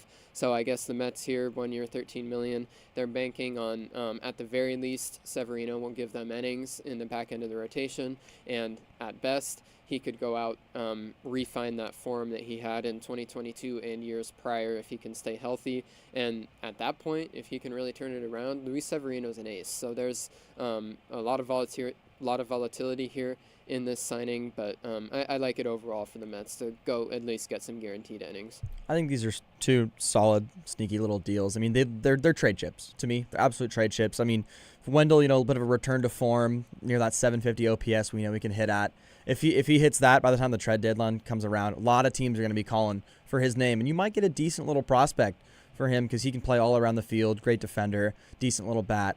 So great pickup for them. And then looking at Severino, if he's anything close to what he's been, even if he's 15, 18 starts deep by the time the trade deadline comes around and he's hovering on a 4 ERA, you could probably get a quality prospect or two that you maybe could develop on in the future. So love these moves for the Mets. Buy low, maybe get a trade chip or two out of it. If not, it's not in the timeline anyway. As Cohen said, they want to be 2-3 years out from where they are now. Doesn't hurt their money pool to get any big fish. So two solid moves for the Mets. Yeah, like you mentioned, I mean, we saw last year with this expanded playoff format, it just makes the trade deadline go crazy. Basically, there are so many less sellers than there used to be with teams that know they're out of it. Pretty much now, and how we saw it last year, anybody hovering around 500 still in the playoff picture, so they're not going to sell out their guys, which means starters like Lance Lynn on the market last year got back some pretty good prospect returns. So I agree with you there that the Mets would love to see Severino at least get back to a solid kind of area on the mound, and then they can assume that if they're not in the race next year, then he could get back a solid prospect at the trade deadline. Good move overall, especially since they don't have to worry about money. This is just a low risk overall to them, high reward type of contract, and I like it overall. But with that, we can move on to some bigger money here. Those were a couple of low profile, some 1 year deals there, signings that we were just talking about. Now we've got Jackson Chourio, the second best prospect in baseball by most accounts for Milwaukee, breaking the record for the largest extension signed by any player that hasn't debuted in the major leagues yet. Chourio only a handful of games above AA. He got promoted to AAA at the very end of last year, but this guy is supremely talented, one of the top young names in baseball, and he's going to be able to get onto the opening day roster for Milwaukee now and try and establish himself as a right-away star in the major leagues with some solid money getting in the bank right there as a rookie. Yeah, kind of taken after that Braves format a couple years ago, where they were just signing Acuna, Albies, kind of right out the gate, pretty early, a year or two into their career, getting them for really cheap deals, allowing them to just stockpile a bunch of stars for good money. So I like when teams do this early. We saw it with the Mariners with Evan White a couple years back, didn't work out there. But we look at Luis Robert, that one so far working out. He's been a nice center field star over there in the for the White Sox. So great move. Got team options at the end, incentives that can make this deal be a little more realistic if he's playing up to that star potential that he could play to. And if he isn't, 10 years for a player, he'll probably be at least somewhat serviceable. 10 million a year for a player that's somewhat serviceable. Not bad. So I think it's going to be a win no matter what for both sides. Even before you come up, you get that life-changing money for Churio. Yeah. So just great deal all around. I would agree there. This is a good deal for both sides. I always like seeing these young guys get some total financial stability because I expect a lot from Jackson Churio. I think that's the expectation around the game and within the Milwaukee organization, that he's going to be a star. But you never know in baseball. Even if it doesn't work out, he's now got a guaranteed $82 million. He's set for life. But then on the Brewers side, where there's been some stinginess there on spending on bats, and with this, they're able to go out and make sure that they've got this top prospect locked down for anywhere from 8 to 10 years. The way that this contract works, the base deal is 8 years, $82 million, and then based off of incentives, if Jackson Churio meets those said incentives by playing really well, then that deal could get extended through team options all the way to 10 years, $140 million. So best case scenario for the Brewers, they just lock down potential perennial all-star for 10 years and only $140 million. Great move, I think, for them. And then worst case scenario, even if he doesn't work out, $82 million is not going to set the franchise back or anything like that. You can handle it and move forward from there. So really good deal from both sides. I'm very high on Jackson Churio. He started last year a little bit slow in AA, but I think a lot of that had to do with the new baseballs they were using in AA last year. They wound up throwing those away halfway through the year because there were a bunch of players struggling with them. And then from that point on, Jackson Churio just lit up the stat sheet. Super great talent there, and he'll be able to step right into center field on opening day for Milwaukee and establish himself as one of the new faces of that franchise right off the bat. So I think this is an exciting move to see just as a baseball fan, and hopefully more teams will follow suit with their top young talents. Because the other factor here that I want to talk about a little bit before we move on, if Jackson Churio didn't sign this extension, if he was just moving forward like a typical rookie, he probably wouldn't be on the opening day roster next year. He would start the year in AAA, possibly stay there until around mid-season or May or something like that in order to manipulate that service time, as every big league team likes to do. But with this, it's the best thing for the fans, it's the best thing for Jackson Churio, and it's the best thing for baseball overall, that a guy who is certainly ready for the major leagues and is certainly talented enough to make that jump right away is going to be there for opening day, and for the next possibly decade or more, he'll be a major leaguer. So I think that it's a really good move, and it's good to see for the game as a whole. Yeah, so with that, I think that's pretty much all of the moves that have been made and pen put to ink, or pen put to paper here in the last couple of weeks. So now we can kind of move on to some of these rumors that have been floating around. Obviously, we haven't seen those big fish that we talked about 2 weeks ago go off of the market yet. Shohei Ohtani and Yoshinobu Yamamoto. The discussion of every baseball fan everywhere, every day for the last couple of weeks, and we could be getting close here to one or both of them signing, as we've got the winter meetings coming up next week. Yeah, Shohei, he's the linchpin of the entire offseason. Nothing major is going to happen until he decides what he wants to do. And that's what it's just going to come down to. It seems like a lot of teams are starting to drop out, so maybe something else around the league starts moving around. It seems like we've only got 4 or 5 teams in the mix so far: Cubs, Blue Jays, Angels, Dodgers, and Giants. So the other 25 teams, they can start maneuvering, see if we can get some of these other top free agents off the board. But who knows? Just who knows? Yeah, got no idea. Especially when it comes to Ohtani, like you said, nothing is really going to happen until he goes, and that camp is just so secretive. Ohtani has said that he's going to hold it against any team if any information from his meetings gets leaked, so every team is just locked down. There's been an extreme extreme lack of information getting leaked about this free agency compared to most years where there's at least rumors floating around that are substantiated by some of the top reporters. This year, it's just been dead silence from top guys. And then obviously there's always going to be burner accounts and random people saying stuff. You never know what to trust. And right now with Shohei, we did get a little bit of solid information this morning from Jeff Passan of ESPN. He said, according to his sources, that as of now, the Dodgers, the Cubs, the Blue Jays, the Angels are all in the mix right now. Those 4 teams are confirmed to still be in it. As for the Giants, nobody really knows. Passan admitted that in his article. It's unclear. The Giants could be heavy players in this, like has been rumored. They could be eliminated from the sweepstakes already. We're not sure. So I would say Dodgers, Cubs, Blue Jays, Angels are the 4 teams to watch, but keep an eye on the Giants too, because they could be really working behind the scenes. I think that Shohei Ohtani makes a ton of sense for them, and I would be really surprised to hear that the Giants weren't at least getting themselves into the final conversation with Ohtani. I think my only last little tidbit of information on this is I think the longer that this drags out, I feel like I kind of thought he'd be signed by now. I didn't think we'd get to December. And I think the longer this drags out, the higher the chance he goes back to the Angels. I mean, nobody thinks they're gonna go to the Angels. I know us Angel fans are holding out hope. I just don't think people realize how bad he doesn't want to leave. I know the situation's horrible. All these teams have better stuff to offer and better chance to win. But I don't think people should take that for granted, how bad he doesn't want to leave, how much he loves the organization. So I think the longer it drags out, higher chance he stays with the Angels. Could be totally wrong. He still could go to the Dodgers or whoever's got a better fit. But every little day, I get a little more hope. I like that point from you there because we all know Shohei Ohtani is not the typical free agent. Nobody really knows what his motivations are. The best guess is that he wants to go somewhere to win, and that's why the Dodgers have been the favorites for so long here. But, I mean, he spent the last 6 years in Anaheim. When he first announced that he was going to be signing with the Angels, that caught everybody by surprise back when he first came over from Japan.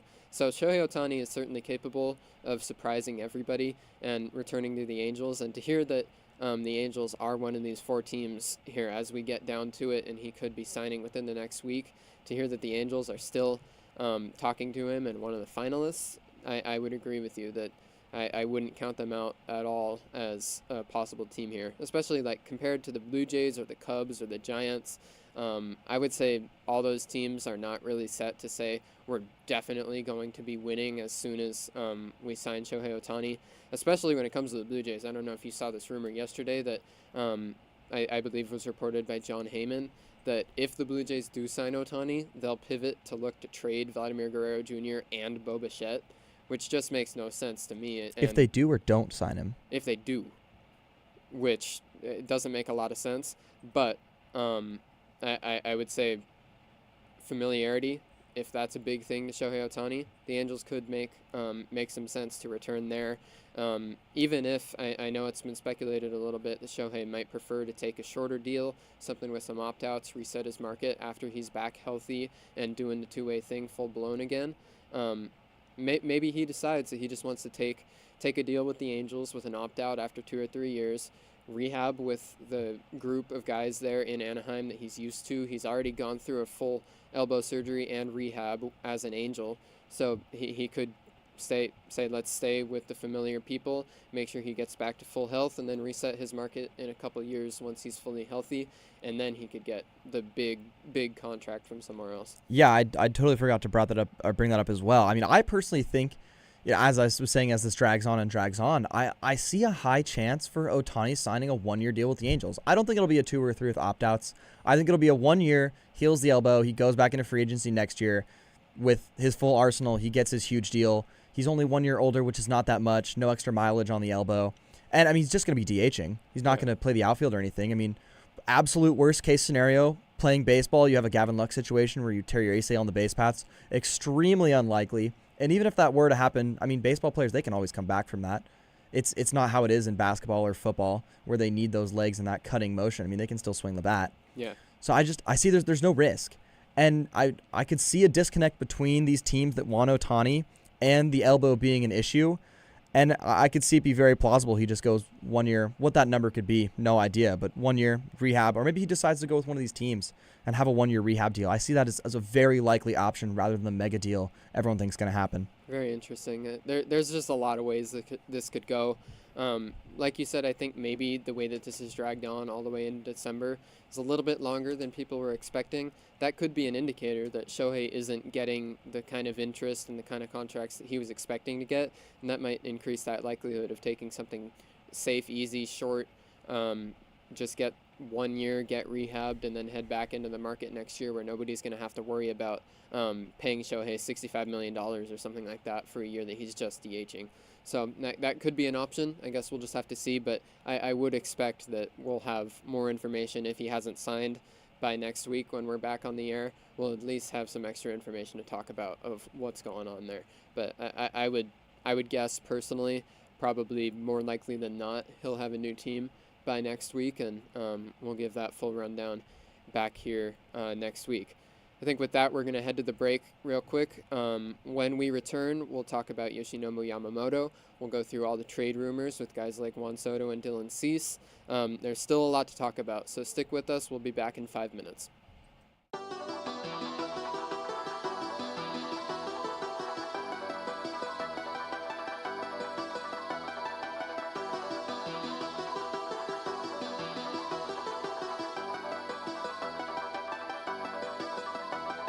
I gotta get to it. I got the time, but I gotta get moving. I don't have time to be playing with you.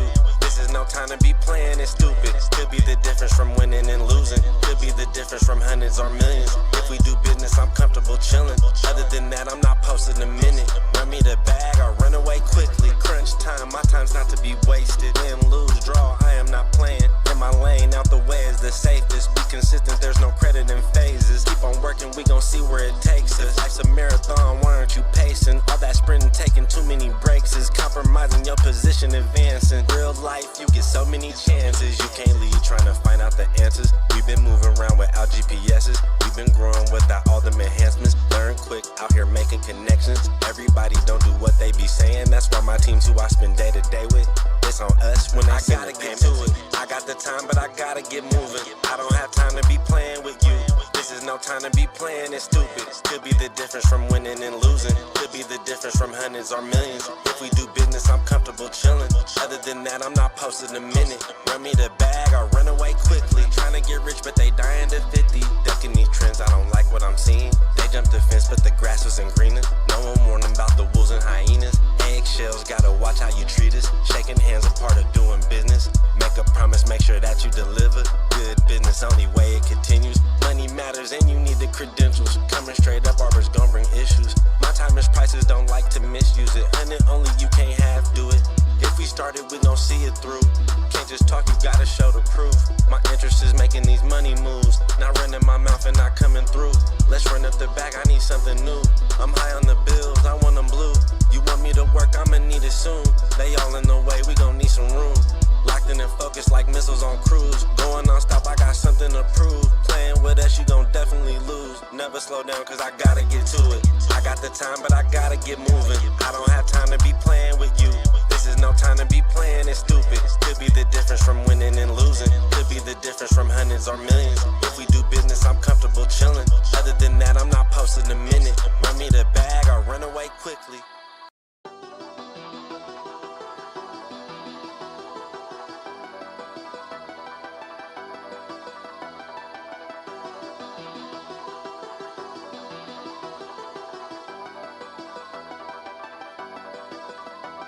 I gotta get to it. I got the time, but I gotta get moving. I don't have time to be playing with you.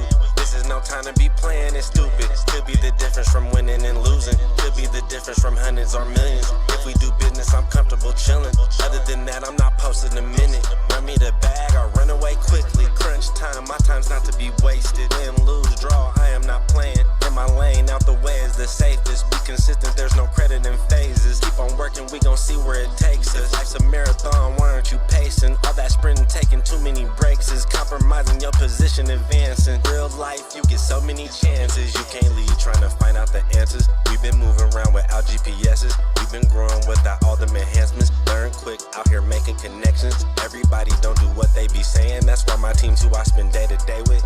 It's on us when I send the payment to it. I got the time, but I gotta get moving. I don't have time to be playing with you.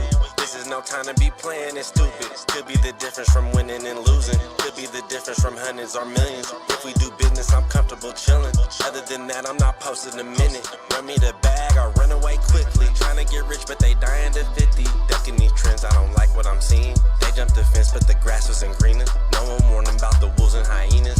Eggshells, gotta watch how you treat us. Shaking hands, a part of doing business. Make a promise, make sure that you deliver. Good business, only way it continues. Money matters and you need the credentials. Coming straight up, Arbor's gon' bring issues. My time is prices, don't like to misuse it. And it only you can't half do it. If we started, we gon' see it through. Can't just talk, you gotta show the proof. My interest is making these money moves. Not running my mouth and not coming through. Let's run up the bag, I need something new. I'm high on the bills, I want them blue. You want me to work, I'ma need it soon. They all in the way, we gon' need some room.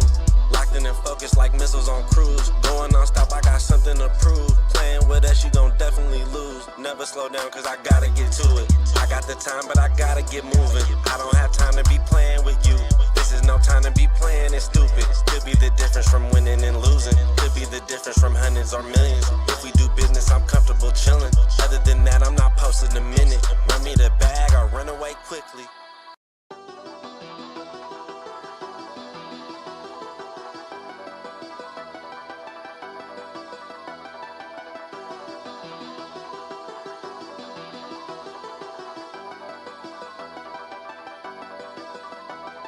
I gotta get to it. I got the time, but I gotta get moving. I don't have time to be playing with you.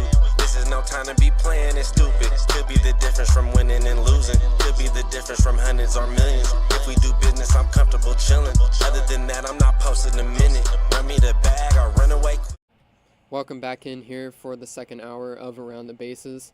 We'll just jump right into it. We just finished having that conversation about Shohei Ohtani in the top half, and now pairing right off of that, I want to talk about Yoshinobu Yamamoto's market because I think they're heavily entwined based off of whatever Shohei Ohtani does. I think that that's going to heavily impact where Yoshinobu Yamamoto goes and which teams are heavily pursuing him. The report from Andy Martino a couple days ago was that currently Yamamoto's market looks like it's most likely going to shape up as Mets versus Yankees, the two New York teams trying to outbid each other to get his services. But the thing that Martino noted heavily is that if the Dodgers do not land Shohei Ohtani, then all of a sudden the Dodgers are going to be aggressively pursuing Yoshinobu Yamamoto, and they'll be throwing themselves into the mix as a possible favorite right there.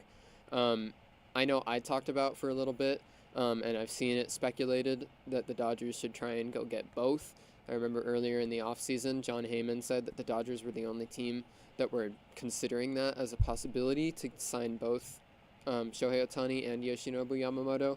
Right now, it doesn't seem as likely just with the way that Yamamoto's, specifically his market, has unfolded. It seems like half the league is in there trying to outbid everybody else for Yamamoto, and I think that price has just gone up a little bit too much for that to be realistic. The other thing to consider here that probably wouldn't impact the Dodgers, but other teams in the bidding, it might, the posting fee over to the Oryx Buffaloes in Japan for Yoshinobu Yamamoto is going to wind up with the way that these negotiations and everything are playing out. It looks like that posting fee is going to wind up in the range of $20 to $30 million. And that's a pretty big price tag. The good thing there is that that money does not count against the payroll or the luxury tax. But that certainly could cause some hesitance for some owners in this pursuit, that as soon as they sign Yoshi Yamamoto, they have to write a $30 million check and send it right over to Japan. That's a pretty big chunk of change for some owners, and I think that could be a big impact because as high as the contract goes, as long as these negotiations play out, the bigger that posting fee will be, because it all is calculated based on percentages of how much the total value of the deal winds up being. So the longer we go on here, the higher that contract gets. I think that it becomes a game between all of the really biggest market teams of the Dodgers, the Yankees, the Mets. Only the big spenders are going to be in here the further this goes on for Yoshinobu Yamamoto. Yeah, I mean, we should probably do some research and see if any of these owners have liquidized any assets lately. See if they can pay that posting fee. But I mean, you look at about a decade ago when Tanaka came into the league and signed with the Yankees. He signed for about 7 years, $155, $20 million posting fee. This deal is going to blow that out of the water. His numbers coming out of Japan were better. He's younger, only 25. Some are saying up to $250 million. I could see it getting up to $300. I don't see no reason why he's not a $300 million player. I mean, especially being 25, I could see 12 years, 320, getting all the way up there. Yeah, I mean, if there's one pitcher, I've been saying this the whole offseason, looking back to past years and into future years, there's really never been a pitcher in the recent times that has hit a market this young and this talented. I don't think there's a lot of risk personally either. I know it's been thrown around a little bit how he'll adjust to the United States and MLB. I'm not concerned at all. When you look at Yoshinobu Yamamoto's numbers over in Japan, it's just flat out dominance. It's sub-2 ERAs. It's strikeout rates that are very high for that contact-focused league over in Japan. I don't think there's a lot of risk here, and with that age factored in and the durability that he's shown in the last few years over in Japan, he's a workhorse. He's young, so, I mean, especially with the way that we've seen pitchers' injuries just spiking of late, it's an evil that is going to come for every pitcher. But if you're going to give one guy the big money, the big contract, why not have it be a 25-year-old that if everything goes right and he comes over here and continues to pitch the way that he did in Japan, he could immediately be a top 10 pitcher in the league next year. I think that it's a perfect situation. So I agree with you that, well, heading into the offseason, a lot of the estimations were around 7 years, $200 million, something like that. I think it gets closer to $300 million than it does $200. I mean, I think a bit of a hot take. I think you could make the argument that Yamamoto is a better free agent than Ohtani going into this. I think he could eventually be more valuable. I mean, Ohtani's about to hit 30 already. He's already got an elbow injury coming along. Obviously, the bat is otherworldly, and you're paying for that as well. But Yamamoto, just by himself, could be an ace to anchor your staff for 10-plus years. He checks every single box. The difference between the league in Japan versus the league in the U.S., they dominate. I think that question has been quelled over the past decade. They can come over and they can produce at any level. Pretty much every single one that's come over has dominated or been an all-star caliber player across the board. So I really think he's not going to do anything until Shohei signs, but I think this could be the biggest ticket free agent almost. The 25-year-old age is just pretty much unprecedented, hitting the market like this. I mean, Shohei Ohtani had an opportunity to do the same thing. The way all the posting rules work, players in Japan, if they come over before their age 25 season, then they're only able to be signed to a very, very small deal, kind of like a international free agent, kind of minor league-ish signing. That's what happened to Shohei Ohtani. He was so eager to get over to the major leagues that he came over before that 25-year-old season. If Shohei Ohtani had waited a couple of years and he came over when he turned 25, I mean, we'd be in a totally different discussion right now. The whole league would look differently based off of how that contract went. I can't imagine in some alternate universe that pursuit there would have been insane. But instead, now we've got Yoshi Yamamoto. With the way Major League Baseball's service time rules work, you need 6 years of service time before you hit free agency. That's just pretty much impossible to be a free agent by the time you're 25. And it's going to be fun. It's about as low risk as you can get here for an arm being that young. And I just think that if there's one pitcher to go after, looking into the last few years and into the next few years too, of anybody that's hitting the market, Yamamoto's number one on my list. This is absolutely the guy. Yeah. We'll see who that comes down to. Mets, Yankees, Dodgers, all expected to be involved, plus probably half the league from there. Like we talked about, there's so many green flags. Everybody could use Yoshi Yamamoto. So now we'll talk about here a lot of trade rumors flying around. There's some really big ticket names on the trade block here in this offseason. The biggest one, Juan Soto. The Padres paid through the nose, really big price to get him from Washington a couple of years back. But now with the way that team is looking and the payroll situation, they had to take out a loan to pay their bills last year in the middle of the 2023 season. I think that was planned, so I'm not trying to harp on that.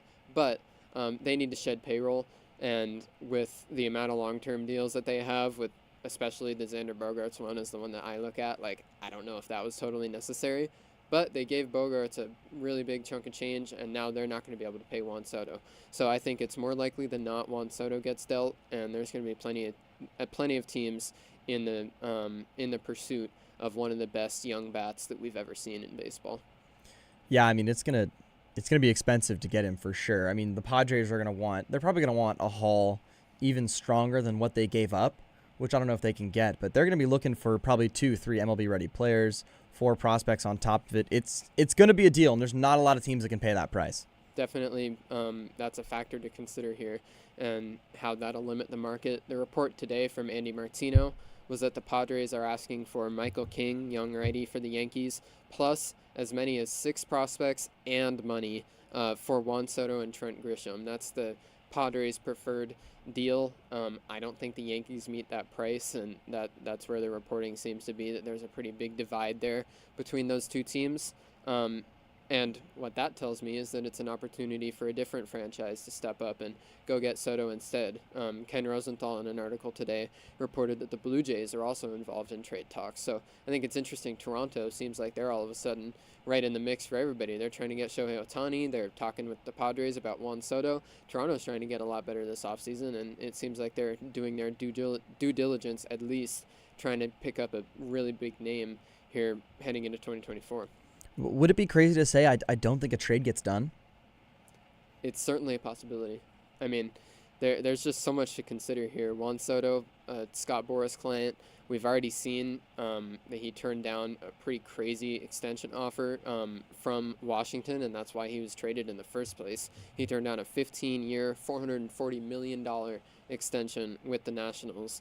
I mean, and when he didn't accept that, it's hard to imagine he accepts any extension at all, because that's pretty much the best extension offer you could ever ask for. Juan Soto, he tracks with his numbers on the same kind of level as a young Ted Williams. Like, there is such a high ceiling here. He's really young, and Juan Soto has done nothing but produce since he became a big leaguer. So that's why, in my opinion, even though it's probably going to be a one-year rental, I don't see a way that there's any prospect in baseball that is untouchable when you're talking about Juan Soto. This is as big of an impact player as you can get in the sport outside of Shohei Ohtani. And with Ohtani not pitching next year, Juan Soto has an argument to be the most valuable player in baseball heading into next year if you take out the contract situation. Juan Soto's just incredible impact player, and I think the Yankees make a lot of sense. That's been the heavily speculated destination. The Blue Jays throwing their name in the hat now as well. I'm interested to see what mystery teams kind of get in as well. I would think that once we see where Shohei Ohtani goes and some of free agency starts to fall and we get deeper into the offseason, that's when these trade talks for Soto are really going to ramp up, because as of now, with that deal that Andy Martino speculated, 7 players going back for Soto and Trent Grisham, plus cash coming from the Yankees, I don't think that's a price that is going to get met. And like you said, it might be a possibility that the Padres eventually say, nobody met our demands, we're going to hold on to Soto, either all the way through next year. Maybe if they come out and struggle, they trade him at the deadline. Personally, I would say that's a bad move for the Padres, because I think they need to try and capitalize now before Soto leaves in free agency. He's just too valuable of a player to just accept that you're going to get nothing for him other than the qualifying offer draft pick. But, I mean, we'll see. The Padres have made plenty of interesting decisions in the past with that front office, so this could be another one loading here, depending on how these negotiations go. Moving down the list here of possible trade candidates, Dylan Cease, I think, is probably the second most sought-after player here in the trade market. And the big thing here with Cease that sets him apart from some of these other pitchers that are on the market, he has 2 full years of control for cheap dollars before he hits free agency. And with the ceiling that Dylan Cease has, you could be paying for 2 years not a lot of money. It's going to cost a lot of prospects, but you could be getting an ace back for 2 years before he hits free agency. That's pretty insanely valuable, and the White Sox are going to really capitalize on a big payday of prospects here if they wind up moving Dylan Cease. Yeah, I think Cease is the most interesting trade target of the year. I think he can bring the most value, especially at that AAV, how much he's getting paid, and you get those 2 full years of control. He's definitely going to go to a team that's got a bit of a window. A lot of teams that have started to open that window. There's the Braves, Dodgers always have that window open, Blue Jays, Orioles. I think one of these teams is definitely going to pony up, pay the price, because, that's a 1-2 starter you're going to have in your frontline rotation for 2 years to come, and eventually maybe talk about some contract extensions with him in the future if you can really help him find a home. But I think this is going to be one of the most captivating trade talks of the entire offseason, and I think he's going to be one of the more important pieces to go around, even though I don't think people are really going to say it is one of the most important things to happen. Yeah, Dylan Cease, if you go back to 2022, he was a legitimate Cy Young caliber pitcher, and even last year the stuff was still there. His ERA wound up in the mid-4s, but I think a lot of that can be attributed to not only that Chicago team was just a train wreck last year overall. We heard some of the rumors leaking about guys asleep in the bullpen, and it just sounded like a complete mess there in Chicago. I think that probably impacted it. Their defense was not good behind him either. That ERA was way above the expected stats of Dylan Cease. He still got the whiffs. The stuff is still there, and I think teams across baseball would be perfectly willing to bank on the fact that he'll be able to return to 2022 form. And I think the Dodgers are the team that makes the most sense here. If there's one team that he could go to and have the highest likelihood of getting back to the best player he can be, it would be with the Dodgers, in my opinion. They've got the pitching history of getting guys and getting the best out of them. I think Dylan Cease makes a lot of sense there. But wherever he goes, it's going to be a high prospect price that the other team has to pay. And I think this move could happen soon, maybe the first couple days of winter meetings that are getting going next week from the 4th to the 7th. Dylan Cease could be on the move by the time we're back on the air next week, and it'll be interesting to see what kind of price heads back to Chicago. Another arm here on the market, Tyler Glasnow, been widely speculated to be traded from the Tampa Bay Rays. We'll get to Randy Arozarena as well in a little bit, but first let's touch on Glasnow. We've got 1 year before he hits free agency. He's making pretty good money because he had gotten extended for this year. $25 million, 1 year. Tyler Glasnow's an ace. So there's certainly going to be interest from across baseball. We mentioned the Cardinals as a team that might make sense with the way they structured that Sonny Gray contract and their absolute need for another really good starter. The Dodgers also make sense here, of course. I think one of these two guys are probably going to be a Dodger because the Dodgers really need to go get an ace, and they've shown in the past when they have a need that big, they'll get it done. But Glasnow, one thing that I wanted to talk about and give some hesitation for some people, he's made 10 career starts in the postseason, an ERA of almost 6. That's not a great track record. Personally, for me, it doesn't worry me a lot, but that's something that teams might be having to take into consideration here as they go after Tyler Glasnow. For me, I think it's more of a concern. I think if pitchers are bad in the postseason, they remain bad in the postseason. I feel like we haven't seen a lot of people really clear their name in recent history and come out and actually fire some shutout innings in the postseason after really struggling. We saw Kershaw, another dud this year. Scherzer really did not have a good postseason. Seems like the guys that don't get it done in the postseason keep not getting it done, so that's definitely going to be a pretty large sample size, 10 starts. That's quite a bit. Definitely a bit of concern for me. A little bit of maybe a sleeper team for me, as I kind of like seeing him go to the Cubs. I think if the Cubs can pull off that Ohtani deal, I could see him pivoting over to Glasnow, trying to pick him up, put him in the rotation as well. I think that'd be a really, really fun pickup for them. That, I think, would propel the Cubs to be the favorites in that division for sure. And like you said, if they signed Ohtani, knowing he's not going to pitch next year, go get Glasnow just for one season as the ace before Ohtani can step into that role, that could be a really good fit there in Chicago. If everything goes right, they could be the heavy favorites in the NL Central next year there. Glasnow, I think, we talked about the Cardinals, the Dodgers, another team, we talked about the Reds earlier, maybe wanting to go get the top of the rotation type of guy. There's a lot of teams that Tyler Glasnow could make sense for, and the Rays, it seems like, are pretty inclined on moving him. The Rays operate in interesting ways. They always have. They're still planning on competing, but maybe that $25 million price tag is a little high. they might be thinking along the lines of, let's get something for Glass now before he hits free agency if they don't plan on re-signing him. It's hard to ever doubt the Rays and the way they operate. And another one that I think was surprising to a lot of people, myself included, is that they're heavily shopping Randy Arozarena. That's one that kind of came out of nowhere to me. He's got 3 whole years left on his contract and is a certified slugger there in left field for the Rays. And on the opposite side of glass now, Arozarena is as good a postseason performer as there is in the sport. There's going to be a lot of teams in on him if the Rays are truly serious about trying to move him. Most definitely. I think you're only the cream of the crop type teams are going to go after him. I see like the Atlanta Braves trying to pick him up, something like that. Just someone you want in the postseason. One of the, a team that for sure is going to the postseason is going to go after Randy Arozarena because that's just a certified bat. You're going to get production from and can trust in those bright light scenarios. Yeah. The thing that I hesitate there with Arozarena, I don't know if he's as sure to get moved as Glasnow. Probably not. And the reason that I could see him just staying put, even if the Rays are dangling him out there, that's going to be a really heavy price. 3 years of Randy Arozarena. There's, if he went to the Braves, that would be crazy. When I look at the Dodgers, that's been the team that I've seen thrown around a lot of people saying the Dodgers need to go get Arozarena. I don't see that as a great fit just because of the price that it could cost and the guys that the Dodgers currently have.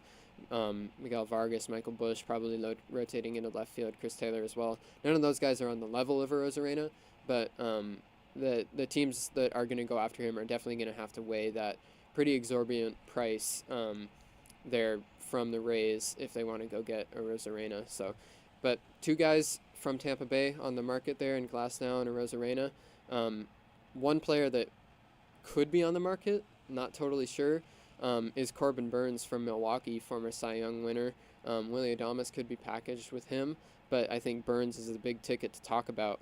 I'm not sure if the Brewers are going to look to trade him now, especially with this deal that we talked about earlier, Jackson Chourio being extended. It seems like the Brewers might still want to head into the 2024 season and give it a shot to compete and win that division again. But, if we get to midseason, we get to the trade deadline, and that's not looking totally likely, Corbin Burns could get a massive return on the trade market. Yeah, I kind of like to see him trade Adames and Burns away. I kind of like that trade package. I think you get a nice shortstop, quality starting shortstop, and a top-of-the-line rotation pitcher and some prospects to go along with it. I think they've got a lot of young guys over there with the Brewers that are coming up. Sal Frelick, Garrett Mitchell's coming back off shoulder surgery. Now Chourio about to come back right around the corner. I like the timeline. I think they should move the timeline out. A lot of young guys. I'd love to see them develop and produce a little bit more of these next few years. And you've got a good opportunity to trade Burns right here and get a really good haul back for him. And Adames as well, who can be a very quality starting shortstop. So I would say trade them both. I don't know who's going to pick him up, but I like the deal.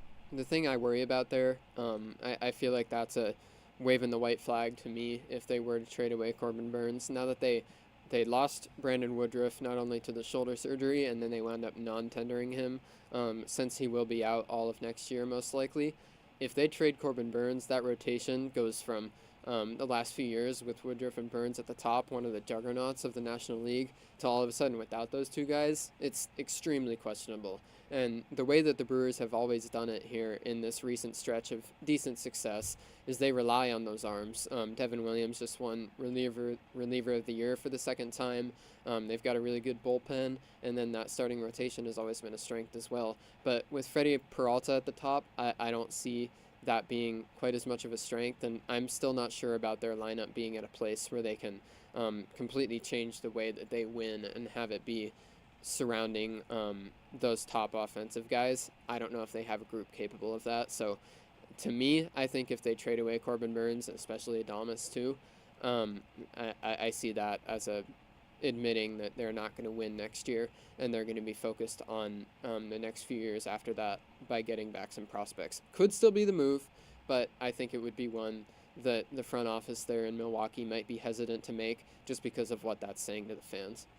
Yeah, I agree, but now that if the Cardinals and the Cubs really start making some more moves to bolster those lineups and those offenses and those pitching staffs, I don't see a reason for him not to go wave the white flag, go rebuild for 1 or 2 years, maybe 3 years. Because I think it could be a pretty quick turnaround. A lot of these young guys, they're right around the corner. They're already starting to get some big league service time. It could be a more of a retooling year rather than an actual rebuild. But I think they get a lot of quality MLB ready players, maybe some prospects right around the corner. I think it'd be a good move because I feel like their timeline with where their up and coming guys is 2 years, maybe 3 years out from now, rather than going for it next year. Yeah, I would agree that that would probably be the smartest move. We've just seen in the past sometimes teams are too worried about the optics with their fans and everything like that, where they might choose to take the best PR route. That wouldn't be it, but I guess we'll see as we get deeper into this offseason. I think overall, all of these trade candidates we talked about, nobody's going to move until we see what's going on with the free agent market. A lot of these teams that would be in the race for these trade candidates are the same guys that are in the race for Shohei Ohtani and Yoshinobu Yamamoto and the other top free agents. So we'll see how free agency goes. We've got the winter meetings over the next week from December 4th to the 7th. Hopefully we get a lot of action there. And then we'll be back on the air next Friday to recap everything that happened over winter meetings. So I just want to say thank you for watching. We'll be back on the air next week at Friday, 3 p.m., same time. Make sure to follow our socials at 22 West LB and 22 West Sports LB on Instagram, 22 West LB on Twitter. My Instagram and Twitter are both bnicholas7. Garrett's Garrett_Novak on Instagram and Garrett Novak on Twitter. Thank you so much for listening, and we'll be back on the air next week with some hopefully big news to talk about. See you then.